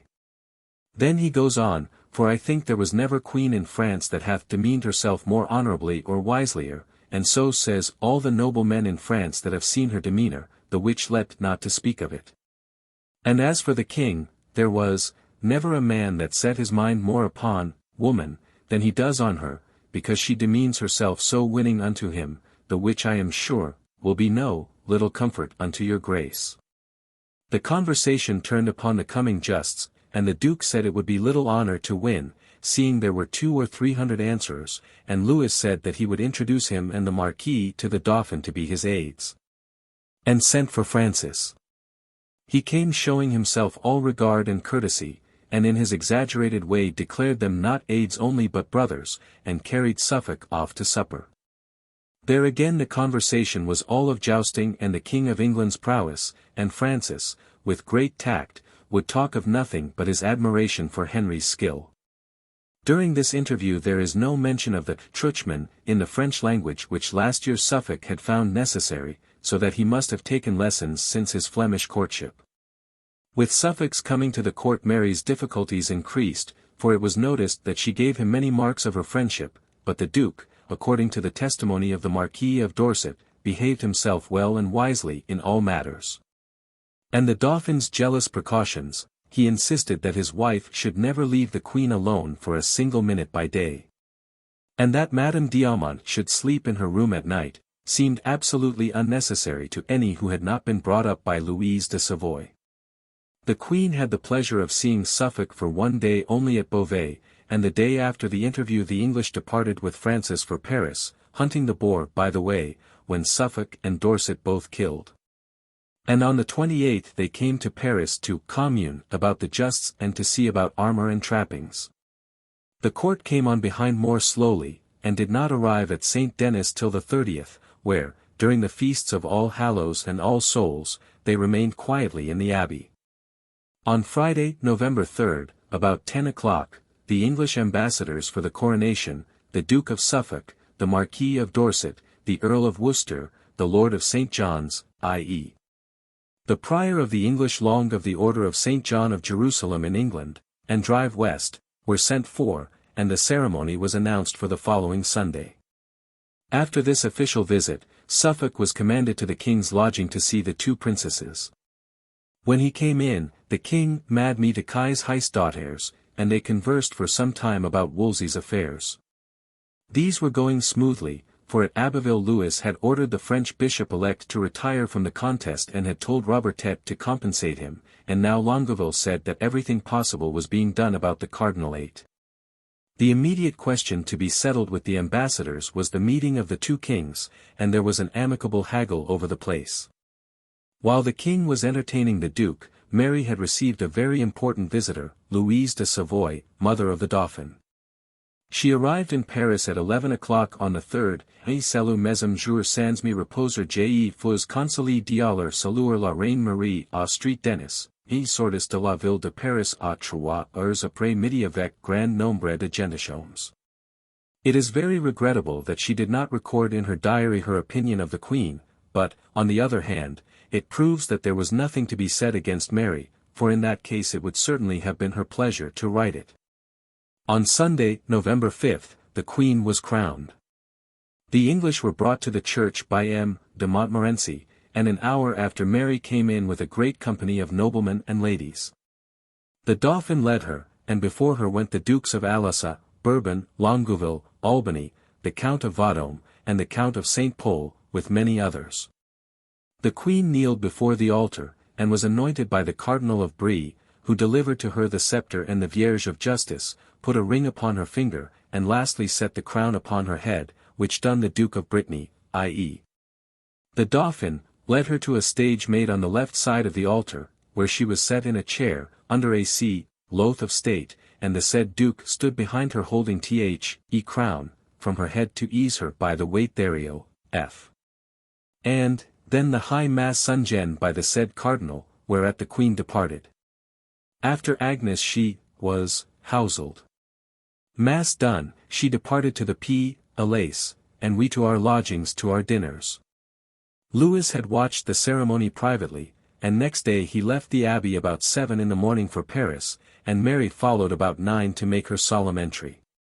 After dinner at the Chapelle Saint-Denis began the wearisome ceremonial, a repetition on a more grandiose scale of the entry into Abbeville. The city sent deputations to greet her, the law and the merchants likewise, and as Mary's French was not equal to the burden of replying to their welcome, the Archbishop of Paris had to be her spokesman. This was just outside the barriers, where the procession was formed, a replica of that at Abbeville.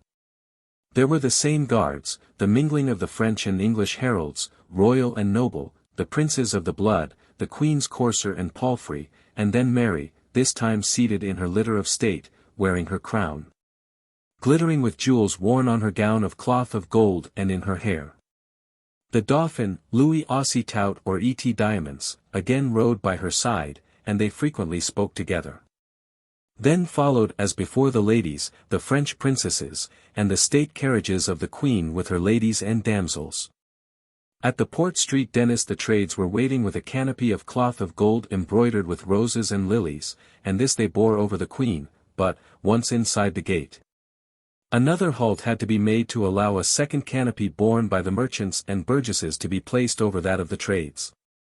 At this point was an allegorical display on a tapestry-covered scaffold of the arms of the city of Paris, a galley under sail with the four winds blowing with bursting cheeks upon it. On the deck were Ceres and Bacchus, while Paris held the tiller. Sailors manned the yards and chanted, "Noble dame bien soit venue en France. Par toi vivens en plaisir et en joie. Francois, Anglois vivant à leur plaisance. Louange à Dieu du bien chuil nous envoy." Mary's courteous grace in acknowledging the acclamation with which she was greeted as usual pleased the people, and she passed on down the tapestry-hung streets, and through the crowds of cheering people, past the Fontaine du Ponceau, where the water was scattered over two plants, a lily and a rose.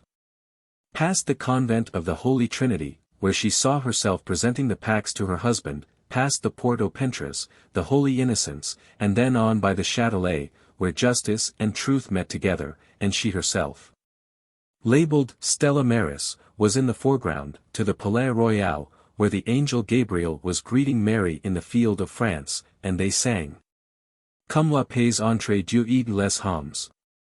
Par le moyen de la Vierge Marie. Fut jadis faked. Ainsi à présent somme. Bourgois Francois discharges de nos sommes. Car Marie avec nous est Marie." But this was not the end, though the afternoon was wearing on. The procession now proceeded to Notre Dame de Paris, where all the learned in theology, law and medicine met her in their furred gowns, and outside the church she was harangued by a venerable doctor. Through the open doors of the cathedral could be seen dimly the group of great ecclesiastics waiting to welcome her.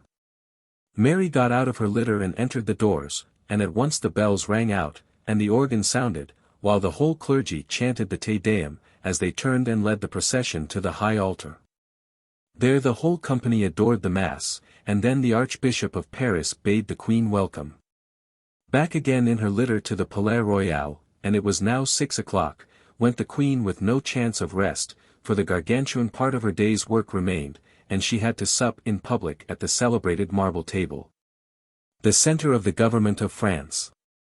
In the Grande Salle the Doric pillars were all surrounded by sideboards laden with gold and silver plate, the walls were hung with tapestry, and the air was so melodious with clarion and trumpet, that it seemed paradise rather than a room in an earthly palace.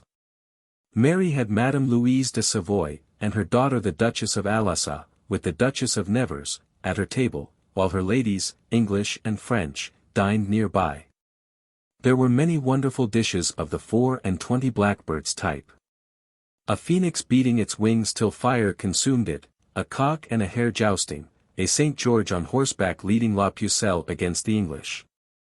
The heralds and musicians cried largesse, and Mary gave to them a ship of silver, and at last, after being rejoiced by a few more pastimes and diversions, she was at liberty to take her leave.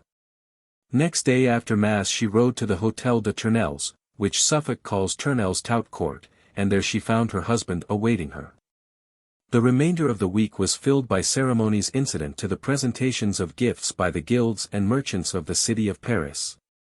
But Mary found time to write to Wolsey for temporary help till her estate was settled for her whilom French master, John Palsgrave, who had not returned to England with the rest of her rejected train, but had made his way to Paris, evidently encouraged by his mistress, in order to study. Chapter 7. The Englishmen in Paris. On Monday, September 28, before the marriage, Montjoy, the French herald, had carried the French challenge to England, and the justs had been proclaimed at Canterbury by the Garter King at Arms. The date now had been definitely fixed for November 13, and nothing else was talked of in Paris, while the Dauphin was and had been so busy with the arrangements that he had not attended any councils, nor taken part in any of the deliberations with the English ambassadors. The Earl of Dorset had no very exalted opinion of him as a juster, and he told Wolsey that, "We found him and his company not like as they have been named. For though they do run trimly and handle themselves well, enough, with their small and light staves, they could not well trim themselves in their harnes, but, be content to have our poor advices." But if he knew little about harness he took delight in organizing the ceremonies of the occasion, and erected an arch triumphant at Les Tournelles, in the Rue Saint-Antoine, on which 4 shields were to be placed. And the rules were, that he who would touch any of them must first enter his name and arms. That he who touched the first which was silver should run at tilt according to the articles, who touched the golden should run at randon as above mentioned. He that touched the black shield should fight on foot with hand spears or swords for the one hand, 6 foins with the hand spear, and then 8 strokes to the most advantage, if the spear so long held. And after that 12 strokes with the sword. He that touched the tawny shield should cast a spear on foot with a target on his arm and after fight with a 2-handed sword.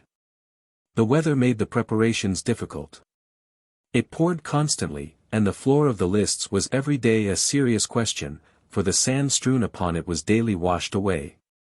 Francis was determined that the tourney should outshine in all things the tales he had heard of English magnificence, and money flowed like water, on veritable debauch d'or et d'argent. Armorers, painters and tailors were all reaping a golden harvest, and he borrowed and bought horses wherever he could. It was all for a woman's eyes too, for the Dauphin's passion for his mother-in-law was becoming notorious, and the story goes that he had even arranged to surprise Mary one night in her room, but was prevented by a friend of his own, whose reasoning was too forcible to be disregarded. His mother also remonstrated, and it was possibly at this time that Suffolk had words with him. Francis had to content himself with outdoing his rival in millinery, for it was absurd that he should have even hoped to overcome him in the lists, and for this he had no opportunity. Though Suffolk had hoped and longed to come to strokes with the French king, and, failing him, with Francis. Suffolk and Dorset rode with the Dauphin's other aides, and wore, like the rest, cloth of gold covered with cloth of silver with trappings of cloth of gold and crimson satin for their horses. The officers of the lists, the musicians, and all connected with the fete were glittering in the same stuffs. At last the longed-for Monday arrived. Louis was so feeble that he was carried in a litter and lay on a couch in the royal stand, while Mary sat beside him. She was received, as usual, with acclamation. From the very opening of the justs the English champions were the heroes of the crowd, especially Suffolk, whose prowess easily placed him first. All the chivalry of France was there, Bourbon, Lorraine, St. Pol, Aragon, the Bastard, Lautrec, Bayard, Bonnevet, Montmorency, and the Marquis of Dorset modestly described the English fortunes to Wolsey. On Monday, the 13th inst. The justs began, and continued 3 days. The Duke of Suffolk and he ran 3 days and lost nothing. 1 Frenchman was slain at the tilt and divers horses. On Saturday, the 18th, the tourney and course in the field began as roughly as ever I saw, for there were divers times both horse and man overthrown, horses slain and 1 French man hurt that he is not like to live. My Lord of Suffolk and I ran the first day thereat, but put our aids thereto because there was no nobleman to be put unto us. But poor men of arms and Scots, many of them, were hurt on both sides, but no great hurt, and of our Englishmen none overthrown nor greatly hurt but a little of their hands. On Tuesday, the 21st, the fighting on foot began, to the which they brought an Almain that never came into the field before and put him to my Lord of Suffolk to have us put to shame, but advantage they gat none of us, but rather the contrary. I forbear to write more of our chances because I am party therein. I ended without any manner hurt. My Lord of Suffolk is a little hurt in his hand. The overwhelming superiority of his rival roused all that was meanest in Francis. He had been slightly wounded in the hand, a mere nothing, which sent his mother into convulsions, and therefore not being present, he, as Dorset said above, brought a man secretly which in all the court of France was the tallest and strongest man. And he was an Almain, and put him in the place of another person to have had the Duke of Suffolk rebuked. The same great Almain came to the bars fiercely with face hid, because he would not be known, and bare his spear to the Duke of Suffolk with all his strength, and the Duke him received. And for all his strength put him by strong strokes from the barriers, and with the butt end of the spear strake the Almain that he staggered. But for all that the Almain strake strongly and hardly at the Duke, and the judges suffered many more strokes to be foughten than were appointed, but when they saw the Almain reel and stagger then they let fall the rail between them. Then they took some breath and returned to fight again, when the Duke so pommelled the Almain about the head that blood gushed from his nose, which being done the Almain was conveyed away secretly. And so Francis was hoist with his own petard, and gained neither fight nor mistress, for Mary's feelings, national and personal, were roused to scorn by this attempt to steal her lover's glory. She had already complained to the English ambassadors of his attentions as would seem by Suffolk's letter of November 18. When he said the Queen had disclosed to him and to Dorset divers things which they felt they could not wholly repeat to their fellow ambassadors or write safely in a letter, but which made them anxious to leave her in the hands of good friends. Louis, in his love for his wife, his hatred of his successor, and his honest appreciation of a good fight, was entirely in sympathy with his wife, and told her, she repeated exultingly to the Englishmen, that they had shamed all France and that they would carry the prize into England. Francis was for the moment eclipsed, and Louis consulted him no more, but transacted business in his bedroom with Mary by his side. But the Dauphin was of that enviable band who never feel the shame of defeat and never allow mere personal feelings to interfere with their future. And he gave up for the moment his pursuit of his mother-in-law and threw himself just as ardently into his intrigue with Madame de Chateaubriand. The Earl of Dorset and the other ambassadors, all pensioners of the French treasury, were to return to England on the 27th or 28th, but Suffolk, who had received a large sum of money and also a pension, remained to transact some secret business for the recovery of Navarre. The departure of the English marked practically the close of the marriage festivities, for with the exception of another repos pantagruelique at the Hôtel de Ville, given by the city to the Queen and Court, followed by a florid oration from a deputation from the University, Mary lived quietly with her husband at Saint-Germain-en-Laye, whither the court had retired on the 23rd. Francis I. From the painting in the Louvre, French school. The French chroniclers, who suggest that Mary's one idea was to have a son, and to give an heir to France, go certain lengths in their inferences which are not borne out by such contemporary papers as are to be found. Above all, they presupposed that the Queen was capable of a subtle policy to supplant the Dauphin with his own bastard, or failing that with Suffolk's. Against the first possibility has to be put the fact that she was in love with Suffolk, and that this constantly overlay her attitude to Francis, for she was always more woman than queen. Against the second, that Suffolk's career depended entirely on his master's pleasure and his happiness on the famous waterside promise, so that it would have been sheer madness in him to have risked either, when before his eyes death was preparing to do his part in his future felicity. Why should he be the lover of his master's sister and heir, when a few months might see him her husband? He was also ambitious. The judgment of French writers falls short of the events, and is bound up with the sentiment of Francis' couplet. Sauvant femme very bien folle que sy fi. Above all, Mary had no political genius, and one suspects her of being mentally incapable of either conceiving or carrying out such a plan. The second week in December saw Suffolk depart, carrying with him the good wishes of Louis, who said he had seldom seen a man he liked better, and wrote to Henry that his virtues, manners, politeness, and good condition deserved the greatest honors. The secret business had been dispatched. Henry, to revenge himself on Spain and Flanders, revived his father's policy, and wanted to claim the throne of Castile in the right of his wife, and he asked Louis to co-operate in Navarre. On this subject the king and the duke mutually groped at one another with pleasant words, till they arrived at the conclusion that Louis was willing to join Henry, but in return pressed his own claims on Milan, and asked for help towards the recovery of that duchy. Suffolk also bore the news that the King of France was desperately ill, for it was easily seen that the doctors had been right and that Louis would never recover the strength shattered by his marriage. The change from methodical sobriety to fetes and late hours, he used to go to bed at 6, and now it was generally midnight. The constant excitement and movement were too much for his feeble health, and, as has been seen, he had spent much of the time since his marriage in bed or on a couch. Fleurange's contemporary account of these last days is worth quoting. Le roi partit du palais, s. Germain enlay, il s'en vint loger et aux externels à Paris parce que le lieu est en meilleur air, et aussi ne sentait pas fort bien, car il avait voulu faire du gentil compagnon avec sa femme. Mais il s'abusait, car il n'était pas pour s'y faire, car de long temps il était fort malade et spécialement de gouttes, et avoir déjà 5 ou 6 ans qu'il en avait souhaité de mourir.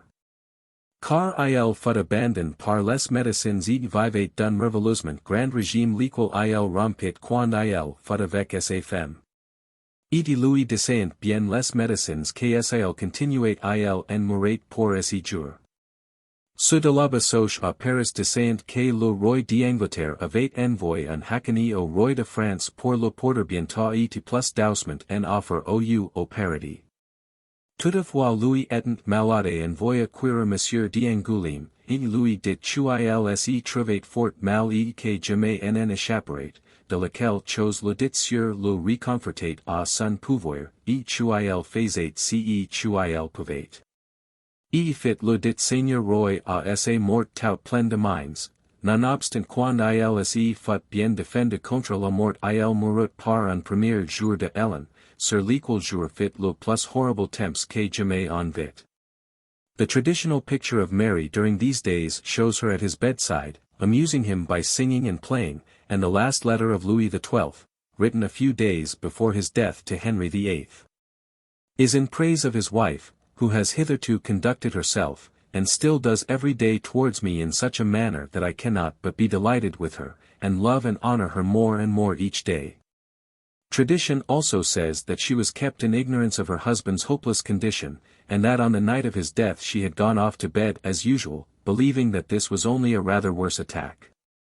But the young queen had eyes in her head and could use them, and that she was expecting the event and that Suffolk had gone home prepared for it is seen by Wolsey's letter of the last days of December, or the early days of January, wherein he offers his consolation in the danger, and perhaps death, of the king, for, in likelihood or this time he is departed to the mercy of God, and though she was not there at midnight when the long struggle ended, her representatives were.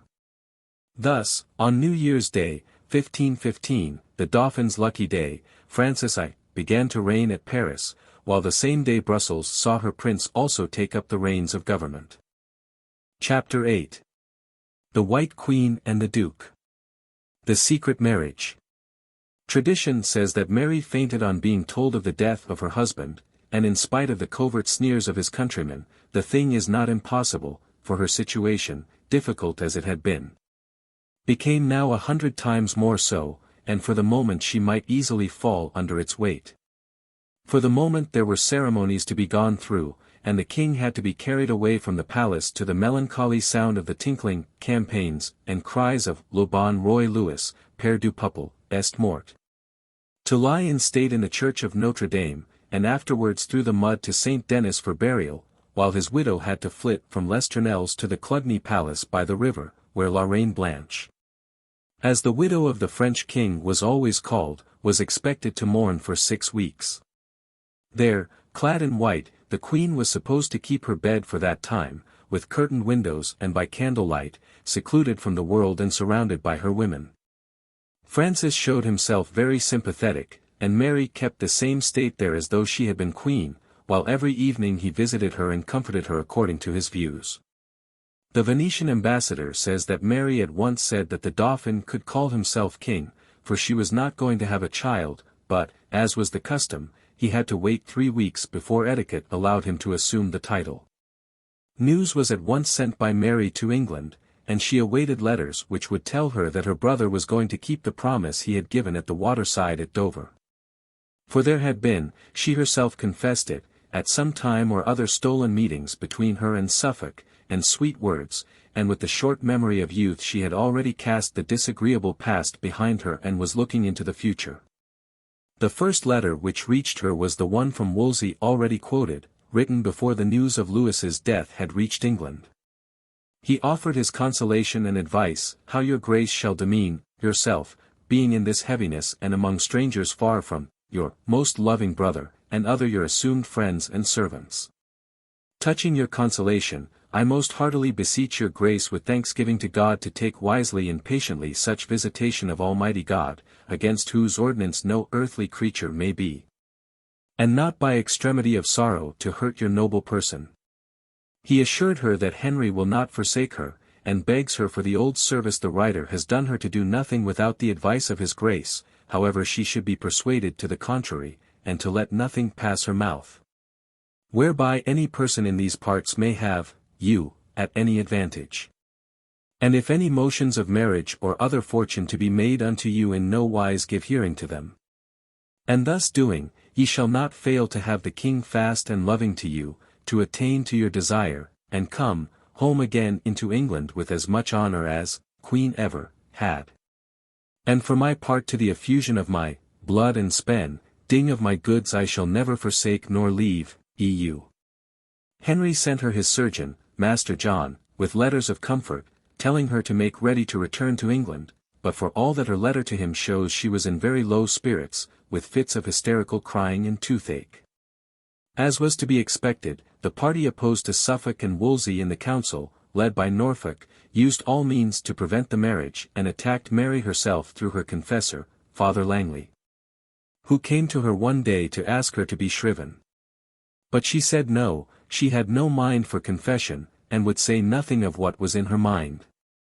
And then the said friar shewed her that he had the same day said Mass, and he sware by the Lord he had that day consecrated and that under benedicity he would shew her divers things that were of truth, and of which he had perfect knowledge.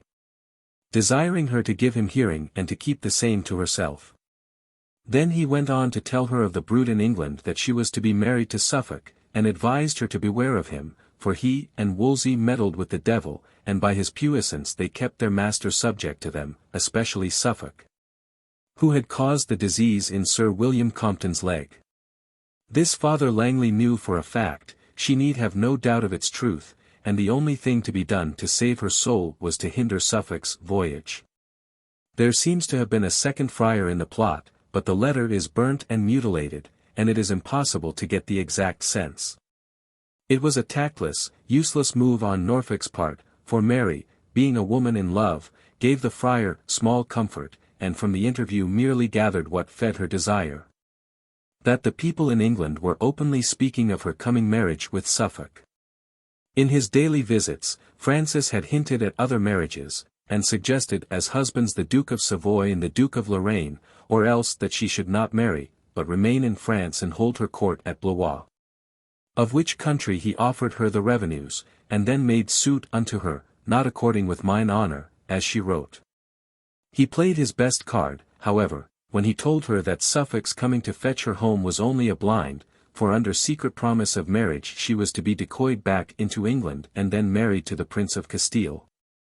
There can be little doubt that the king played with the helpless creature, and renewed his love-making in the newly darkened morning room to her extreme pain and annoyance. No wonder she had fits of the mother, and wept piteously and exclaimed passionately that rather than go to England, to be married again to any strange prince, she would live and die in a convent, and thus she wrote to her brother. I would be very glad to hear that your grace were in good health and peace, the which should be a great comfort to me, and that it would please your grace to send more oft time to me than you do. For as now I am all out of comfort saving that all my trust is in your grace and so shall be during my life. Sir, I pray your grace will send hither as soon as you may possibly hither to me. Sir, I beseech your grace that you will keep all the promises that you promised me when I took my leave of you by the W.A.T.R.S.I'd. Sir, your grace knoweth well, that I did marry for your leisure this time, and now I trust that you will suffer me to marry as are to do. For I assure your grace that my ND is not there where they would have me, and I trust, your grace, will not do so to me that has always been so glad to fulfill your mind as I have been. Wherefore, I beseech your grace for to be good lord and brother to me, for, sir, and if your grace will have me married in any place save, whereas my mind is, I will be there whereas your grace nor no other shall have any joy of me. For I promise your grace you shall hear that I will be in some religious house, the which I think your grace would be very sorry of, and all your realm.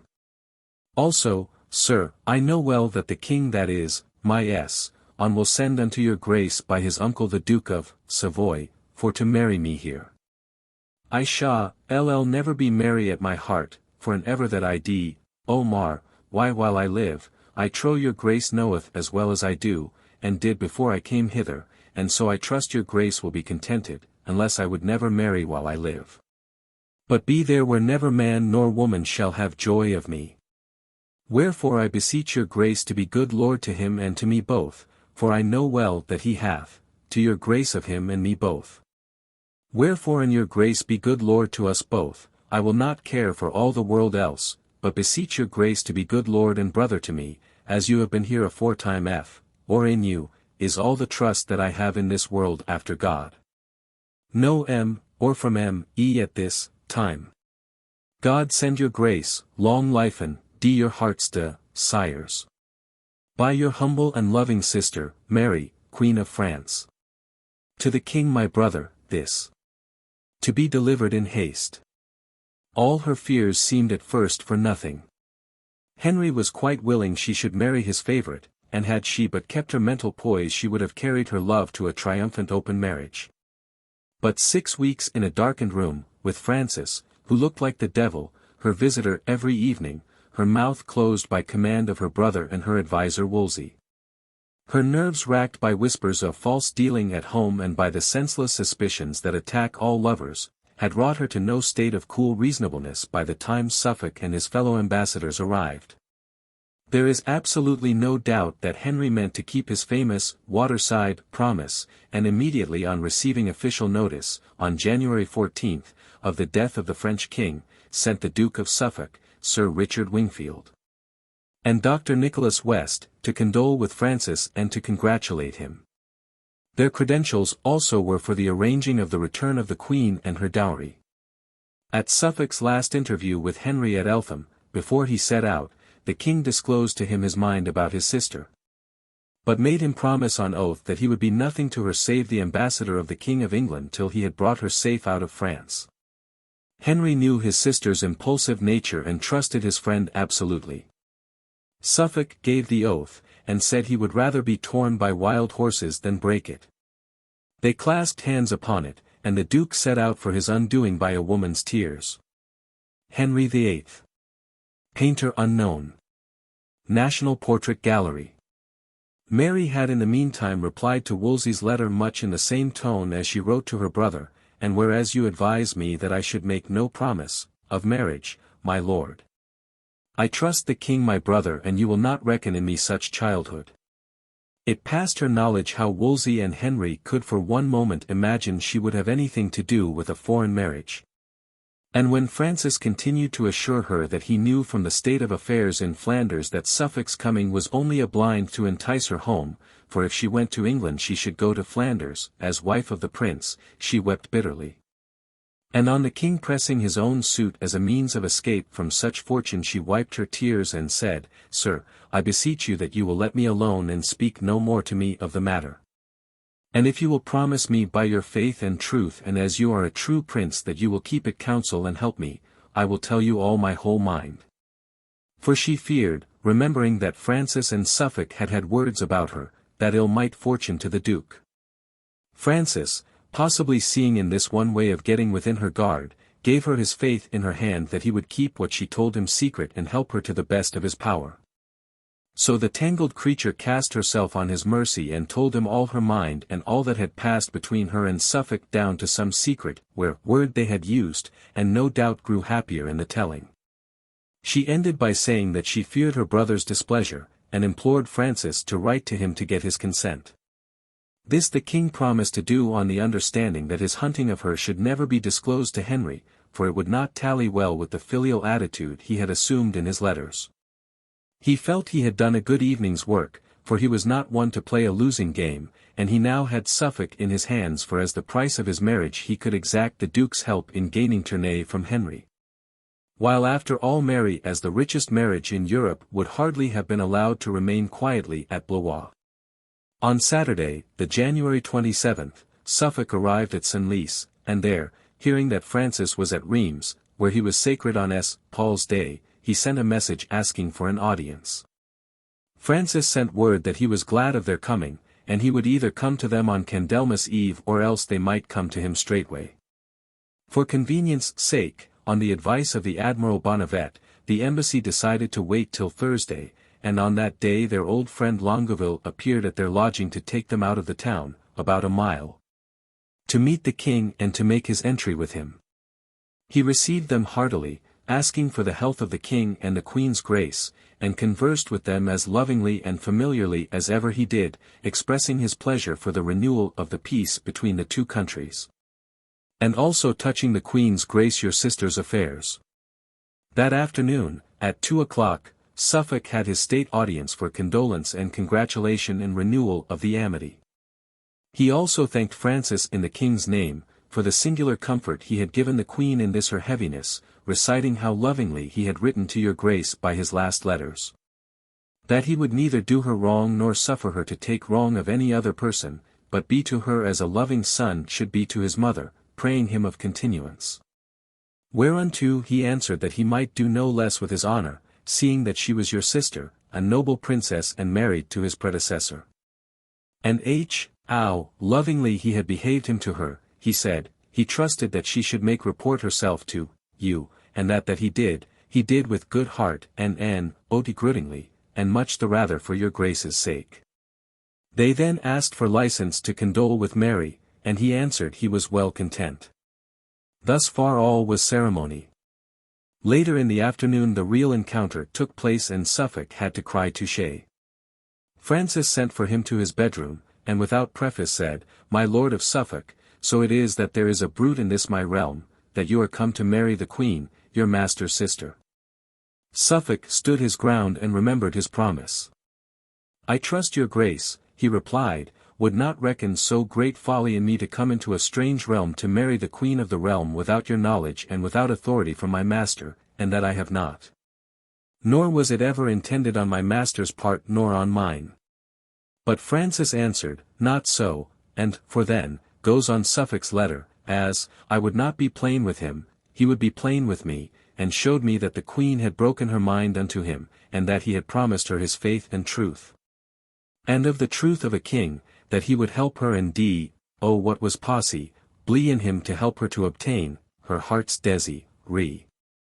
And because, went on Francis, that you shall not ink that I do, bear you in this hand and that, she has not co her mind, I will hew you some war, that you had to her, and so showed me a ware word. The which none alive could tell them but she. And when that then I was abashed and he saw that, and said, Because for you shall say that you have found a kind prince and a loving, and because you shall not think other, here I give you in your hand my faith and truth by the word of a king. That I shall never fail unto you but to help and advance this matter betwixt her and you with as good a will as I would for mine self. And when he had done this I could do none less than thank his grace for the great goodness that his grace intended to show unto the queen and me. And by it I showed his grace that I was like to be undone if this matter came to the knowledge of the king my master. And then he said, Let me alone for that. I and the queen shall so instance your master that I trust he would be content, and because I would gladly put your heart at rest I will when I come to Paris speak with the queen, and she and I both will write letters to the king your master. With our own hands in the best manner that can be devised. Suffolk was overjoyed, bounden to God, but cautious. The man he most feared as an obstacle was contented to be the doer of the act himself and to instance the king my master in the same. This would also improve Henry's position towards the anti-Suffolk party in the council, for if he allowed the marriage at the express desire of the French king, his grace shall be marvellously discharged against his council as all the other noblemen of his realm. Still Suffolk's experience had been that Francis was not without guile and he would not act, he said, till he had heard from Wolsey. Whom he prayed, with all the haste possible send me your best, counsel what you shall think best that I shall, do in this matter. And if you shall think good, to advertise high grace of this letter I pray you, to give me, any assurances to his highness that I had, rather and I dared, have written, unto him myself. This was written 10 leagues from Paris on February 3rd. The following day, Sunday, the embassy reached Paris, and the impatient queen could not wait till Monday, but sent for Suffolk at once. Then all her emotion burst forth, and she poured out to his willing ears all the worries and distresses of her mind, and told him imperiously that she wanted none other husband but he, if I would be ordered by her. She would never have none but me. She said that unless he married her before they went to England she would neither marry him nor go to England, and she wept. He asked her what she meant by that, and, Suffolk's letter goes on, she said the best in France had said unto her that and she went to England she should go to Flanders. To the which she said she had rather to be torn in pieces than ever she should come there, and with that wept. Sir, I never saw woman so weep. And when I saw that, I showed unto her grace that there was none such thing, upon my faith with the best words I could, but in none ways I could make her to believe it. And when I saw that, I showed her grace that and her grace would be content to write unto your grace and to obtain your goodwill I would be content, or else I durst not because I had made unto your grace such a promise. Her lover's caution angered Mary, for having thrown herself with abandon into the situation, she resented his thinking of a mere promise to a third person where she was concerned. So she reasoned and threatened, if the king my brother is content and the French king both, the tone by his letters and the tother by his words that I should have you, I will have the time after my desire. Or else I may well think that the words of them, in these parts and of them in England, be true, and that is that you are come to tice me home, to the inn, tent that I may be married into Flanders, which I never will, to die for it. And so, I posse, said the French king and you came. And add of, you will not be content to follow, my, and look never after this I to have, the proffer again. Here was a cruel dilemma, to lose either his master's favour or his mistress's love.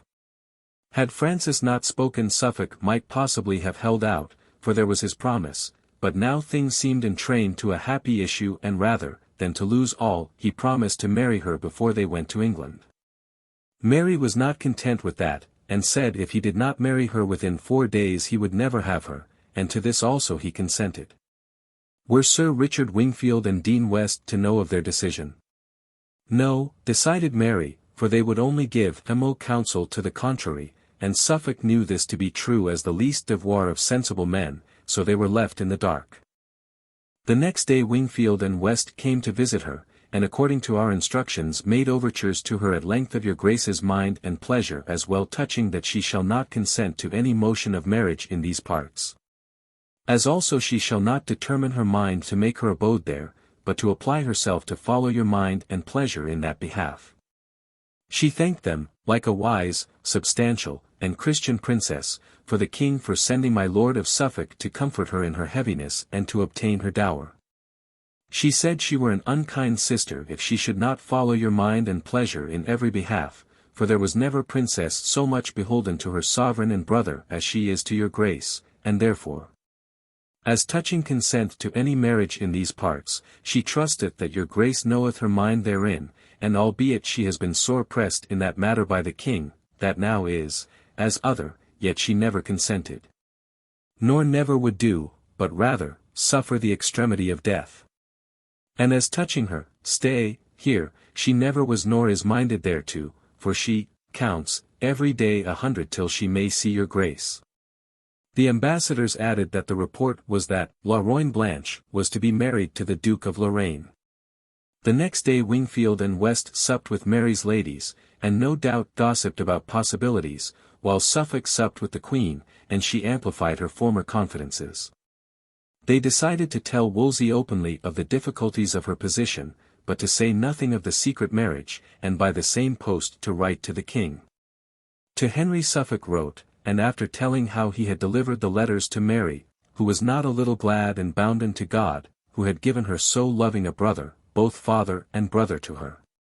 And how she prayed that she might live no longer than that she might do that thing that should be to his contentation, this is the Duke's paraphrase, no doubt, he goes on, so when I had been there a while I was in hand with her Grace. And asked her how the French king did with her Grace and how she found him. And she said at the beginning he was in hand with her of many matters, but after he heard say that I was come, he said unto her Grace that he would trouble her no more with no such matter, but be glad to do for her as he would do for his own mother. And prayed her that she would not be known of none thing that he had spoken to her, neither to your Grace nor me, for because your Grace should take no unkindness therein. And further, he said that wheresoever her mind was, for tomorrow, he would be glad to help her there, to withal, his heart, and so since he never me, told other, wise, but as he would be to her as, to his other. And so, sir, I perceive that he had, regard to, your Grace, for I think he, would not, to do anything that should discontent, your Grace or your Grace should think any unkindness. In which I assure, your Grace that I think that you will find him either, a fast prince or else I will say that he is the most, untrue, man that lies. And not he only but all the noble, men of France, for I cannot devise to have, any, speak better than they do, nor to your honor. Then he tells Henry sporting news of the justs for the coronation of Francis and how they are to run and that the king himself is to be one of the aides of the Duke of Alençon. To Wolsey he tells out bluntly what has already been described of the clearing interview between Mary and Francis, after which they understood each other, and beseeches his good offices as all his trust is in him. And an answer with all possible haste. In a postscript he again begs to hear from him with all possible haste, and desires him to ask from the king a loan of £2,000, and Sir Oliver shall bring to your hands plates sufficient there. For, my lord, all my money is gone and the queen and I both must make friends, and they will not be gotten without money. And also I am fain to buy new array, for the king will have us at his coronation, and as far as I know to bring him in at his entry, the which shall not be a little charge. My lord, I beseech you that this may be done in all haste possible and delivered to Sir Oliver. The next day Mary, who knew her brother, drew up the following, be it known to all persons that I, Mary Queen of France, sister unto the King of England Henry the VIII, freely give unto the said king my brother such plate and vessel of clean gold as the late King Louis of France the XIth of that name gave unto me the said Mary his wife. And also by these presents I do freely give unto my said brother, King of England, the choice of such special jewels as my said late husband King of France gave me. To the performation whereof I bind me by this my bill whereto with mine own hand and signed with my name and to the same have set my seal the 6th day of February, the year of our Lord 1514. By your loving sister Mary Queen of France. Mary had dismissed her French dame de company, the Comtesse of Nevers, and the French servants left with her by Francis when he went to Reims, and on the news of the arrival of Suffolk had recalled her English ladies and servants. Francis is said to have been much annoyed, and possibly his sister, the Duchess d'Alençon, told Suffolk how impolitic a move this was, for on the return of the ambassadors from paying their respects to Queen Claude and to her, they communed with Mary of her household, and she showed herself conformable to the advice of Suffolk and the rest. At this interview things were put on a good business footing, and the ambassadors were to write for copies of the inventories of her wardrobe from Master Windsor, of her jewels from Master Wyatt. One from the master of the horse for the stable and another of the costs and charges of her traduction. But nothing could be done till the king came to Paris. Francis made his entry on the 13th, so that the English had scant time for their preparations. But Lent was fast approaching, it began on the 21st, and haste was necessary if the justs and tourney were to be carried through in time. Mary was present at the king's entrance, which Mercurin de Gatineau described to Margaret of Austria as Belle et Gorgeous, and saw the Duke in the procession with 20 horsemen in grey damask, talking to the Duchess de Longueville, who rode in a habit of cloth of gold. On Monday, the 12th, the day before the state entry, Suffolk was sent for by the French king to watch him and 5 others running at the tilt against the Duke of Lorraine and 5 with him, for a banquet.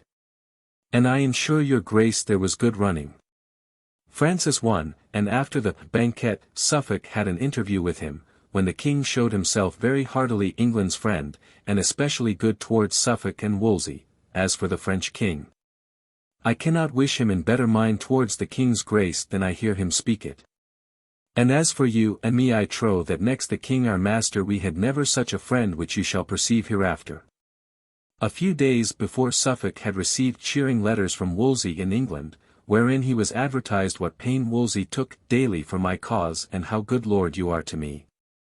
For the which and all the goodness that I find in you I heartily thank you as he that shall never fail you during my life. He felt his affairs were going on as well as possible in France, for the king was ready to write to Henry in whatever form he thought best. Suffolk's only uneasiness was the ominous silence of all his friends at home, or else he imagined it was ominous, and he reproached them in his letter to the king. I beseech your grace that I might hear from your grace some time, for it should be to my great comfort. Sir, I beseech your grace that I may be most humbly recommended unto the Queen's grace and to all mine old fellows, both men and women. And tell them that I think it no little unkindness in them all that I never heard from none of them since I departed from you, but I think the fault has been in the weather, and not in them. Sir, I beseech your grace that I be not forgotten amongst you for though my body be here my heart is with you and you what where. He had great hopes of returning very soon, for Francis said that once La Goeche, the French agent to England, returned, a couple of days would easily settle all English affairs. The evening of the day after his entry Francis went to see Mary, and it was arranged between them that he should write to her brother at once, while the same post would take a letter from her explaining her request for the help of Francis. Suffolk had had the presence of mind at Compiègne not to betray Henry, and the French king therefore did not realize that his news would come a day after the fair. For he evidently thought at the beginning of the affair that he was to be the deus ex machina. So he wrote that he had been to visit the Queen his Belmere, as he used to do, to know if he could show her any attention. On his asking her whether she contemplated a second marriage, she confessed the great esteem she had for the Duke of Suffolk, que davanti, out, autre elle désiroit avec, s, bon volant et l'ami. Marriage deli et de la sefy, and prayed him not only to give his own consent thereto, but to write to Henry in Suffolk's favour which he now does. Mary's letter also ignores her confession before Suffolk's arrival. Pleaseth it your grace, the French king on Tuesday night past, came to visit me, and had, with me many diverse discours, ing. Among the which he demanded me whether I had, ever, made any promise of marriage in any place, assuring me upon his honour, upon the word of a prince, that in case I would be plain with him in that affair that he would do for me therein to the best of his power, whether it were in his realm or out of the same. Whereunto I answered that I would disclose unto him the secret of my heart and who, milady, as unto the prince of the world after your grace in which I had most trust. And so read unto him, the good mind, which, for divers considerations I bear to my Lord of Suffolk, asking him not only to grant me his favour and consent thereunto, but, also, that he would of his own hand write unto your grace and to pray you to bear your like favour unto me, and to be content with the same. The which he granted me to do, and so hath done, according as shall appear unto your grace by his said letters. And, sir, I most humbly beseech you to take this answer, which I have made you, unto the French king in good part, the which I did, only to be discharged, out of extreme pain and annoyance I was in, by reason of such suit as, the French king made me not accord, ing with mine honour. The whch he hath clearly left off. Also, sir, I feared greatly, lest in case that I had kept the matter from his knowledge that he might have not well entreated my said Lord of Suffolk, and the rather, to have returned to his former malfantasy and suits. Wherefore, sir, it hath pleased the said king to desire and pray you of your favour and consent. I most humbly and heartily beseech you that it may like your grace to bear your favour and consent to the same and to advertise the said king by your writing of your own hand your pleasure. And, in that he hath after mine opinion, in his letter of request, it shall be to your great honor. To content if all, your counsel and, with, all the other know, bless of the realm, and agree thereto for your grace and for all the world. And therefore I eftsoon require you for all the love that it liked your grace to bear to me, that you do not refuse but grant me your favour and consent in form. Before rehearsed, the which if you shall deny me I am well assured to lead, as desolate a life as ever had creature, the which I know well shall be mine end. Always praying your grace to have compassion on me, my most loving sovereign lord and brother, whereunto I have entreated you, beseeching God always to preserve your royal estate. The postscript is, I most humbly beseech your grace to consider in case you make difficulty to condescend to the promise, as I wish, the French king will take courage to renew his suits unto me. Assuring you that I had rather to be out of the world than it should so happen, and how he shall entreat my lord of Suffolk God knoweth, with many other inconvenience which might ensue of the same. The which I pray our Lord that, I, may never have life to see. By your loving sister and true servant, Mary, Queen of France. The postscript is an echo of Suffolk's letter of the same date, where he says, in case Henry does not give consent at Francis' request, that he will be at his liberty and again at his former suits, the which your sister, the Queen, had rather be out of the world, to abide, and as for me your grace, I had rather be out of the world to see her in this case. Suffolk had found that the king's mother, Louise de Savoy, was also on his side, and she promised him to forward his matter, and also told him he could put all confidence in her son's promises, which the Duke evidently did. Louise charmed Suffolk, she is the best-spoken princess I have ever seen and has great influence, it is she that rules all, and so may she well, for I never saw a woman like her. All things seemed going smoothly, and it must have been at this date, or just before these letters, that the first marriage took place, the most secret one, which was hidden from Francis as his attentions were probably its cause. About a week after these letters, that is, about February 21st or 22nd, Suffolk received an answer from Wolsey to the letter he had sent on the way from Senlis to Paris telling of his first private interview with Francis, which raised his spirits even higher, for a near open marriage seemed in prospect.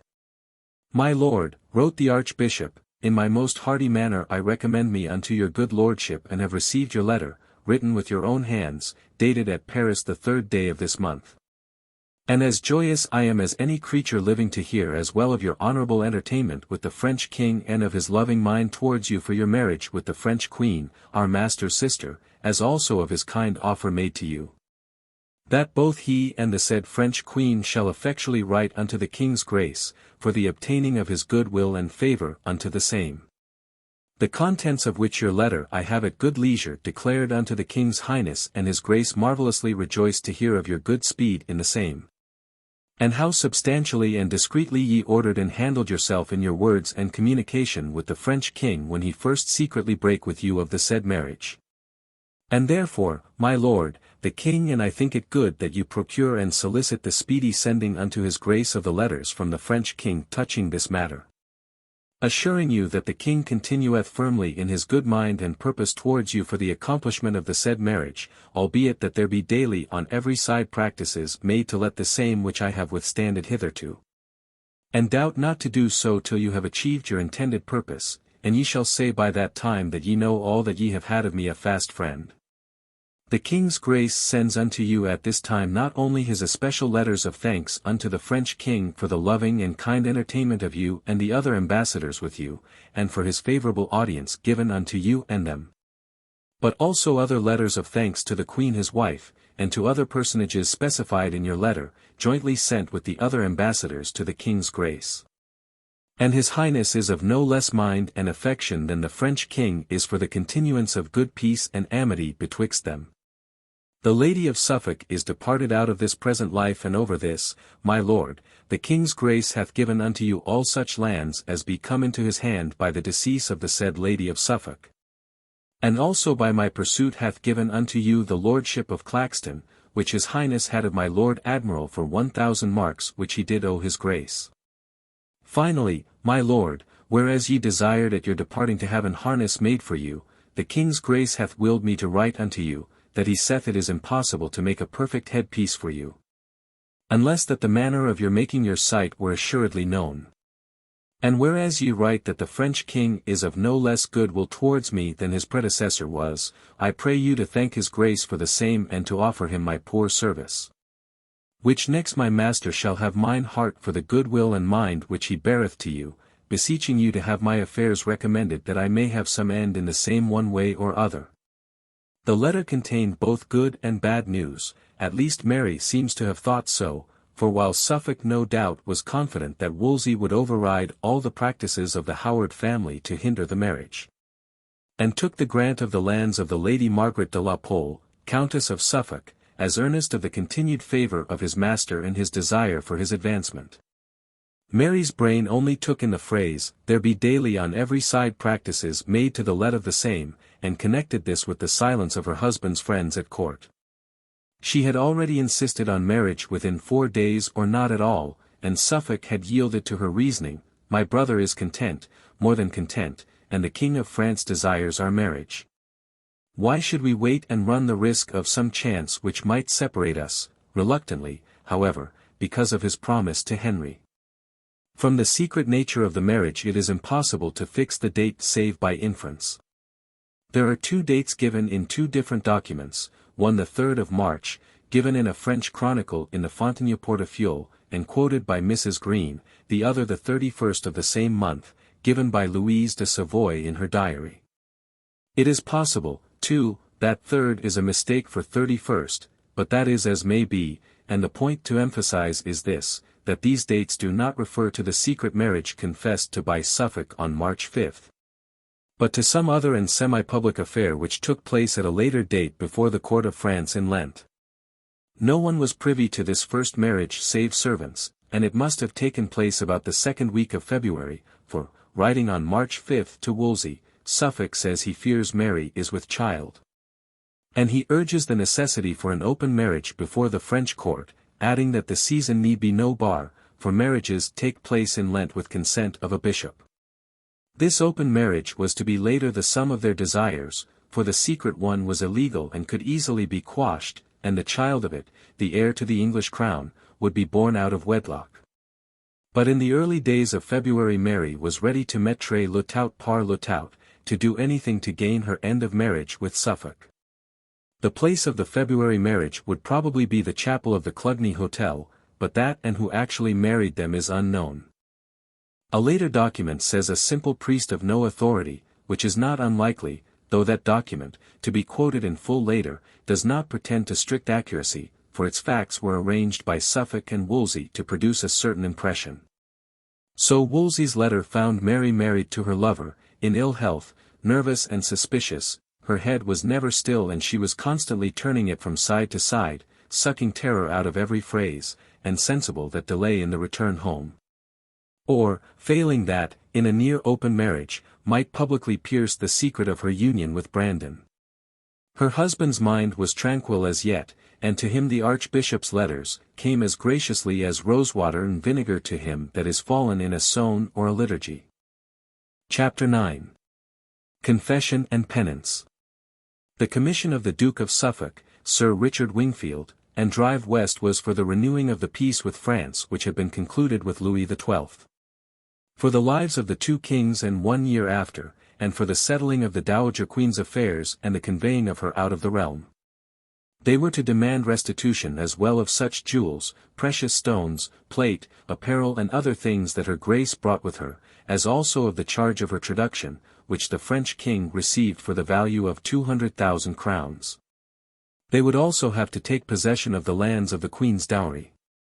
Francis would have made the renewing of the amity depend on the giving up of Tournay if he had dared, and, as it was, he was very friendly with the ambassadors of Flanders, the Lord Nassau and the Count de Saint-Py, who were come to Paris to ask for the long-desired marriage with a daughter of France.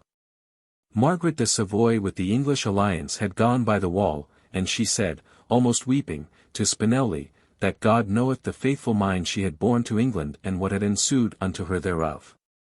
And how the Emperor without her knowledge had handled the putting out of tutela of the prince to the great prejudice of her honour. She was compelled to let Chevreuse have his way, and that way was the French marriage. Though Maximilian was eager now to have Mary for his grandson, and sent Henry grave warning of the difficulty of getting princesses returned out of France, and said that it might come to retrieving her at the sword's point. But Flanders wanted no English princess, and put all their hope in alliance with France, and if a piece of wood had come out of France it would have been received for an ambassador.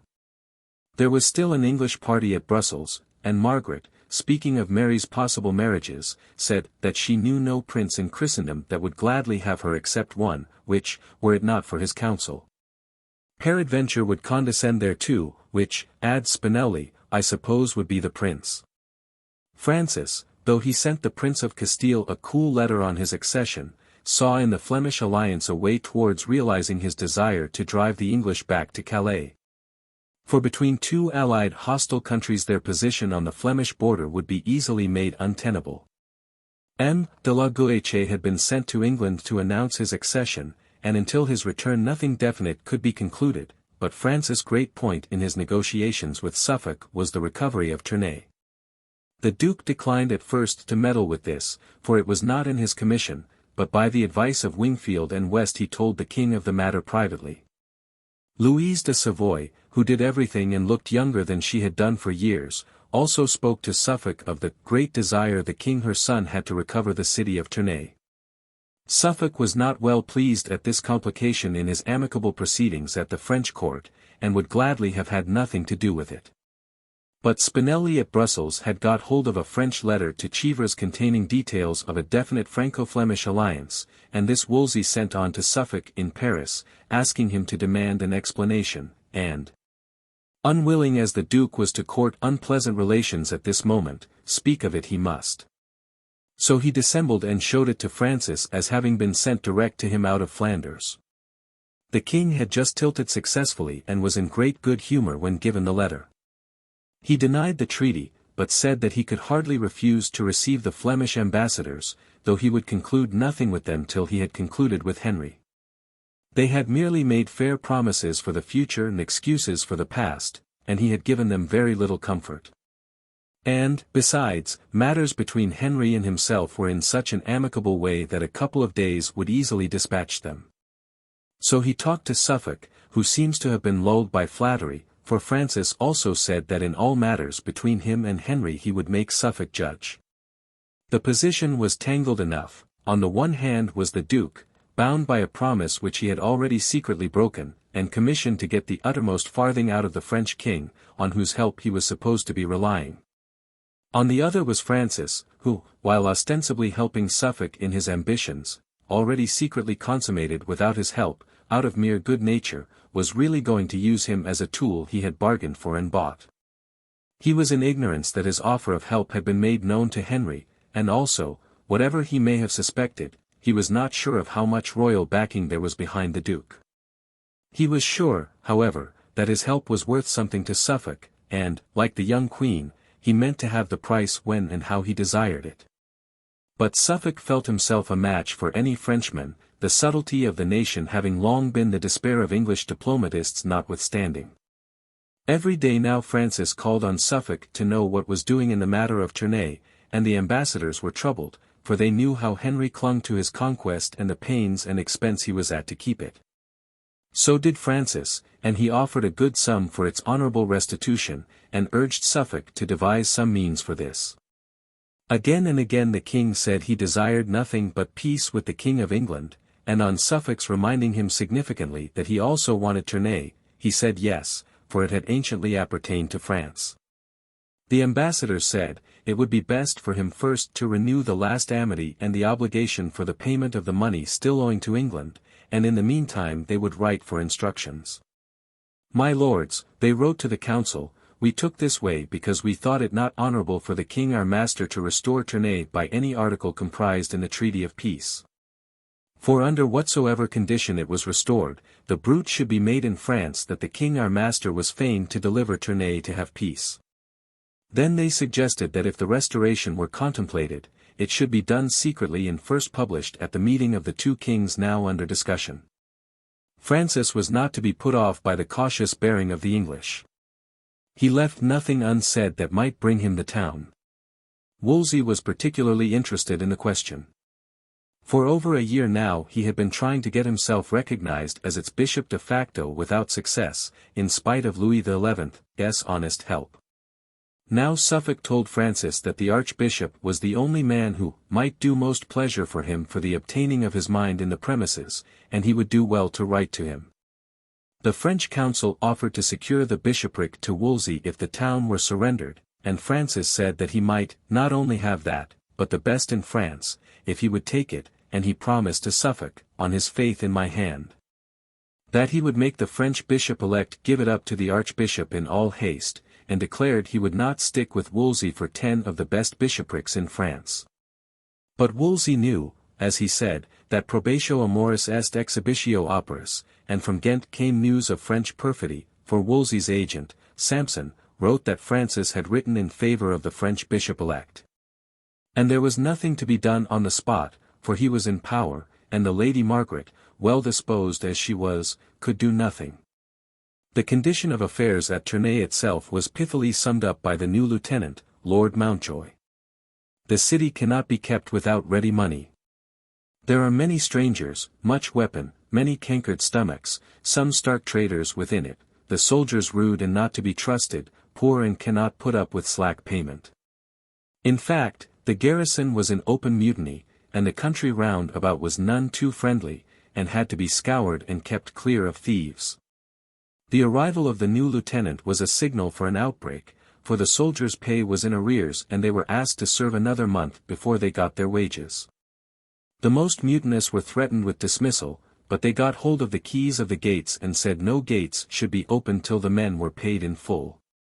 If pay was not forthcoming they would spoil the town and then depart and leave it. They shouted, "Money, money, money," and when they were paid ungratefully threatened to hang their marshal, down with Sir Sampson.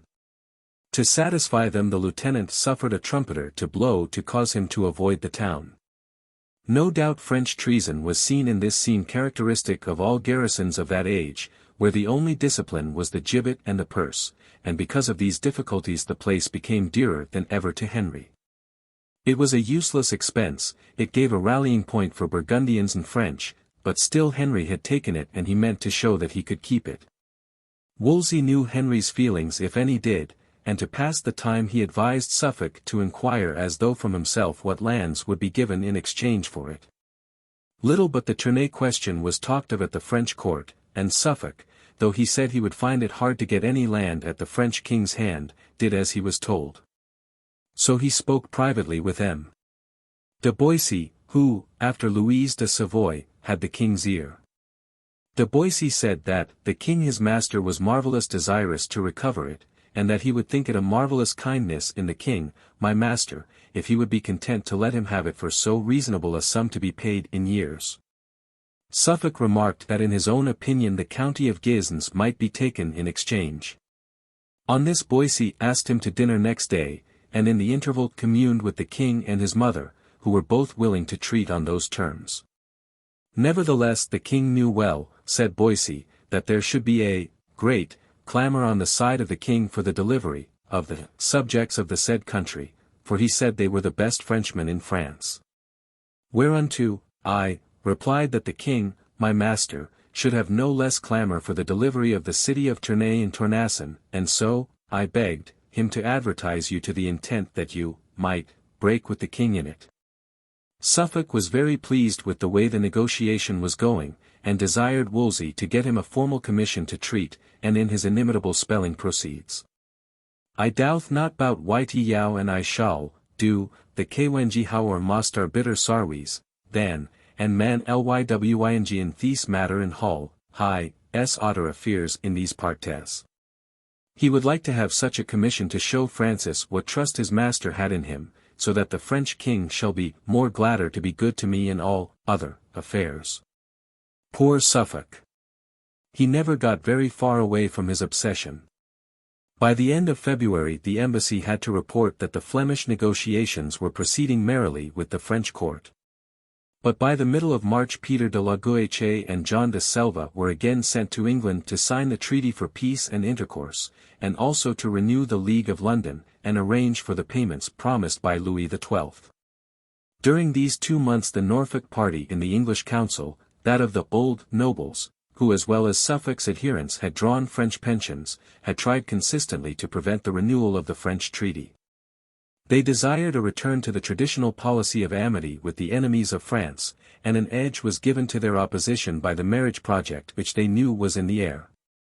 There were hindrances on all sides, and it was openly said that Suffolk was no match for the lady, still direct heir to the throne, who might have fulfilled the destiny of a princess, and been a useful bond in some friendship abroad.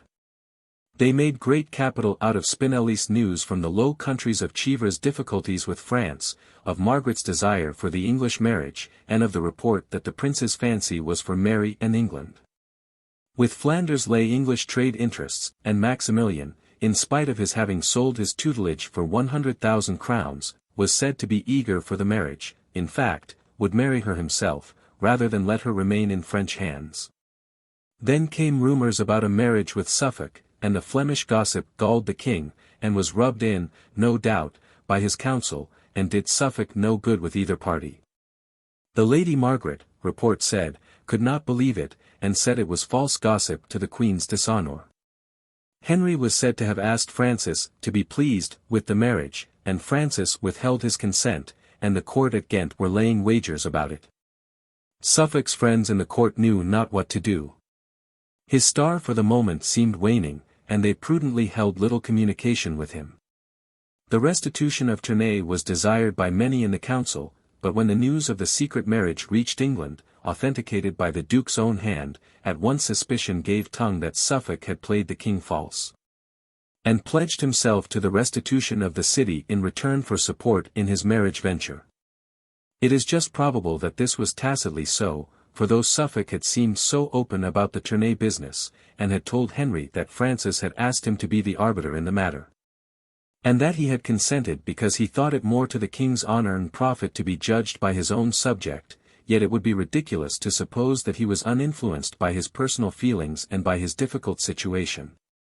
Suffolk wrote that the matter had never passed my mouth but once to your grace. There be but few of your council but has been in hand with me and, think, it best that you should depart with it, so you might depart with it honourably. Yet, sir, I ensure your grace that I have not put the French king in none hope of it.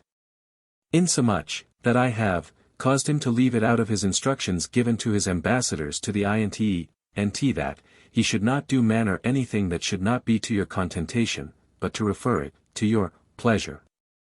Suffolk probably thought he was honestly serving his king, but self-advancement had become his habit of mind, and while up to this moment he had advanced evenly by the simple means of Henry's friendship.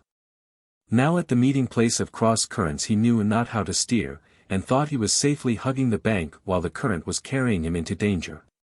It was impossible in this complex situation that it should be otherwise, for he can never be considered other than a man of mediocre intelligence of men and things.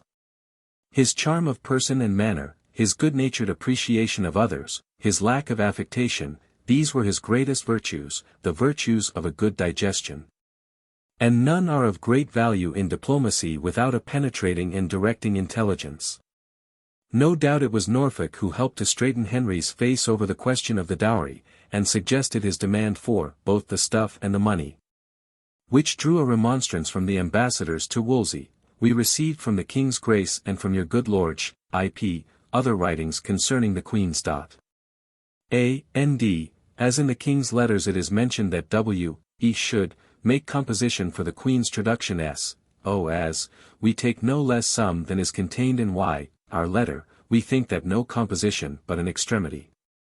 Moreover, seeing that she shall have all her stuff returned, we think it not reasonable to demand such sums as have been laid out by the King's officers or provision of the same, for she may not have both, the money and the stuff.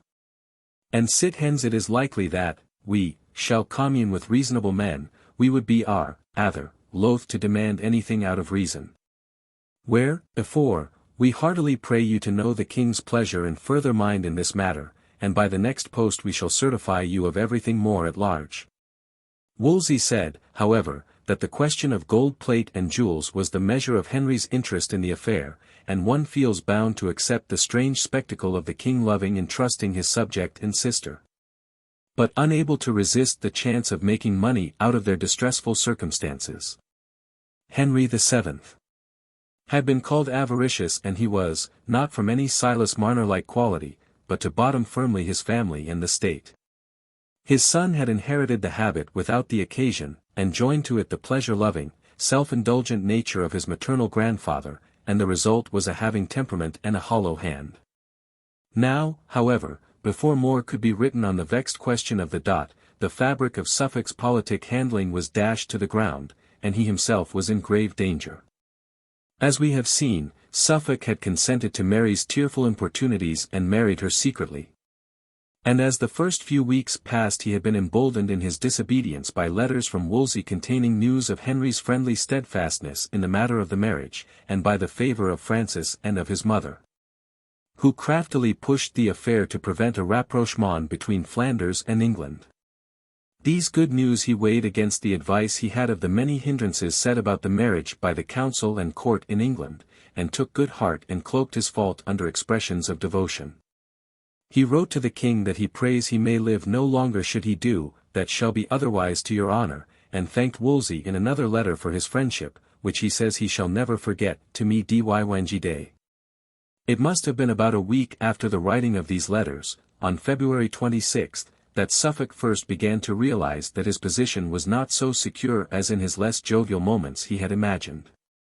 Henry had, on February 12, written from Greenwich to Francis thanking him for his kind treatment of his sister, but nothing further. On the 14th Francis wrote to England at Mary's dictation, and the lovers were expecting the answer with confidence. It came through Wolsey, probably in the first days of March. The king, said Wolsey, was, by the advice of his council, writing to Suffolk and the other ambassadors plain answers of his mind and pleasure upon those things contained in their letters, dated Paris, February 18. And therefore he would make no mention of the same.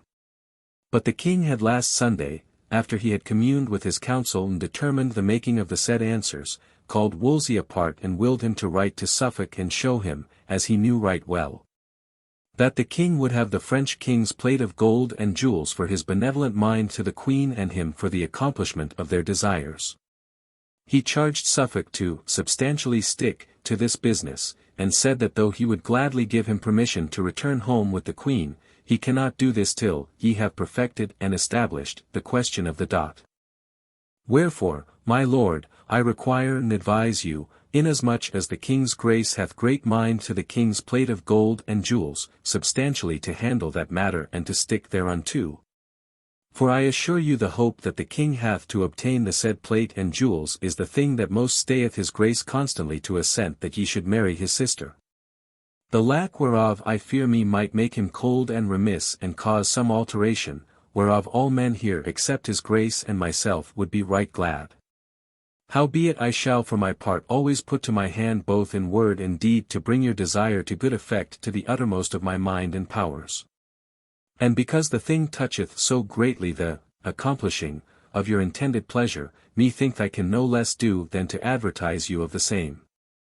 Trusting that you will endeavour yourself for the satisfaction of the king's mind in this behalf, whereof I shall be as joyous as any man living. And I send unto you herein closed the copy of the letter the king has written at this time with his own hand to the French king, and by no manner persuasion or means I could induce his grace to write otherwise therein for this reason. For his grace thinketh that if he should make plain answer at the first instance of the French king, he would think that his grace was agreed to the said marriage afore your coming hither and, acquaint thereto. And that the French king might think that ye had not been plain with him. Furthermore, as touching the French king's desire for the meeting and interview between the king's grace and him, ye may show unto him that the king's highness is of semblable affection and desirous to have the same come shortly to pass. The letter is sharper in tone than the former ones and goes plainly and roundly to the matter. It suggests that Suffolk had made little progress in his initial commission, though he had already written that the Queen was to be liberally treated, and, in fact, had Dr. West instead of the Duke of Suffolk been the correspondent, Wolsey probably would have told him not to muse so much on the moon but go straightly and wisely to the matter, and not to be moved by every wind and frivolous report. But apart from this slight asperity of the one-eyed to the blind, the letter is hardly one to have moved Suffolk to confession. The Duke had not wit enough to carry through a plot. He was a plain man, and, like such, lived from day to day with no clear course before him, and could not bend circumstance to his plans. Every wind and frivolous report were wrought into the fabric of his days without selection, for he had never cultivated the mental clearness of conception and vision which gives poise to projected plans and desires. His political life had always been covered by Wolsey's shadow, and when, about the beginning of March, Mary told him she feared she was with child, Suffolk could think of nothing better to do than to write to the Archbishop and confess all. And in the face of the difficulties of Wolsey's last letter it was the best course. My Lord of York, I commend me unto you, and so it is that I know, well that you have been the chief man, before Al that has been the helper of me to that I am, now, next God and my master, and therefore I will never hide none thing from you. Trusting that you will help me now as you have always done. My Lord, so it is that when I came to Paris, I heard many things which put me in great fear, and so did the Queen both. And the Queen would never let me be in rest till I had granted her to be married. And so, to be plain with you, I have married her heartily, and have lien with her, in so much that I fear me lest she be with child.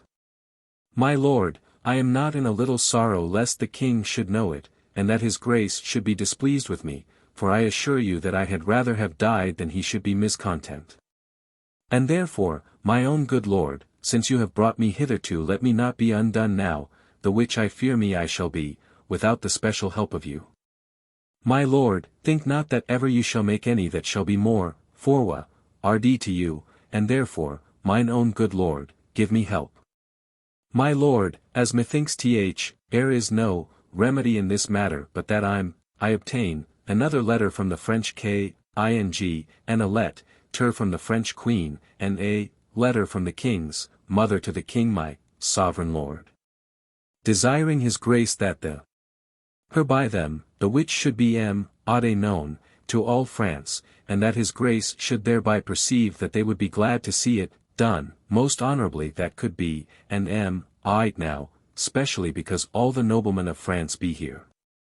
My Lord, I doubt not be, that, they will write this for me or how ye shall think best they should write. For I beseech you to instruct me in all haste possible. My Lord, they marry as well in Lent as out of Lent with license of any bishop. Now, my Lord, you know all, and in you is all my trust, beseeching you of your assured help, and that I may have answer from you of this or all my other writings as shortly as it may be possible.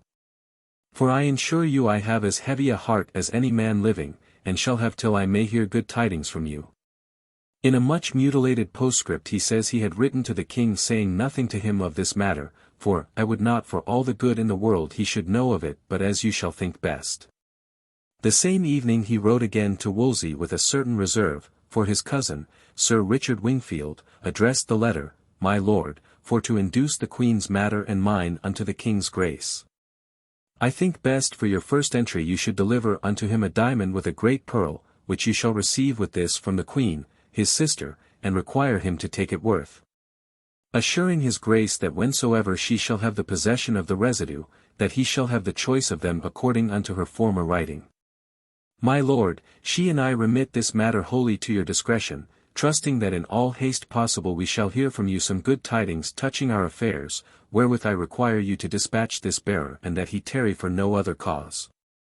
Next day Mary wrote to her brother a noncommittal little letter, My most kind and loving brother, I humbly commend me unto your Grace, thanking you entirely of your comfortable letters. Beseeching your Grace most humbly now so to continue toward me and my friends, as our special trust is in your Grace, and that it may like you with all convenient diligence to send for me that I may shortly see your Grace. Which is the thing that I most desire in the world, and I and all mine is at your Grace's commandment and pleasure. By your loving sister, Mary. Now came a fortnight's painful waiting, in this town of Paris, which Suffolk said irritably, is like a stinking prison, and finding inaction under suspense unbearable. The Duke set his plan in action for the publishing of the marriage to all France without waiting for Wolsey's reply. First he told Francis. Robert de la Marck, a contemporary chronicler, gives an account of his interview with Francis. The king sent for the Duke of Suffolk, and thus addressed him, I am advertised of this thing, I did not think you had been so base, and if I chose to do my duty I should this very hour take your head from off your shoulders. For you have failed of your faith, and trusting to your faith I have not had watch kept over you. You have secretly, without my knowledge, married Queen Mary. Whereunto the said Duke of Suffolk, being much afraid and in great terror, answered and said, Sir, may it please you to pardon me. I confess I have done ill, but, sir, I implore you to consider the love which made me so do. I throw myself entirely on your compassion, praying you to have mercy upon me. Whereon the king told him that he would not have mercy on him, but would keep him fast till he should have advertised the King of England thereof, and if it pleased him then he too would be content. On March 12 Louise de Savoy wrote to Henry, asking him to allow the Duke of Suffolk's marriage to take effect and assuring him of Suffolk's devotion to his service, and Francis may have also written. Though the only letter to be found belongs to the beginning of April, dated March in the calendar of state papers. Cardinal Wolsey. Painter unknown. National Portrait Gallery. If he did not at this moment, it is probably to be accounted for by the fact that within a few days he discovered that the jewel which the crown most prized, the Mirror of Naples, had been sent to England. Queen Claude asked for it as belonging of right to the Queens of France, and it was not forthcoming. Francis was furious, and Suffolk had to write to Wolsey in all haste for its immediate return, for it is the same that is said should never go from the Queens of France. He took occasion again to urge an open marriage in France, my lord at the reverence of God help that I be married as I go out of France openly for many things which I will avert you in my next letters. And asks his advice whether the king and the king's mother should write again, for this open marriage, seeing that this privy marriage is done and that I think none otherwise than that she is with child. If Francis was sulking both about the way he had been deceived in the secret marriage and about the loss of the jewel, then no wonder Paris was as a stinking prison to Suffolk. No doubt the Duke expected a reprimand, and a sharp one, and the question, whether Wolsey would tell the king or conceal the first and suggest a second marriage, must have been often discussed with Mary. But when the reply to his letter of March 5 was received, he suddenly saw plainly that he had mistaken both Henry and Wolsey, and he felt that not only his world was tottering about his ears, but his very life was for the moment in danger. My lord, wrote Wolsey, with sorrowful heart I write unto you signifying unto the same that I have to my no little discomfort and inward heaviness perceived by your letters, dated at Paris the 5th day of this instant month. How that you be secretly married unto the king's sister and has accompanied together as man and wife. And albeit you by your said letters desired me in no wise to disclose the same to the king's grace, yet seeing the same toucheth not only his honor, your promise made to his grace, and also my truth towards the same, I could no less do. But incontinent upon the sight of your said letters declare and shew the contents thereof to his highness, which at the first hearing could scantly believe the same to be true. But after that I had showed to his grace, that by your own writing I had knowledge thereof, his grace giving credence thereunto took the same grievously and displeasantly. Not only for that you durst presume to marry his sister without his knowledge, but also for the breaking of your promise made to his grace in his hand, I being present at Eltham. Having also such assured affiance in your truth that for all the world, and to have been torn with wild horses, you would not have broken your oath, promise and assurance made to his grace. Which he doth well perceive that he is deceived of the constant and assured trust that he thought to have found in you. And for my part no man can be more sorry than I am that you have so done. And so his grace would that I should expressly write unto you. Being so encoloured therewith that I cannot devise nor study for the remedy thereof considering that you have failed to him which hath brought you up of low degree to be of this great honour. And that you were the man in all the world he loved and trusted best, and was content that with good order and saving his honour you should have in marriage his said sister. Cursed be the blind affection and counsel that hath brought ye hereunto, fearing that such sudden and unavised dealing shall have sudden repentance. Nevertheless, in this great perplexity I see no other remedy but first to move your humble pursuits by your own writing, causing also the French king and the queen and other your friends to write.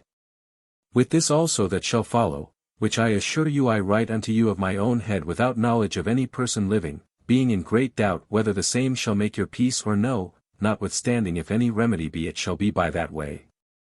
It shall be well done that with all diligence possible you and the Queen bind yourselves by obligation to pay yearly to the King during the Queen's life £4,000 of her dower. And so you and she shall have remaining of the said dower £6,000 and above to live withal yearly. Over and besides this you must bind yourselves to give unto the King the plate of gold and jewels which the late French King had. And whereas the Queen shall have full restitution of her dot, ye shall not only give entirely the said dot to the King, but also cause the French King to be bound to pay to the King the 200,000 crowns which his Grace is bound to pay to the Queen.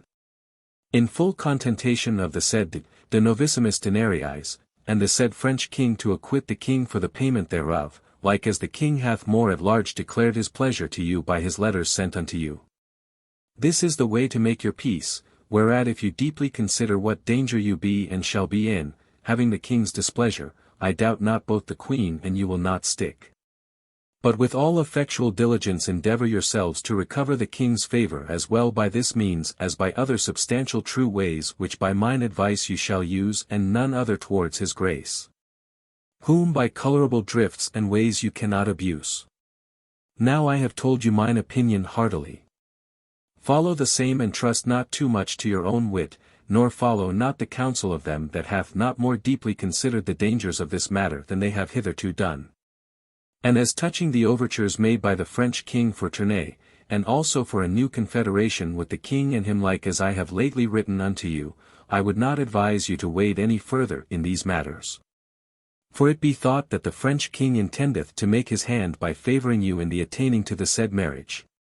Which when he shall perceive that by your means he cannot get such things as he desireth, peradventure he shall show some change and alteration in the Queen's affairs whereof great inconvenience might ensue. Look wisely therefore upon the same, and consider you have enough to do in redressing your own causes, and think it shall be hard to induce the King to give you a commission of trust which hath so lightly regarded the same towards his Grace. Thus I have as a friend declared my mind unto you, and never trust to use me nor have me in anything contrary to truth, my master's honours, profits, wealth and surety, to the advancement and furtherance whereof no creature living is more bounden. As our Lord knoweth who send your Grace to look well and deeply upon your acts and doings, for you put yourself in the greatest danger that ever man was. It was a masterly letter and put Suffolk out of conceit with his own wits and Mary with her counsel, and joined them in one desire to make plain the utter intolerableness of their situation to Henry. Wolsey warned them to be truthful and frank, for one part of the secret of his influence with the King's suspicious nature was his own love for plain dealing. So they wrote. Mary, bringing in the incident of the friar's report to her as though it had recently happened. Though from earlier letters of Suffolk's they were in hand with her before the arrival of the embassy, took all the blame on her shoulders and was ready to face the consequences. The best of her shows in admirable light in the following letter, please it your Grace, to the greatest discomfort. Sorrow and disconsolation, but lately I have been advertised of the great and high displeasure which your Highness beareth unto me and my Lord of Suffolk for the marriage between us. Sir, I will not in any wise deny but that I have offended your Grace, for the which I do put myself most humbly in your clemency and mercy. Nevertheless to the intent that your Highness should not think that I had simply, carnally or of any sensual appetite done the same, I having no regard to fall in your Grace's displeasure. I assure your Grace that I had never done, without your ordinance and consent, but by the reason of the Gria, t despair w, herein I was put, by the 2 Fr. Yars. Which hath certified me in case I come, to, England, your counsel would never consent to the marriage between the said Lord and me, with, New York other sayings concerning, the same promise.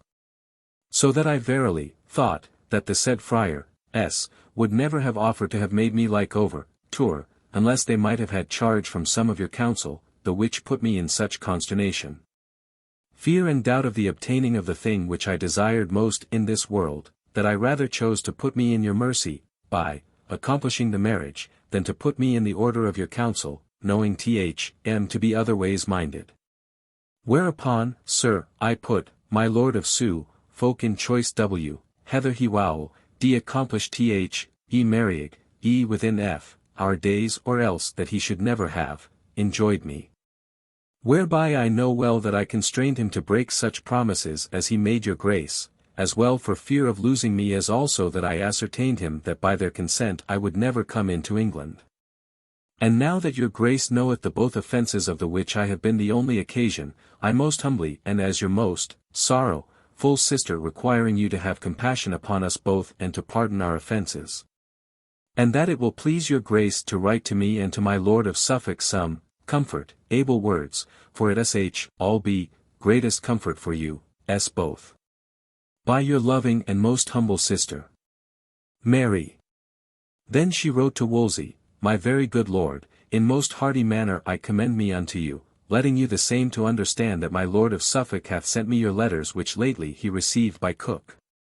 By which I perceive the faithful good mind which you do bear unto us both, and how that you be determined not to leave us in our extreme trouble, for the which your most fast and loving dealing I most entirely thank you. Requiring you to continue towards us as you have been, which shall never be forgotten in any of our behalfs. But to the uttermost of our power we shall be always ready to shew you all faithful kindness, as know our Lord who send you long life. My lord, I require you that I may have me comfortable letters from the king my brother and from you, for I trow there was never woman that had more need. By your loving friend, Mary, Queen of France. But for all Mary's generosity the onus of the explanation fell on Suffolk, for he was on trial before the council as well as before the king.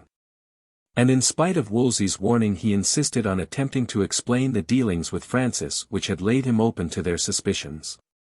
Alas, sir, he wrote, as I understand it should be thought that I should incline too much to the French king's mind.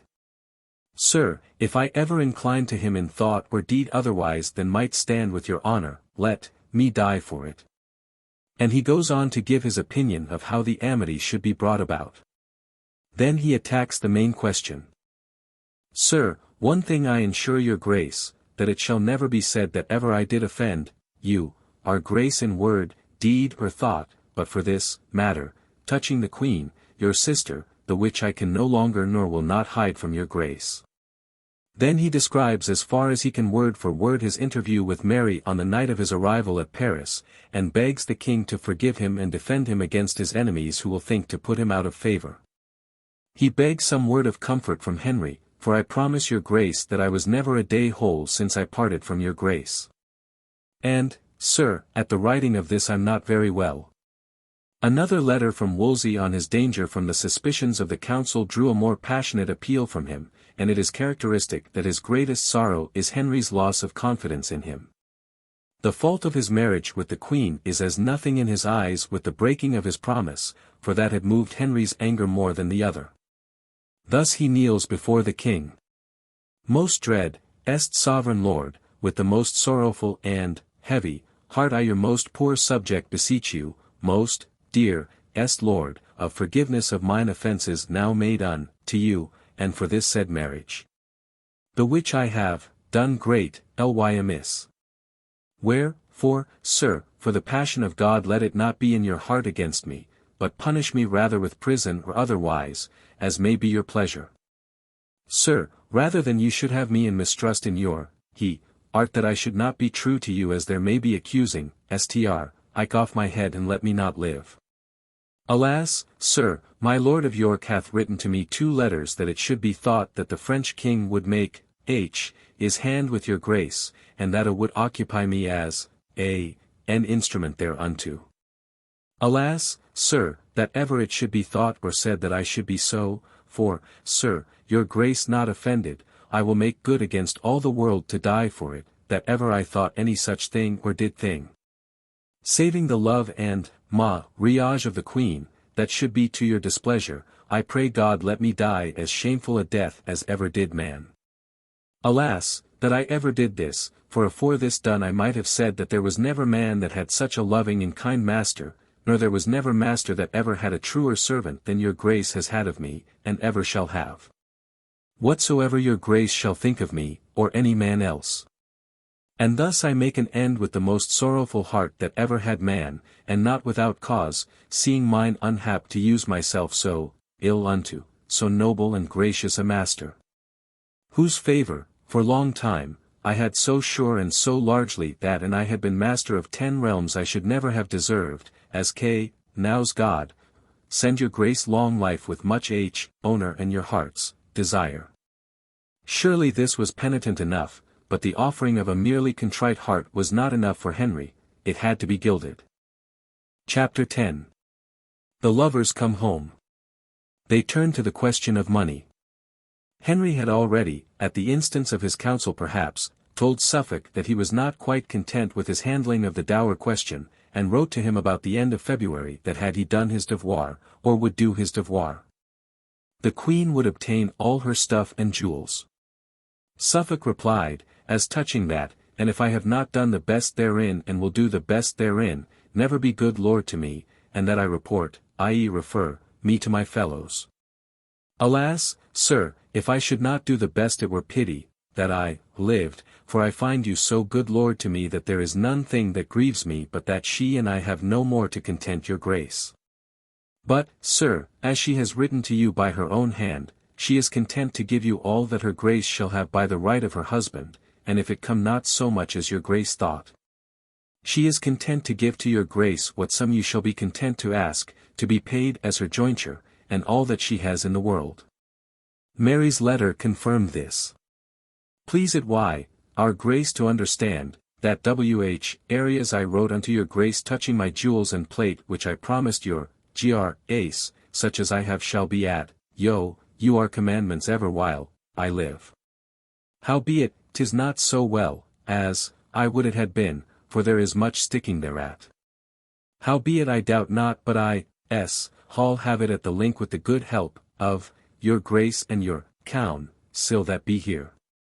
Sir, I think my Lord of Suffolk will item, or plainlier to your grace the I do of these matters. Then when you and the YB agreed with your grace, and I have them, I will give you my part of thm. Sir, the French king speaks many key word, unto me, doth affirm, that he special mind to peace with your graceb, for any prince in Christendom, and, sir, I would beseech your grace that it may be so.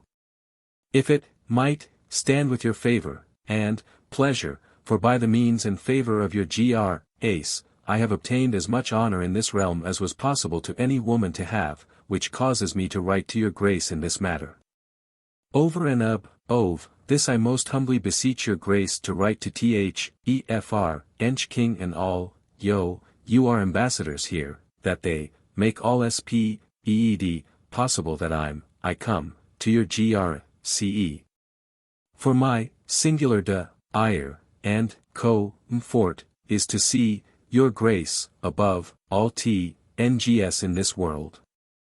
As knoweth our Lord, who preserve your grace. By your loving sister, Mary. Francis on his accession had secured Mary's dower to her, and there was no trouble about her actual jointure, but on the question of movables the dispute arose. On October 13, 1514, Louis XII had signed letters of acquittance on the delivery of his wife, with her jewels, furniture, etc. Representing the 400,000 golden crowns promised as her dowry, provided that in case of restitution the king and his heirs should only be bound to restore what she brought with her into France, with the expenses of her passage. The Queen Dowager was, according to the marriage contract, to have the use of plate and furniture, presumably that belonging to the late king, but Francis said it was unreasonable to expect him to allow this if the Queen left the kingdom. However, Mary's chief contention was that all the jewels which Louis had laid in her lap from out those 7 coffers at Abbeville and elsewhere, and the gold plate which she had used, were to be considered by her as her own, independent of her position as queen, and that she could do with them as she liked. This was distinctly contrary to the legal instrument, but both Mary and Henry were keen on that point, and the haggle, called negotiations, dragged on. Francis, on the other hand, contended that by law all the property of the late king should go to pay his debts, and said that if she kept the property she must take the debts too, and pay them, for she had no right to the movables. Suffolk was all desire to content his master, but the legalities of the matter were beyond his disentangling. As touching whether she have right or no, I cannot tell, for it is past my learning. He made the best friends he could about Francis, to persuade him, if so it were that she had none right, that he on his honour might depart with her, so that the king, Henry, might see that he dealt not to the extremity. And so, my lord, he wrote to Wolsey, in conclusion I am assuredly advertised that he will be content to give her the 1/2 of the plate of gold, the which is valued 50,000 crowns, for the whole is but 100,000 crowns, and also he will be content to give her in jewels to the sum of 50,000 crowns, the which, by as far as I can perceive, shall be the 1/2 of the jewels. My lord, this he will do upon the condition that the king's grace and all his council shall see that she has no right, and that he does it of his own good will, and for the love of the king's grace and for hers. For he will not that it should be thought and she had right, but that she should have all. If division were to be made, then all the jewels would need to be shown, and Suffolk, as already seen, had to ask for the return of the jewels sent as a peace offering to Henry. But Henry would not send back the famous Miroir de Naples, and it remained in England, grudged by the French king. Mary's acknowledgment of the jewels she received from Francis includes a large diamond called Le Miroir de Naples, with a large pearl attached, 20 diamonds, en chasses et mis en oeuvre en un bordure d'or, to serve as a headdress. 8 large pearls as buttons for the sleeves, 8 others for a carcanet, a large emerald, a large ruby and 2 large diamonds set in 4 chatons d'or, all of which belonged to her late lord and husband, Louis XII. The jewel and the promise of many more, and also of 2/5 of her jointure, seems to have pacified her brother, for he sent letters of recall almost at once, and wrote to Francis desiring him to allow the return of the Queen to England. As things were, it would be just as well to get the pair home and let them be married openly in England, but before that, Suffolk's request that he might be married before leaving France was acceded to. And a semi-private ceremony took place on the last Saturday in March, the 30th, and in Lent. Louise de Savoy's diary is the authority for this date, though probably she was not present, for she had been ill. Samedi dernier jour de Mars le Duc de Suffort, de basse condition l'équal Henry VIII de ce nom avait envoyé ambassadeur Devers le Roi, épousa Marie. On April 4 definite news of the marriage arrived at Ghent. It seems fairly probable, but with mutilated and undated documents it is flying in the face of criticism to be dogmatic, that it was at this time that Suffolk's cousin, Sir William Sidney, arrived with letters and a credence which brought the Duke great ease and comfort. He caused Wingfield to write to Wolsey that the Archbishop had bound him and all his to be yours during their lives. At this date, too, Henry did his best to silence gossip, and wrote to Margaret of Austria asking her to contradict all reports in the prince's court of a secret marriage. Henry's anger was short-lived after all.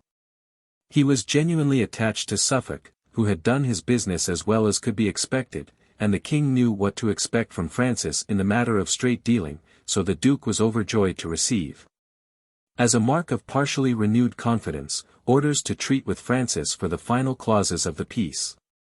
Wolsey was truly a friend worth having, prodigal of tact and unwearying in effort.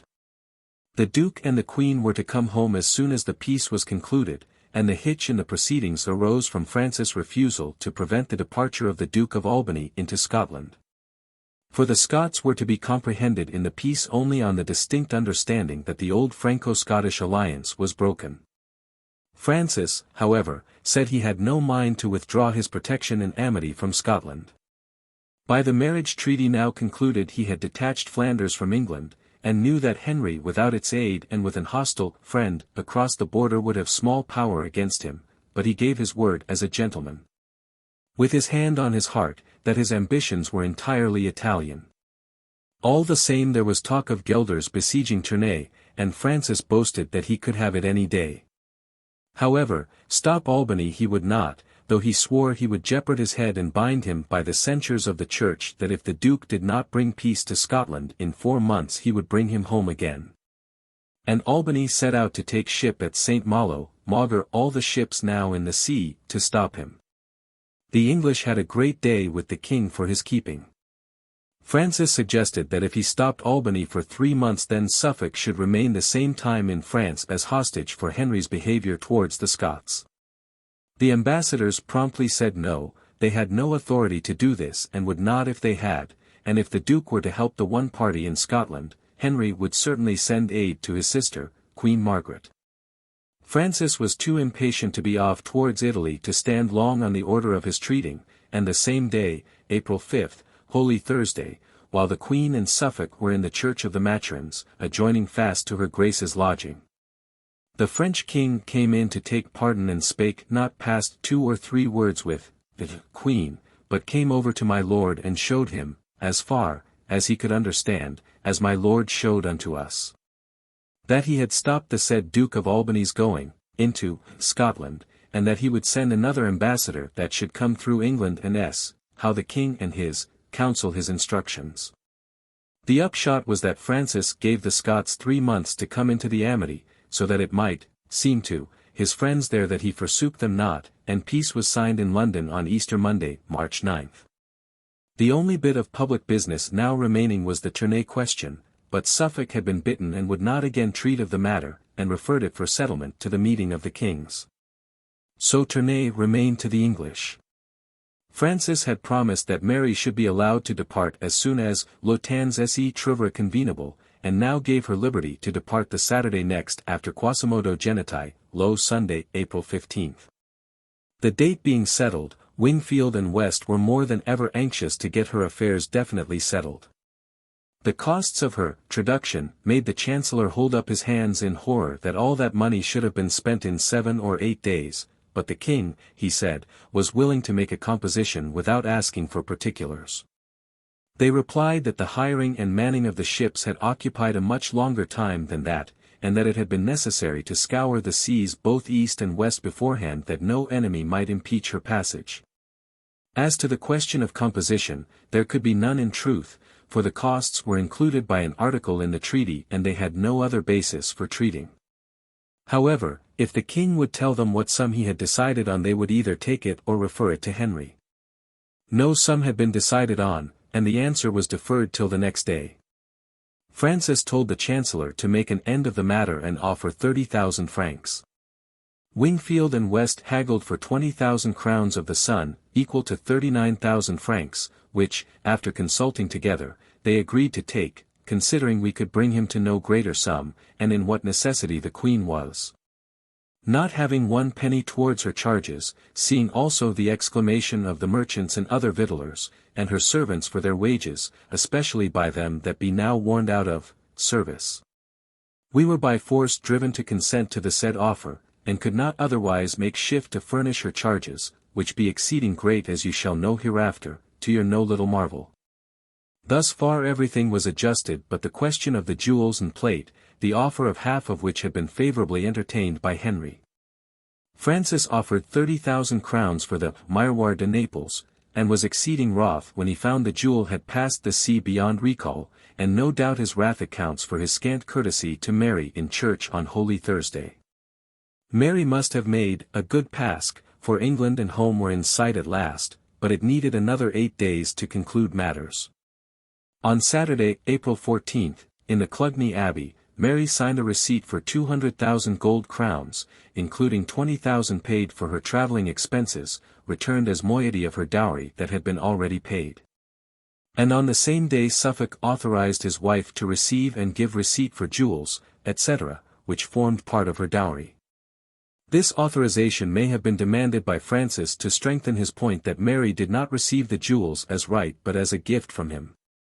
On the following Monday Mary gave the required receipt, and set out at once for home, glad to get out of her prison, where she had not known a day's health, and to leave Paris with its mud and smells and innumerable horses.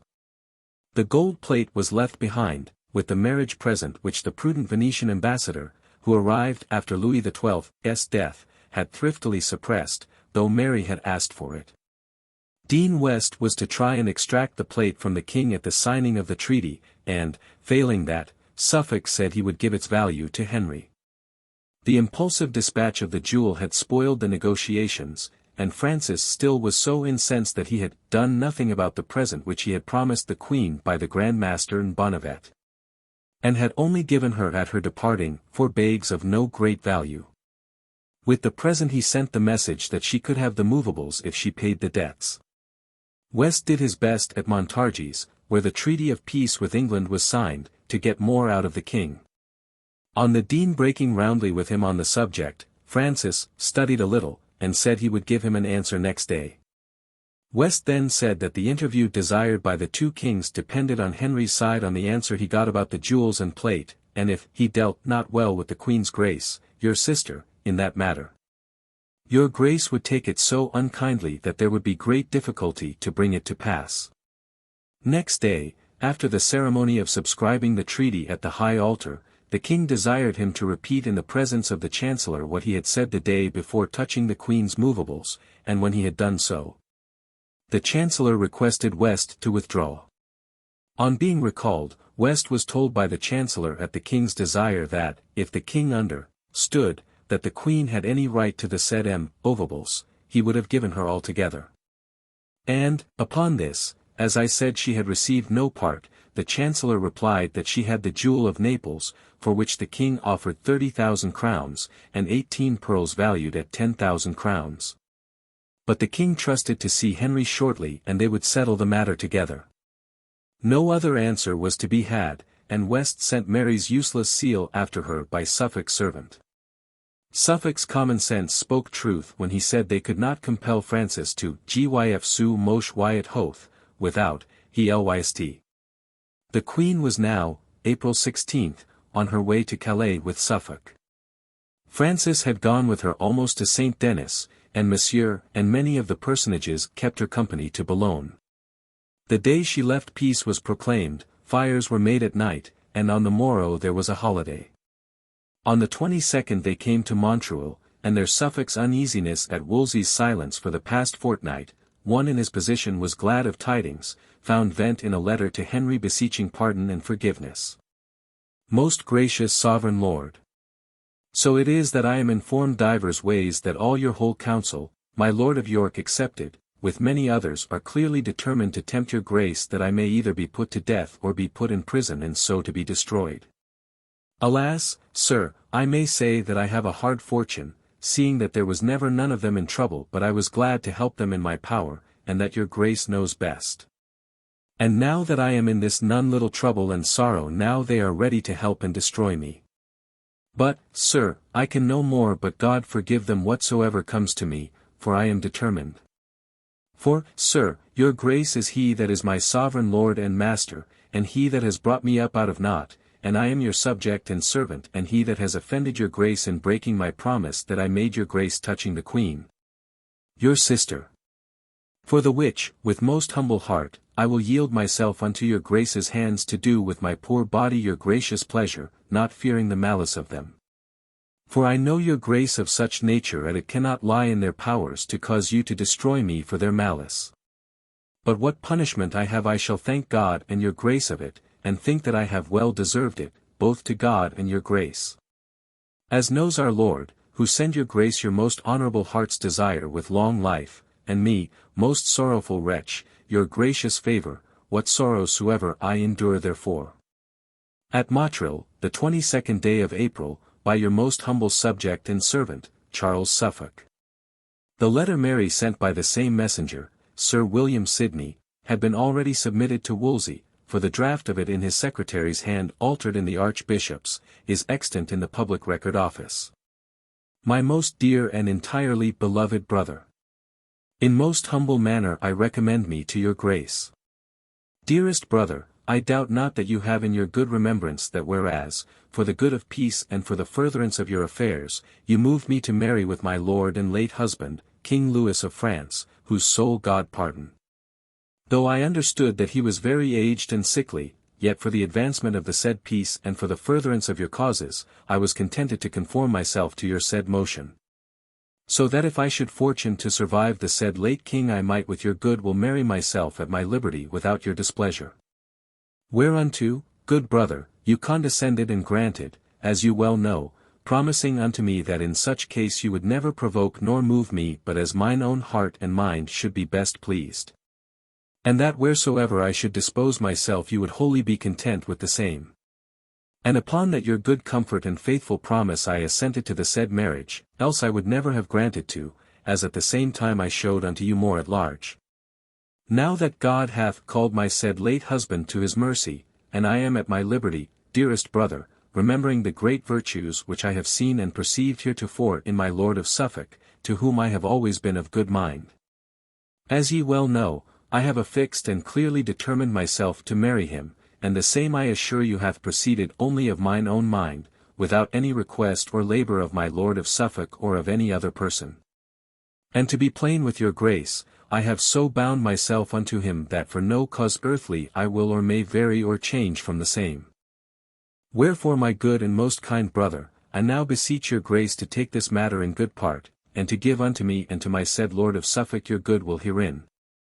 Ascertaining you that upon the trust and comfort which I have for that you have always honourably regarded your promise, I am comen out of the realm of France and have put myself within your jurisdiction in this your town of Calais, where I intend to remain till such time as I shall have answer from you of your good and loving mind herein, which I would not have done, but upon the faithful trust that I have in your said promise. Humbly beseeching your grace for the great and tender love which ever hath been and shall be between you and me to bear your gracious mind and show yourself agreeable hereunto, and to certify me by your most loving letters of the same. Till which time I will make mine abode here and no further enter your realms.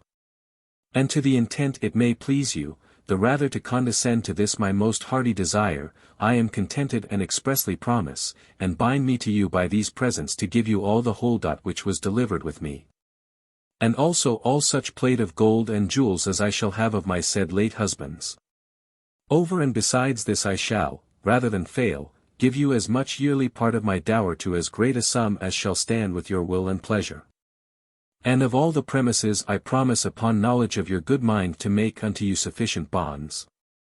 Trusting verily that in fulfilling your said promise to me made, you will show your brotherly love, affection, and good mind to me in this behalf, which to hear of I abide with most desire, and not to be miscontented with my said Lord of Suffolk. Whom of mine inward good mind and affection to him I have in manner enforced to be agreeable to the same, without any request of him made. As knoweth our Lord, whom I beseech to have your grace in his merciful governance. Both letters harped on a promise, and Mary's argument was all the stronger that the king's anger was because of Suffolk's broken word, and Henry was just the man to feel that in these circumstances the royal word must remain intact. Besides, he was getting his full price. The argument was very likely Wolsey's, who no doubt was rather weary of hearing about Suffolk's default. In uncertainty, however, the Queen and Suffolk went on to Calais, only to find the town inflamed against the Duke, and it is said he had to keep within the King of England's house for fear of the people. For nearly a month, in expectation of the Queen's arrival, the deputation from the town to Henry on important local business had been put off by command of the deputy, Sir Richard Wingfield. For the town would have been left bare at the arrival of the Queen, and possibly this sharpened local exasperation. Stowe says that Mary crossed on May 2nd, and the official account says she did not stay long at Calais, but within a few short days, the time being fine, good and suitable, took her passage and arrived at Dover, which is the place from whence she set sail when she went abroad. At which place she was met by many honourable personages, as well lords as ladies, and by them conducted and accompanied to a place called Saint Saulve, Sauver de Grace, sick, and about 2 leagues from the said county of the said saint, she was met and received by my lord the Archbishop of York, and from thence also accompanied he conveyed her, taking the way to Barking, which is a fine manor. Where was our said lord the king?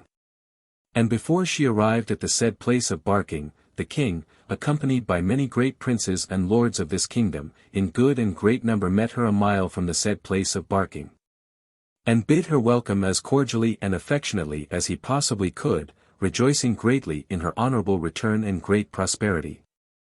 And from the place of the said meeting his highness conveyed her to the said manor of barking, at which place it was appointed that the king and she should stay all the day next ensuing. What was her real and private reception, and how Suffolk came into his master's presence, we have no means of knowing.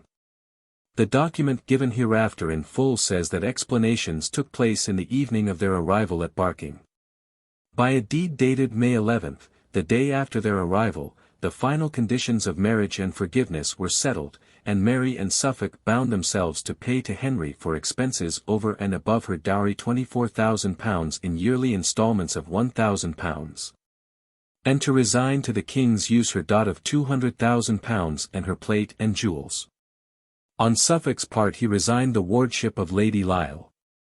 2 days after this the marriage was openly celebrated at Greenwich, on May 13, in the presence of the whole court, where the Norfolk faction gloomed in defeat.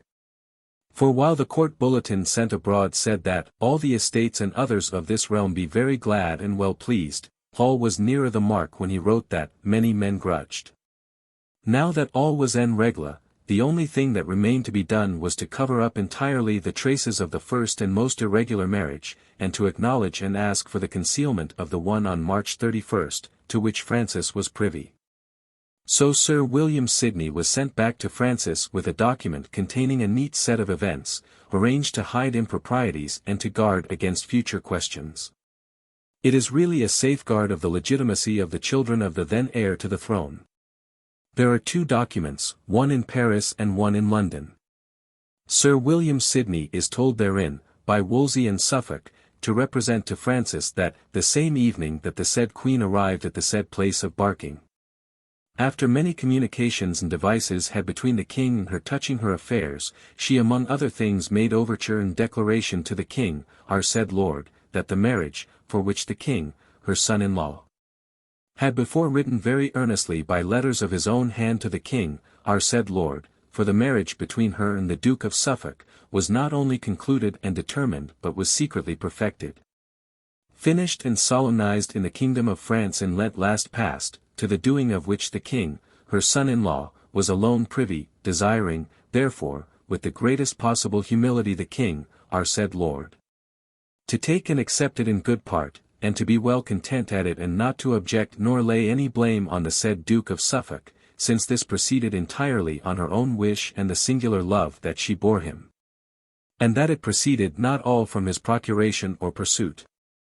Which overture and declaration was at first strange and very displeasing to the king, nevertheless, recalling the very urgent prayer and request that the king, his said good brother and cousin, had heretofore made him upon this by his said letters written with his hand for the accomplishing of the said marriage, with the very humble mediation and good aid of my Lord of York, the anger of the king was appeased and somewhat modified.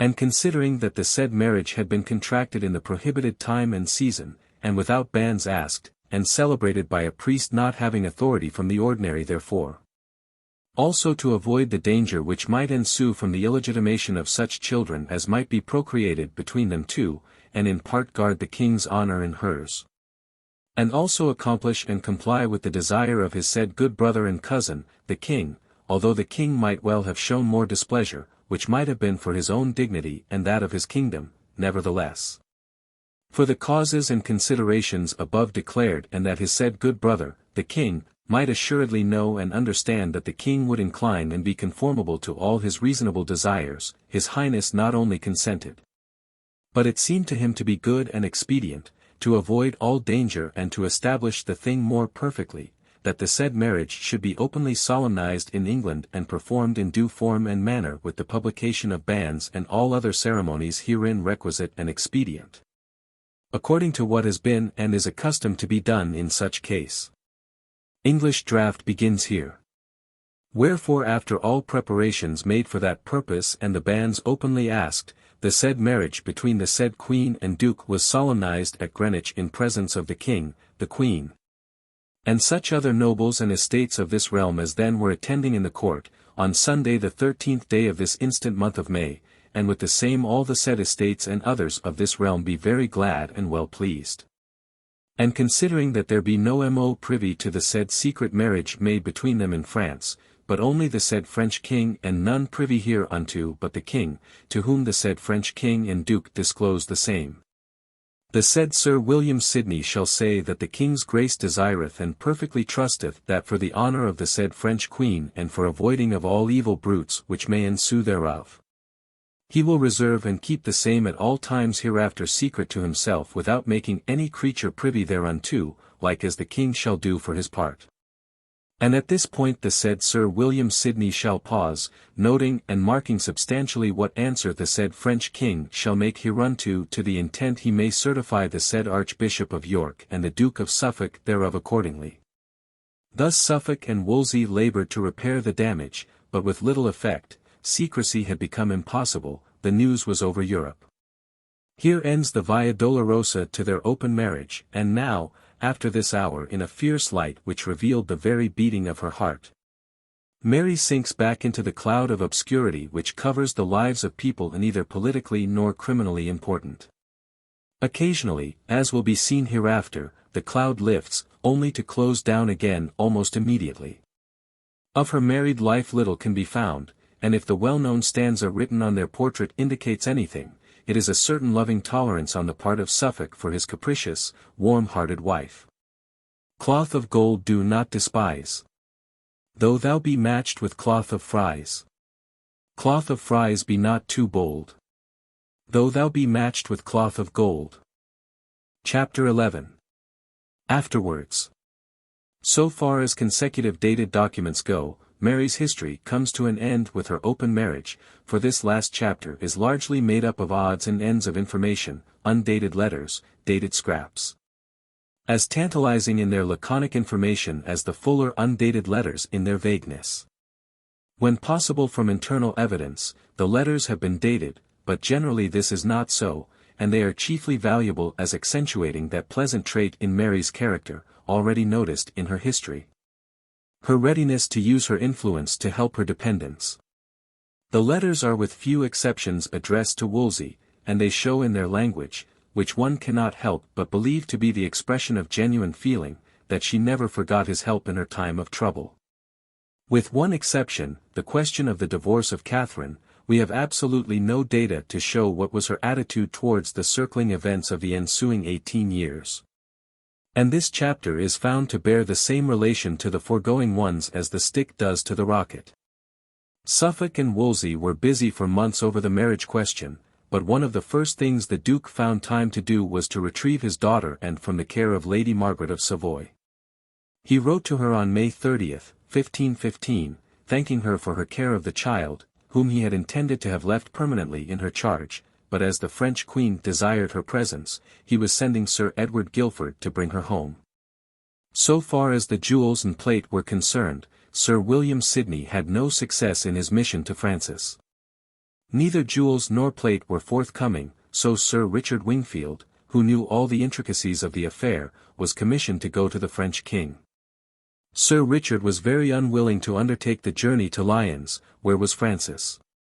Nevertheless, if my voyage shall proceed, I trust it is not the King's Highness' mind that I should jeopard my life with him, for if I had 100 lives I lever jeopard them with my prince than one with any other prince.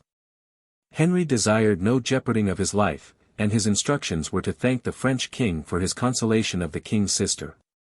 And then, other matters relating to the continuation of the amity having been presented, he was to show to Francis the right of the Queen Dowager of France to the jewels and plate of gold of her late husband.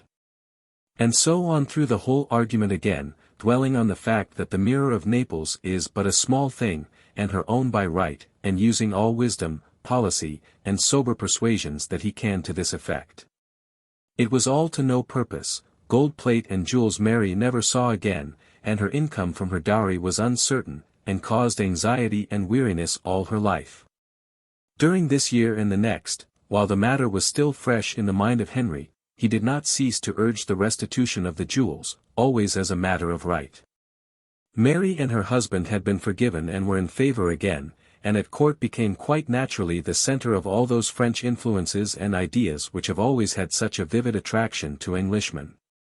Wolsey's policy, however, was giving way to pressure, and was swinging back to the traditional one of enmity to France, so that the Suffolks watched events with some anxiety.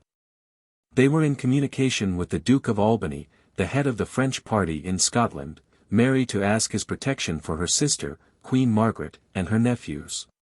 While Albany wrote in October to Suffolk to ask for his good offices with Henry for him. If Suffolk could only have kept out of the French circle it would have been safer for him, but he was nervous about the fulfillment of his marriage contract as it regarded the king, and desired to continue on friendly terms with Francis and Louise. So that his very fear of Henry's anger drove him into constant danger of incurring it. Thus, in 1515, when Bapaume, the French ambassador, had been rudely received by Henry, who was annoyed by Francis' brilliant successes in Italy and by his help to the Scots, what must Suffolk do but go and smooth matters over?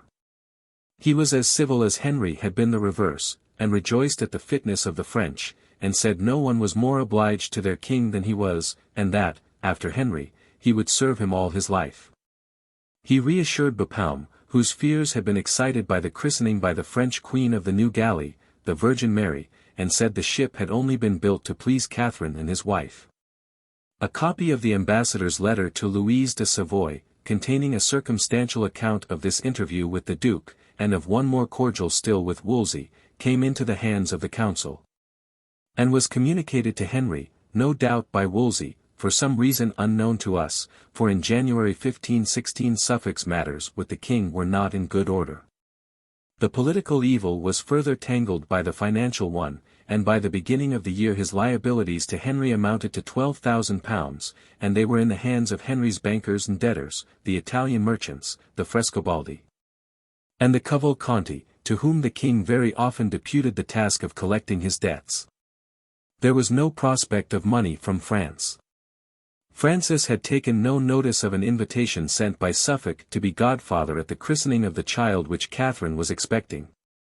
And the union between the English and the Prince of Castile was affirmed by the looseness of that between Henry and Francis.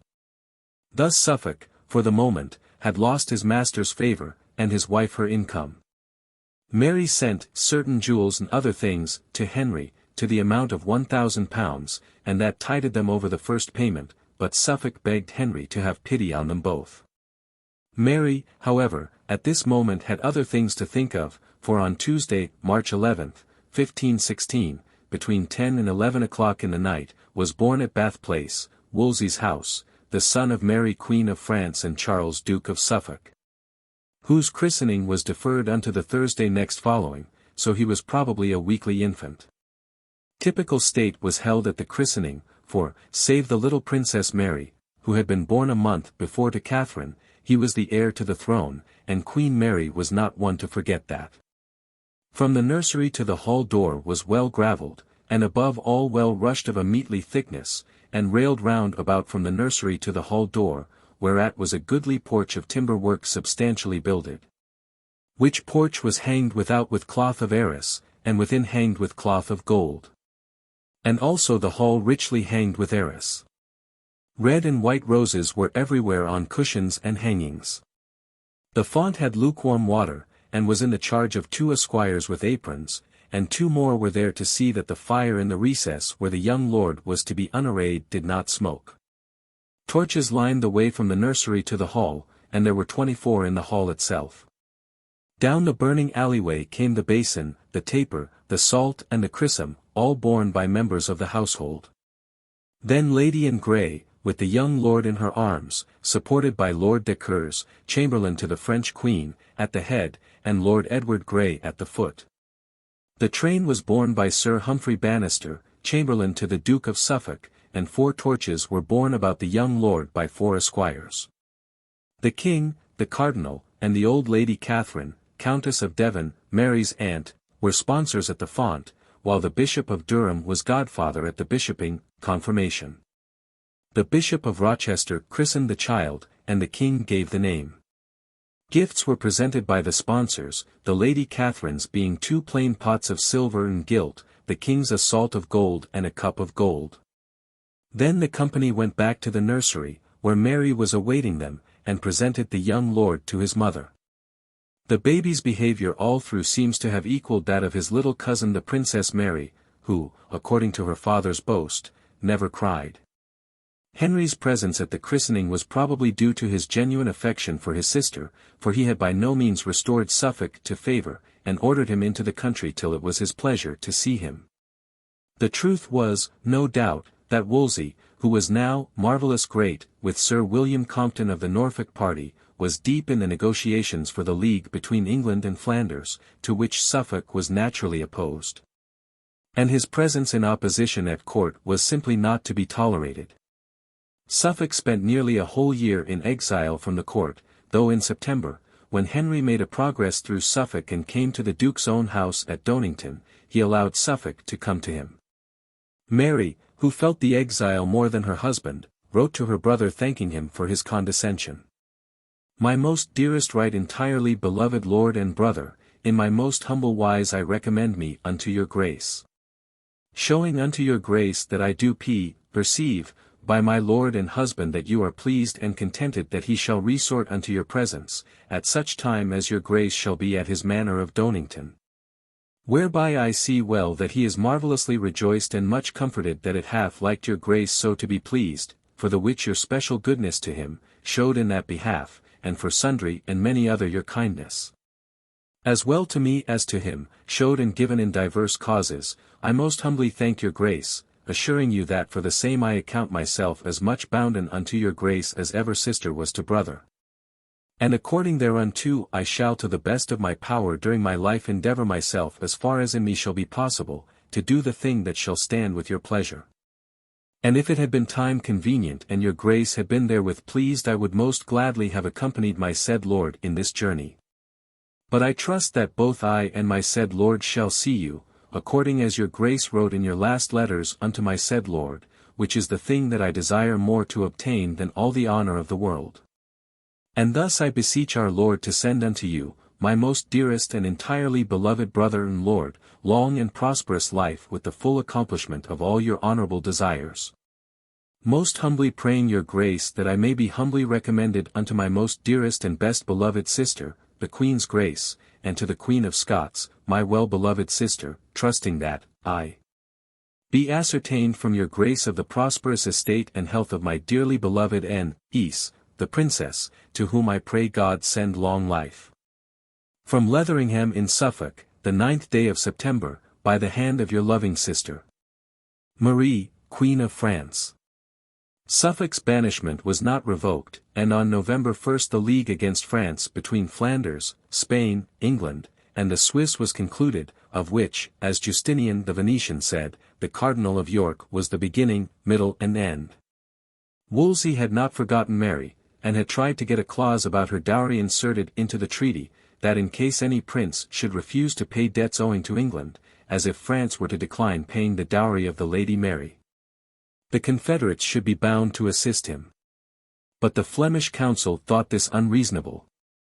The new year, 1517, brought new demands for the king's payments, and the Earl of Shrewsbury had been dunning the Duke for certain smaller sums.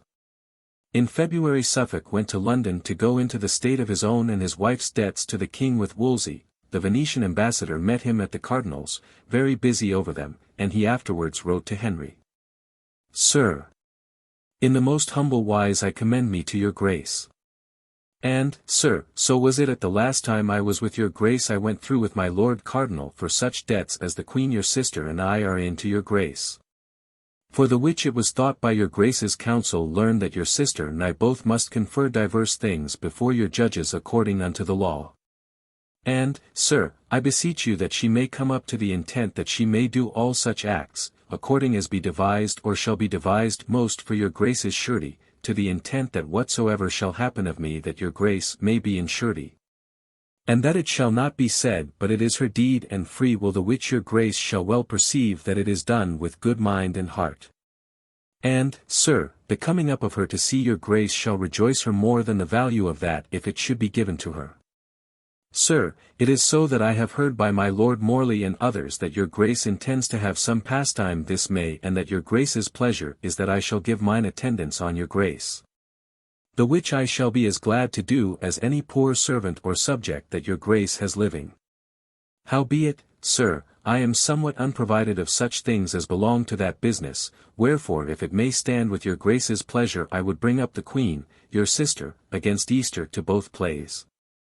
And then remain till she and I may know your Grace's further pleasure, to the which she and I shall obey with humble heart, according to her duty and mine.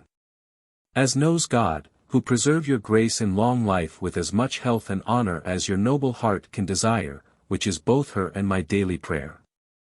By your most humble subject and servant, Charles Suffolk. Shortly after having written this letter Suffolk was annoyed by an incident which might have embroiled him further with the king. It was all through the meddlesome matchmaking of Mistress Jerningham, who ought to have known better. In March Queen Catherine was going to Our Lady of Walsingham to pray for a son, and on the way she was to be entertained by the Suffolks. The Duke's letter to Wolsey explains the affair. My very good lord, in my most heartiest manner I commend me unto your good lordship, evermore thanking you for the good mind that you have borne unto me, and beseeching your good continuance of the same.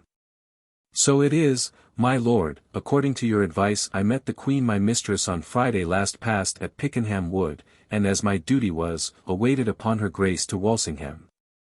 And also according to your advice the French Queen did meet with the said Queen my mistress at the next place that was convenient nigh unto our lodging, and such poor cheer as we could make her Grace we did. With as good heart and mind as her own servants according to our duties. Furthermore, my lord, as yesterday, Monday, the 16th day of March, Mistress Jerningham came to the French Queen my wife at dinner time, before the Queen my mistress coming hither, and after that she had been with the said Queen my wife. She took her daughter-in-law aside with her, and called young Berkeley, heir to Lord Berkeley, unto them, and their privately insured, betrothed, the said Berkeley unto the Lady in Grey, one of the Queen my wife's ladies and mine. Which is no little displeasure unto me, seeing he is the king's ward, and that it pleased his Grace to put him to my rule and guiding. I had liever have spent £1,000 than any such pageant should have been done within the Queen's house and mine. My lord, I heartily desire and pray your good lordship that if any misinformations be made unto the King's Grace hereof that it will please you to shew his Grace hereof as I have written unto you. Lest his Grace should give credence unto some other light informations herein, which I should abide by upon my honour, and that it will please you to stay the matter till my coming up to London. Also that it would please your lordship so to order this matter that it may be an example to all other, how they should make any such mysteries within any nobleman or woman's house hereafter, and in especially with one of the king's wards. And thus fare you well, my very good lord, I beseech Jesu to send you long life and good health. From the manner of rising, the 17th day of March.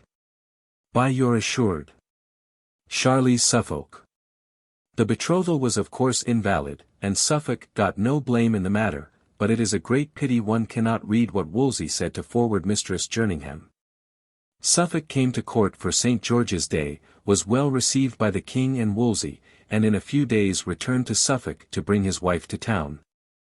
And they were spectators of the cardinal's pageant, when at the intercession of himself and the three queens, for the Queen of Scots was in London, the king pardoned the rioters of the evil May Day. Mary saw the fine sight when each of the 40 men in custody took the halter from his neck and threw it in the air, and jumped for joy at his escape from death. It was a very fine spectacle and well arranged, said a cynical foreigner. In July they were present at the banquet and justs given at Greenwich to the ambassadors of the Emperor and the King of Spain on the signing of the Treaty of Amity. Suffolk signed it, and with it lost, he probably thought, all chance of his wife's income. At Greenwich the sailors from the king's great galley set up the cables for the tilt, and the two queens, Catherine and Mary, watched their husbands joust under the windows of the palace, like Hector and Achilles, Henry in black and white. The Duke in white, lozenged with crimson satin semelle with the letters C. M. for Charles and Mary. Then came a banquet, when the French queen sat at the head of the table beside her brother, and Suffolk was in the middle of one side opposite Norfolk and old Lady Guilford. During the dinner boys made the sweetest melody with their voices, flute, rebec, and harpsichord, and after this there was dancing, when the king showed himself indefatigable, dancing all night after jousting all afternoon. The great feature in the whole series of entertainments was the playing of Fra Dionysius Memo, late organist at St. Mark's, Venice, and now chief musician to Henry, and so sweet it was, and so enthralled was the king by it, that the court had concerts lasting for 4 hours on end. Henry always led the applause vehemently. The court resounded with song, and there was rivalry among the boy singers and the musicians. Small wonder that Mary, whose tastes were like her brother's, longed to be always at court with such gay company, but Suffolk could not move without running up against his creditors, and again he had to refuse Lord Shrewsbury, who was pressing for his money, so that probably his enjoyment was not as whole-hearted as his queen's. Margaret Tudor, Queen of Scots. From the painting in the style of Bernard van Orley in the National Portrait Gallery. Immediately the festivities were over, Mary went to Bishop's Hatfield. And there was delivered of a daughter who was called Frances, for she was born on St. Francis' Day. The Queen and the Princess Mary were godmothers, for whom Lady Bullen, and Bullen's mother, and Lady Elizabeth Grey acted as deputies, and the Abbot of St. Albans was godfather. There was great state at the christening, but nothing like that held for the young lord who might become King of England. The financial arrangement which Suffolk had made with the council was an indenture which showed that their debts to Henry amounted to £24,000 due by them at Calais, £600 for their diets in the king's house, and also £2,300 for other things. Of this, £20,000 was the proper debt of the French queen, and £6,901 the debt of the duke. Henry acknowledged having received from them in jewels £1,666, 13s. 4d. And was to receive the remainder in installments of 1,000 marks at Michaelmas and at Easter, if the French queen so long live and the Duc Togders. And it probably was now that the clause was inserted by which the king waived his right to demand payment when by reason of war Mary's income was practically cancelled. Francis promised in February 1518 that the dowry of his Belmere should be paid, and gave orders to the officers in Saintonge, and the other places of her dower lands, to let her representatives receive the rents, and the result was that 14,610 crowns were paid to Henry's representative, Fowler, at Calais. The arrangement with the Suffolks seems to have been that the king's officer was to receive the amount paid by the French, and that he was to pay over to the queen the proportion due to her after the king's debt was satisfied. And in July 1518 Humphrey Wingfield, the duke's officer, gave receipt for £2,722. The Easter of 1518, the French queen and her husband were ordered to the court at Abingdon, whither Henry had fled from the sweating sickness, out of the region of the daily death roll.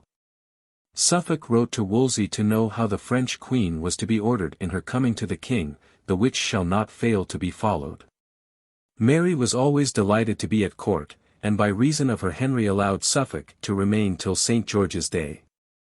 This was an opportunity for the Duke by protestation to clear himself of the slur cast on him by his reported private dealings with the French, and after he had received the sacrament on Easter Day, he went to Sir Richard Pace, Wolsey's secretary with the king, and said he had been accused as untrue to the king's grace as well in accepting a protection offered him by France, as in putting the French orators, on their being last in England, in comfort of the restitution of Tournay. It was all untrue. Pace listened and reported, but nothing happened, save that Suffolk remained at court with his wife, and when Henry went to Woodstock Manor, they both went with him. Henry here indulged his passion for music to the extent of having the organs in the parish church repaired and taken to the manor house by two men had down from London for the purpose. And Dionysius Memo charmed the thoughts of the sickness out of his mind. Mary fell ill there and could not be moved, and her husband wrote to Wolsey to apologize for their overstaying their invitation. The chief cause of my writing unto your grace at this time is to advertise your grace that the French queen cannot depart the court so soon as was appointed, for, sir, it hath pleased God to visit her with an ague, the which has taken her grace every third day 4 times very sharp, but by the grace of God she shall shortly recover. For, sir, the king's grace's physicians take marvellous good heed unto her grace, and also especially his grace comforts her so like a good and loving sovereign and brother that it takes away a great part of her pain. Before she was able to be moved, Suffolk again urged his cause on Wolsey, telling Pace of the most faithful love and servitude he intended to use towards the cardinal's grace during his life, and Wolsey evidently wrote to him a letter of comfort, promising to help him to obtain his purpose to his reasonable desires. In October Mary, now quite recovered from her ague, was again in her element, for a brilliant party of French nobles came over for the signing of the general peace, against which was put the delivery to the French of Tournay, and for the marriage of the Princess Mary to the Dauphin of France. They were a constant pageant to the Londoners, for they changed their silken clothes, the new-fashioned garment called a chameau, every day, and rode about the city on mules in companies, a thing no Englishman ever did. But then in Paris, the city of horses and mules, the mud and dirt was such that no man could walk, and the Parisians did not make their river their highway as did the people of London. Mary's old friend Bonnevet was at the head of the embassy, and with him many young fresh gallants of the court of France, who were not concerned in the treaty-making, but danced and passed the time in the Queen's chamber with ladies and gentlewomen. On October 3 the general peace was declared in St. Paul's, after Mass celebrated by Wolsey with extraordinary magnificence. The king invited the whole company to dine at the Bishop of London's house, and afterwards they all went to sup with the cardinal at Durham House on the Strand, where was served a supper, the like of which was never given either by Cleopatra or Caligula, the whole banqueting hall being so decorated with huge vases of gold and silver that I, the Venetian ambassador, fancied myself in the Tower of Khosroes, where the monarch caused divine honor to be paid to him. Then Henry and Mary, and Suffolk and Carew, and Bessie Blunt and Sir Harry Guilford, with other lords and ladies, appeared as mummers dancing, and, after performing certain dances in their own fashion, they took off their visors. The two leaders were the King and Queen Dowager of France, and all the others were lords and ladies, who seated themselves apart from the tables and were served with countless dishes of confections and delicacies. Then dancing began for those who liked, and play for those who preferred that, large bowls filled with ducats and dice being placed on the table for such as liked to gamble. And after all the company had departed Henry remained to play high with the Frenchmen. 2 days after followed the wedding of the little princess to the Dauphin at Greenwich, when in front of Catherine and the French queen, beside the throne, stood the baby who never cried, clad in cloth of gold, with a cap of black velvet on her head adorned with many jewels. She wanted to kiss Bonnevet, for she thought he was the Dauphin when he wedded her for the other baby with a little ring set with a big diamond, juxta digitum puelli. The court was now gayer than ever, for Henry seemed to do nothing but amuse with pageants and hunts the French hostages exacted for the keeping of the peace, and Mary took her part in all. She passed the winter months of 1519-20 at court or at her husband's house in Southwark, and now the talk was all of the meeting of the English and the French kings. Henry had set his mind on it, had sworn he would wear his beard till they met, and Catherine, usually a silent spectator of political doings, had set hers on a meeting with her nephew Charles of Spain, now the Emperor Charles V. She found she could not prevent the interview with Francis, but she did persuade her husband, and possibly Mary here joined her importunities to hers, to shave his beard. The news was carried to Louise de Savoy, who had to console herself with the reflection that the love of the kings was not in their beards but in their hearts. A good understanding with Francis meant to Mary an assured income, and on the question of the interview she may have been at variance with her sister-in-law. The court moved to Croydon to Sir Nicholas Carew's place, in February, and Mary went with them, but here she was taken ill of her old disease, and would not let her husband from her side, as he writes to Wolsey on March 16, 1520. Please it, your lordship, so it is that I have knowledge of your pleasure by my servant Lacy that I should ascertain your lordship of the number of such persons, as well men as women, as should give their attendance upon the French queen at her giving her attendance upon the king's grace in his coming to Calais, and also the number of the horses that should be requisite for the said French queen and for her said servants. My lord, accordingly I have so avised you in the bill here enclosed the number as well of the said persons as of their horses. Wherefore the said French Queen and I doth most heartily desire your lordship to take the pain to order the same as you shall think shall stand most with the king's pleasure and her honour, and her grace will be contented to follow the same. And, my lord, whereas I of a certain space have not given mine attendance upon your lordship in the king's council according to my duty, I beseech your lordship to pardon me thereof. The cause why hath been that the said French Queen hath had, and yet hath, divers physicians with her for her old disease in her side, and as yet cannot be perfectly restored to her health. And albeit I have been 2 times at London only to the intent to have waited on your lordship, yet her grace at both times hath so sent for me that I might not otherwise do but return home betimes. Nevertheless her grace is now in such good advancement that upon Tuesday or Wednesday next coming I intend, by God's grace, to wait upon your lordship. From Croydon, by your assured Charlize Suffolk. This recurrence of the old disease may have been brought on by the birth of her 3rd child, Eleanor, but there is no record of the date of this event. The doctors were successful, or else the prospect of excitement and gay doings worked a cure, for there is no doubt she was restored to her usual frail health when the meeting between the 2 kings was in near preparation. Mary made great cost on the apparel of her ladies and gentlewomen, and doubtless her own gowns were as magnificent as befitted the sister of Henry. But first Catherine was to have her desire, and Mary was to see the man whose name she had borne in her girlhood for 6 years. On his way back from Spain to be crowned at Aix-la-Chapelle, Charles V had arranged to meet Henry before the latter crossed the Channel in May, but northeasterly winds kept him at Corunna for 3 weeks, and he could only snatch a hurried 4 days' visit to his aunt and uncle at Canterbury, where the English court was on its way to Calais. There is a legend to the effect that Mary's beauty on this occasion so affected Charles that he was cast into melancholy at the thought of having lost her as his wife, but it is doubtful, to say the least, that he was moved by anything deeper than natural curiosity to see the woman who had jilted him in his youth. No doubt Mary emulated her brother's attitude when he was told that he had no chance of the imperial crown, for which he had been Charles's rival, and said now, as he did then, that she was better as she was. This pale-faced, silent, sombre young man, busy about the realities of government, was far less to her taste than her rubicund, good-natured husband, her lord and servant, over whom she could queen it in Tudor fashion when the occasion served. The maker of the legend knew more of the hearts of princesses than of emperors, and Mary, true to her upbringing, wore, no doubt, the pretty gowns she had made for the meeting with the French court, and would have been gratified had she seen the faintest desire in the eyes of her former suitor. It may have been there, but it found no accredited chronicler. On June 1 the whole court crossed the Channel, and 4 days afterwards rode from Calais to the camp at Gisons, where the sun glittered on golden tents and roofs.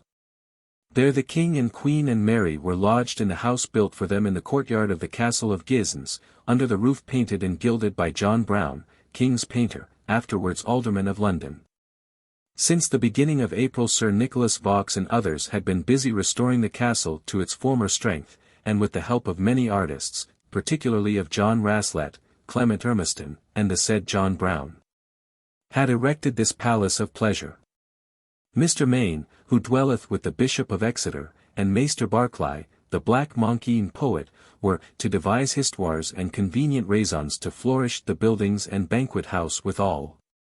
And the Duke of Suffolk was asked to lend divers of the king's arms and beasts cast in moulds, and batons of Ermiston's making for the greater ease and furtherance of the business. The time for the erecting of the house was short and the workmen laboured at high pressure, but on June 5 it stood complete, a golden casket for the best in England. The windows glittered in golden mullions, the walls were hung with golden tapestry and green and white silk, the ceilings were studded with the king's roses, of which he had been so nearly disappointed by the late arrival of the artists. Large and stately, set in a ground of fine gold, and between the windows were gilt bosses. The chapel, for the service of which the rich vestments given by Henry VII to Westminster were borrowed, had a ceiling of blue and silver, but all other ornaments and furnishings were of cloth of gold or of gold metal. Jewels blazed everywhere, in vestments, vessels, hangings, neither was the red and white rose absent here. In the courtyard, claret, hypocras, and water flowed all day from a statue of Bacchus, and silver cups were lying by to drink from. But outside, between the gate and the courtyard, was a quiet, green bowery maze-like, the garden of Morgana la Fay of the days of the knights-errant. The Earl of Dorset had been sent over to superintend the building of the lists and the stands, galleries they were called, after Wolsey's plat, but the churchmen had to give way here to the juster. And some of Wolsey's arrangements were declared to be dangerous, and were altered accordingly. The tree of honour, on which were to be hung the shields of the kings as challengers, was a hawthorn twined with a raspberry, and was made in England by nimble English fingers.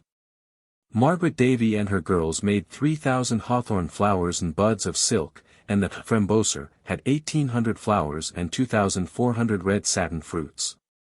The body of this royal albipine or whitethorn was 22 feet long, wrapped in cloth of gold. The 13 principal frambosers were also wrapped in fine green cloth of gold, also the roots wrapped after a kind in cloth of gold.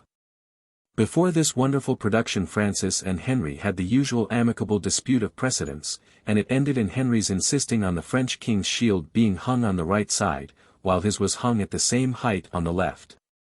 Before the justs began on Monday, June 11th, there were visits of ceremony, and on Sunday the 10th the two kings exchanged visits to each other's wives, and Francis was received in the most gracious manner possible by Catherine and Mary, while Claude was pleased and soothed by Henry's gentle manners.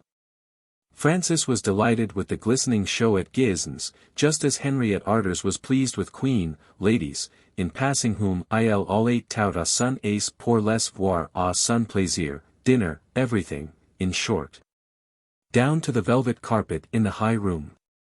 Monday began the lists, and the queens, all three, met in the glazed galleries reserved for them and talked comfortably out of the roaring wind, while below their husbands did marvels, in spite of the blast, which would hardly let a lance be couched. Many of the ladies had no French and many no English, and those who knew both languages had to interpret for the others. On the following Sunday, Queen Mary dined with Queen Claude, who was in miserable health, while Henry, who had ridden over with her, dressed as Hercules, invited the Admiral of France and other noblemen to share his table in the French camp. After dinner there was the usual dancing and disguising, and it is marvellous what pleasure the Tudor court got out of dressing up. Now Henry dressed up as a lanzknecht, and, masked, he swaggered into Claude's presence as pleased as a child. There were musical rivalries too between the courts, but in this England easily bore the palm, for Henry's court was notorious for its melody. And the Duke of Alençon could not give the king greater pleasure than to promise to send him his servant who played on the clavichord. On Saturday, the 23rd, the two kings, all clinquant, all in gold, closed the lists, and in a semi-open chapel in the camp they and their queens attended mass, and such was their politeness that, when God was shown at the said mass, which was with great honour, reverence and devotion, and the pax presented, neither would kiss it first. It remained unkissed, for the queens, too, had the same difficulty, which they solved after many curtsies by kissing each other instead. Then came a dinner, and the sexes were divided, the kings dined in one gallery, the queens in their own. Kings and queens, remarks the chronicler, always dined at home before coming to the banquets, and only conversed while admiring the service and the meats. The legates, cardinals and prelates dined in another room and drank and ate sans fiction. The next day the kings met in the lists and reluctantly said goodbye, exchanging many presents, as did their queens and nobles. A church, they decided, must be built on this auspicious spot, to be called La Chapelle de Notre Dame de la Paix, and the chronicler adds a doubtful prayer, Dieu par sa grâce permette la paix être durable, Amen. Then followed the meeting with Charles V. And the Lady Margaret of Savoy, and Mary saw for the first time the woman whose fortune had so often touched hers, for Margaret might have been her stepmother or her aunt, and had been in love with her husband. Suffolk seems to have lost his love for France by now, and, indeed, though French fashions were the order in the court, and Henry went to the interview with the emperor in a doublet and cloak given to him by Francis, the king's retinue were more at their ease in the court of the King of Spain than they had been at Ardres.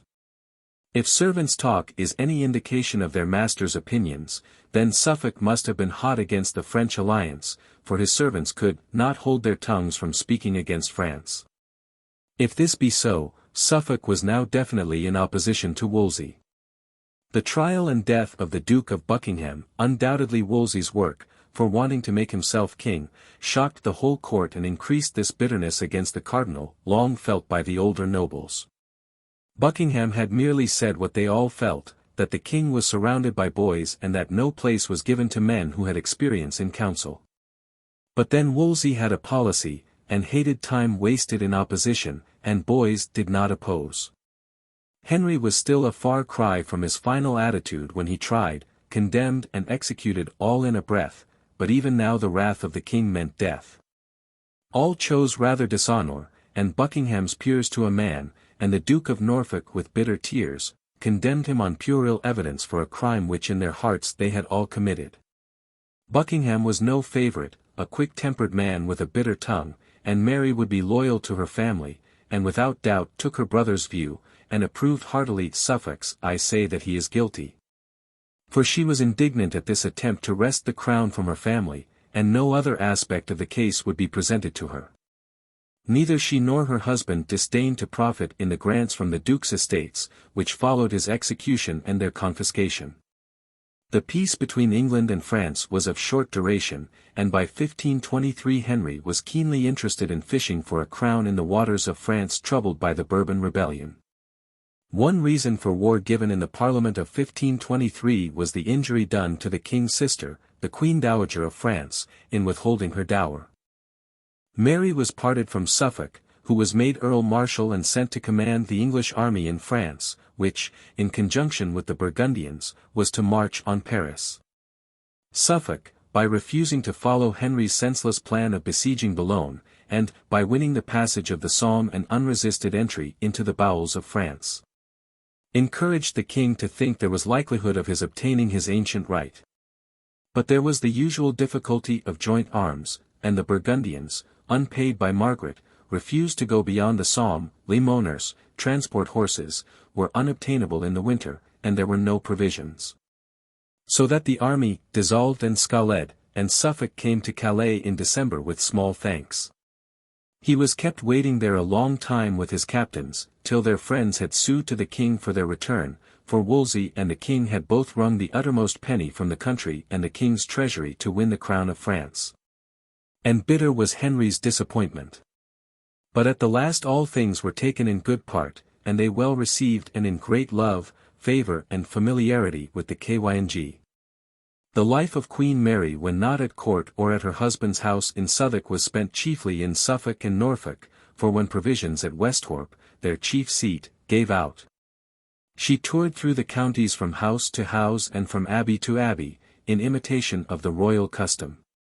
Picnics and hunting parties were her diversions, and she evidently delighted in the kindly and courteous treatment she always received from the monks. Her household was a large one. In 1527 it consisted of 2 knights and 1 esquire, 40 men, and 7 gentlewomen, and this naturally did not include domestic servants. She had her chamberlain, her vice-chamberlain, treasurer, steward, and comptroller, while her husband had his officers and his council, and ruled county affairs. Mary was beloved by the country folk and adored by her servants, in whose welfare she took the keenest interest, as is attested by the numerous letters written by her to Wolsey and others in their favour. She was not without domestic troubles, for her husband's former wife, Dame Margaret Mortimer, who owned Somerton in Suffolk, had had to appeal to the Duke for protection against her daughter Anne, whose second husband, Robert Brown, wanted to get hold of Lady Mortimer's possessions. The affair, which in some scenes was melodramatic enough, possibly led to questions about the validity of Mary's own marriage and the legitimacy of her children. This was in 1524, and next year the king openly acknowledged his illegitimate son by Mistress Bessie Blunt, and made him Premier Duke in the kingdom, with the title of Duke of Richmond. At the same time he created Lord Henry Brandon, Mary's son, Earl of Lincoln. Then came the king's secret matter, to which her husband was privy, in the summer of 1527, and of which she was probably not ignorant. This was Henry's tardy consciousness of guilt at having married his brother's wife, which increased in intensity as his love and desire for Anne Boleyn grew stronger. What large issues were to hang on the fact that Anne was not as easy as the other ladies at court. Had she but been a Bessie Blunt. Mary was alarmed at this upsetment of all social status, and sent to Rome for a bull from Clement VII. To attest the legitimacy of her children's birth. It was exhibited before the Bishop of Norwich by Humphrey Wingfield, the Duke's cousin, on August 20, 1529. Scruples of conscience being fashionable, it rests on these the facts of the annulling of Suffolk's marriage with Lady Mortimer and his resumption of Anne Brown. Money matters, too, were a constant worry all her life long. Apart from the fact that payment to Mary might flow in peace and was damned in war, the officials who farmed her dower lands in Saintonge and elsewhere did not pay over the proceeds as had been arranged. And she was continually hampered by lack of money, while her representatives in France during the wars were imprisoned and put to ransom. When the general peace was signed with France in 1518, Wolsey did not forget Mary's interests. In fact, he was not allowed to do so, for Dr. Denton, the French Queen's almoner, daily waited on him to represent her interests. Once before they had been omitted for lack of her book, and Denton was there to see that this did not happen again. Wolsey gave him all heed in the matter, and the dot was set forth by the English ambassadors in Paris.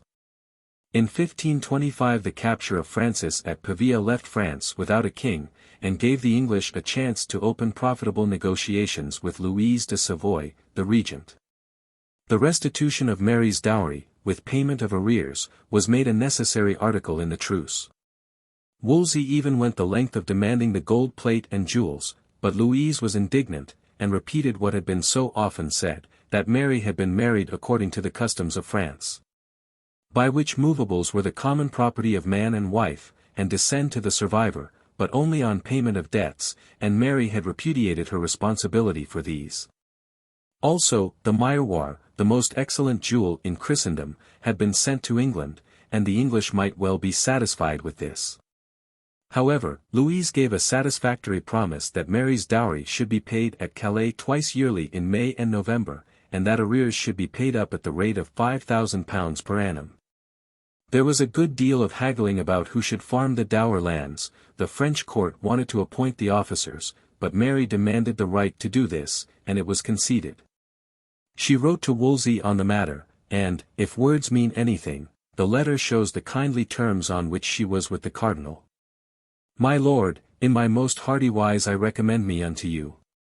So it is divers of my rights and duties concerning my dot in France have been of late time stent and restrained, in such case as I any mine affairs may not have any received the same as they have done in times past being to my damages therein. And so thereat great trouble many ways, as my trusty servant George Hampton, this bearer, shall shew unto you, to whom I pray you to give credence in the same.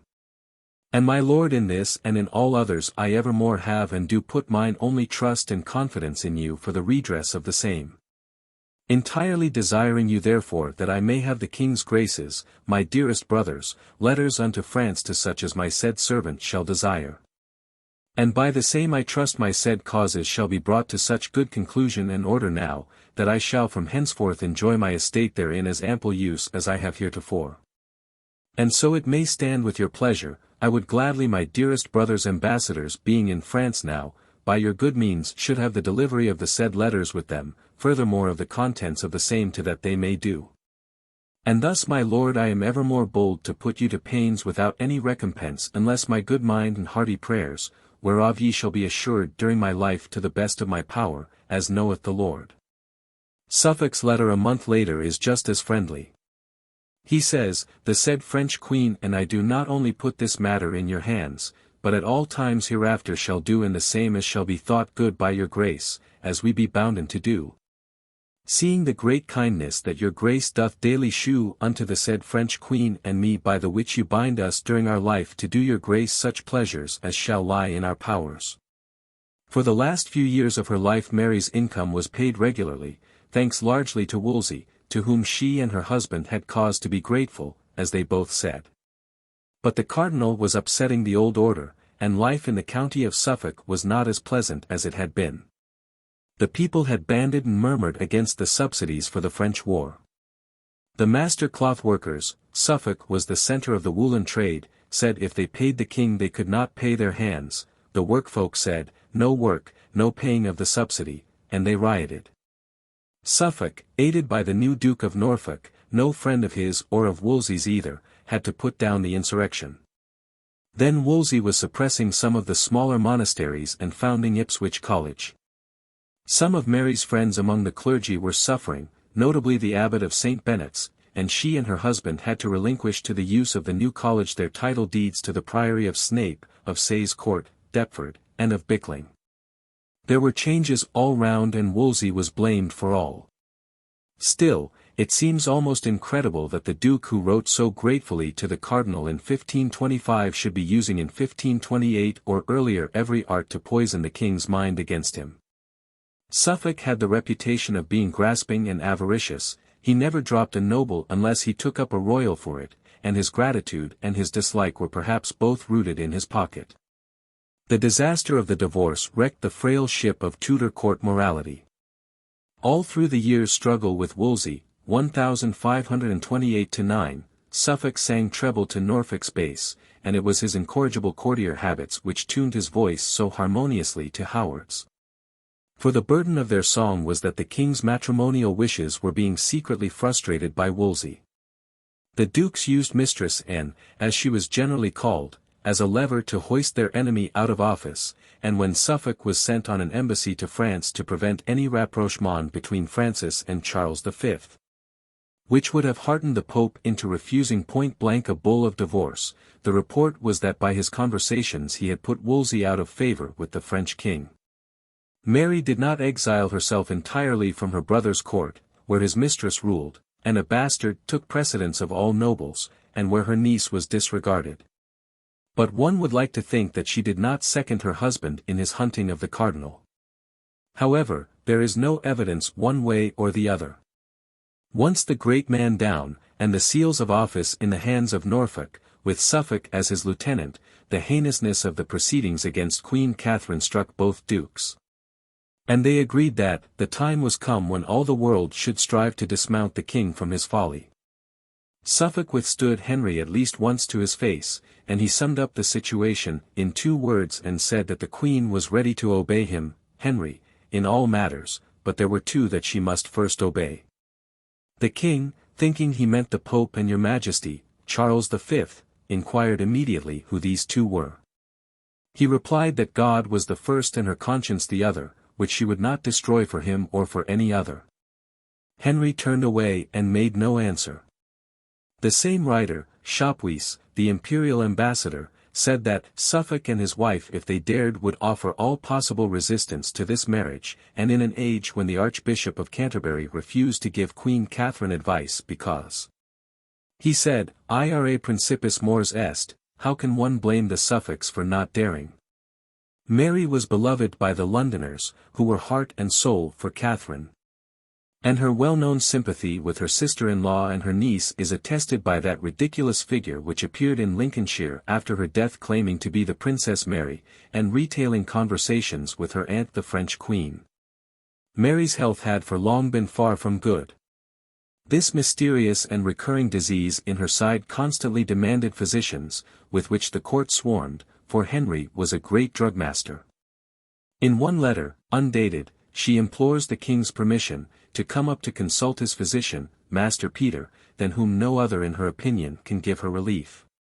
And her husband seconds her request in a letter in which he says she sits and weeps all day long, and is generally very ill as anyone can see. But here again the searcher draws a blank.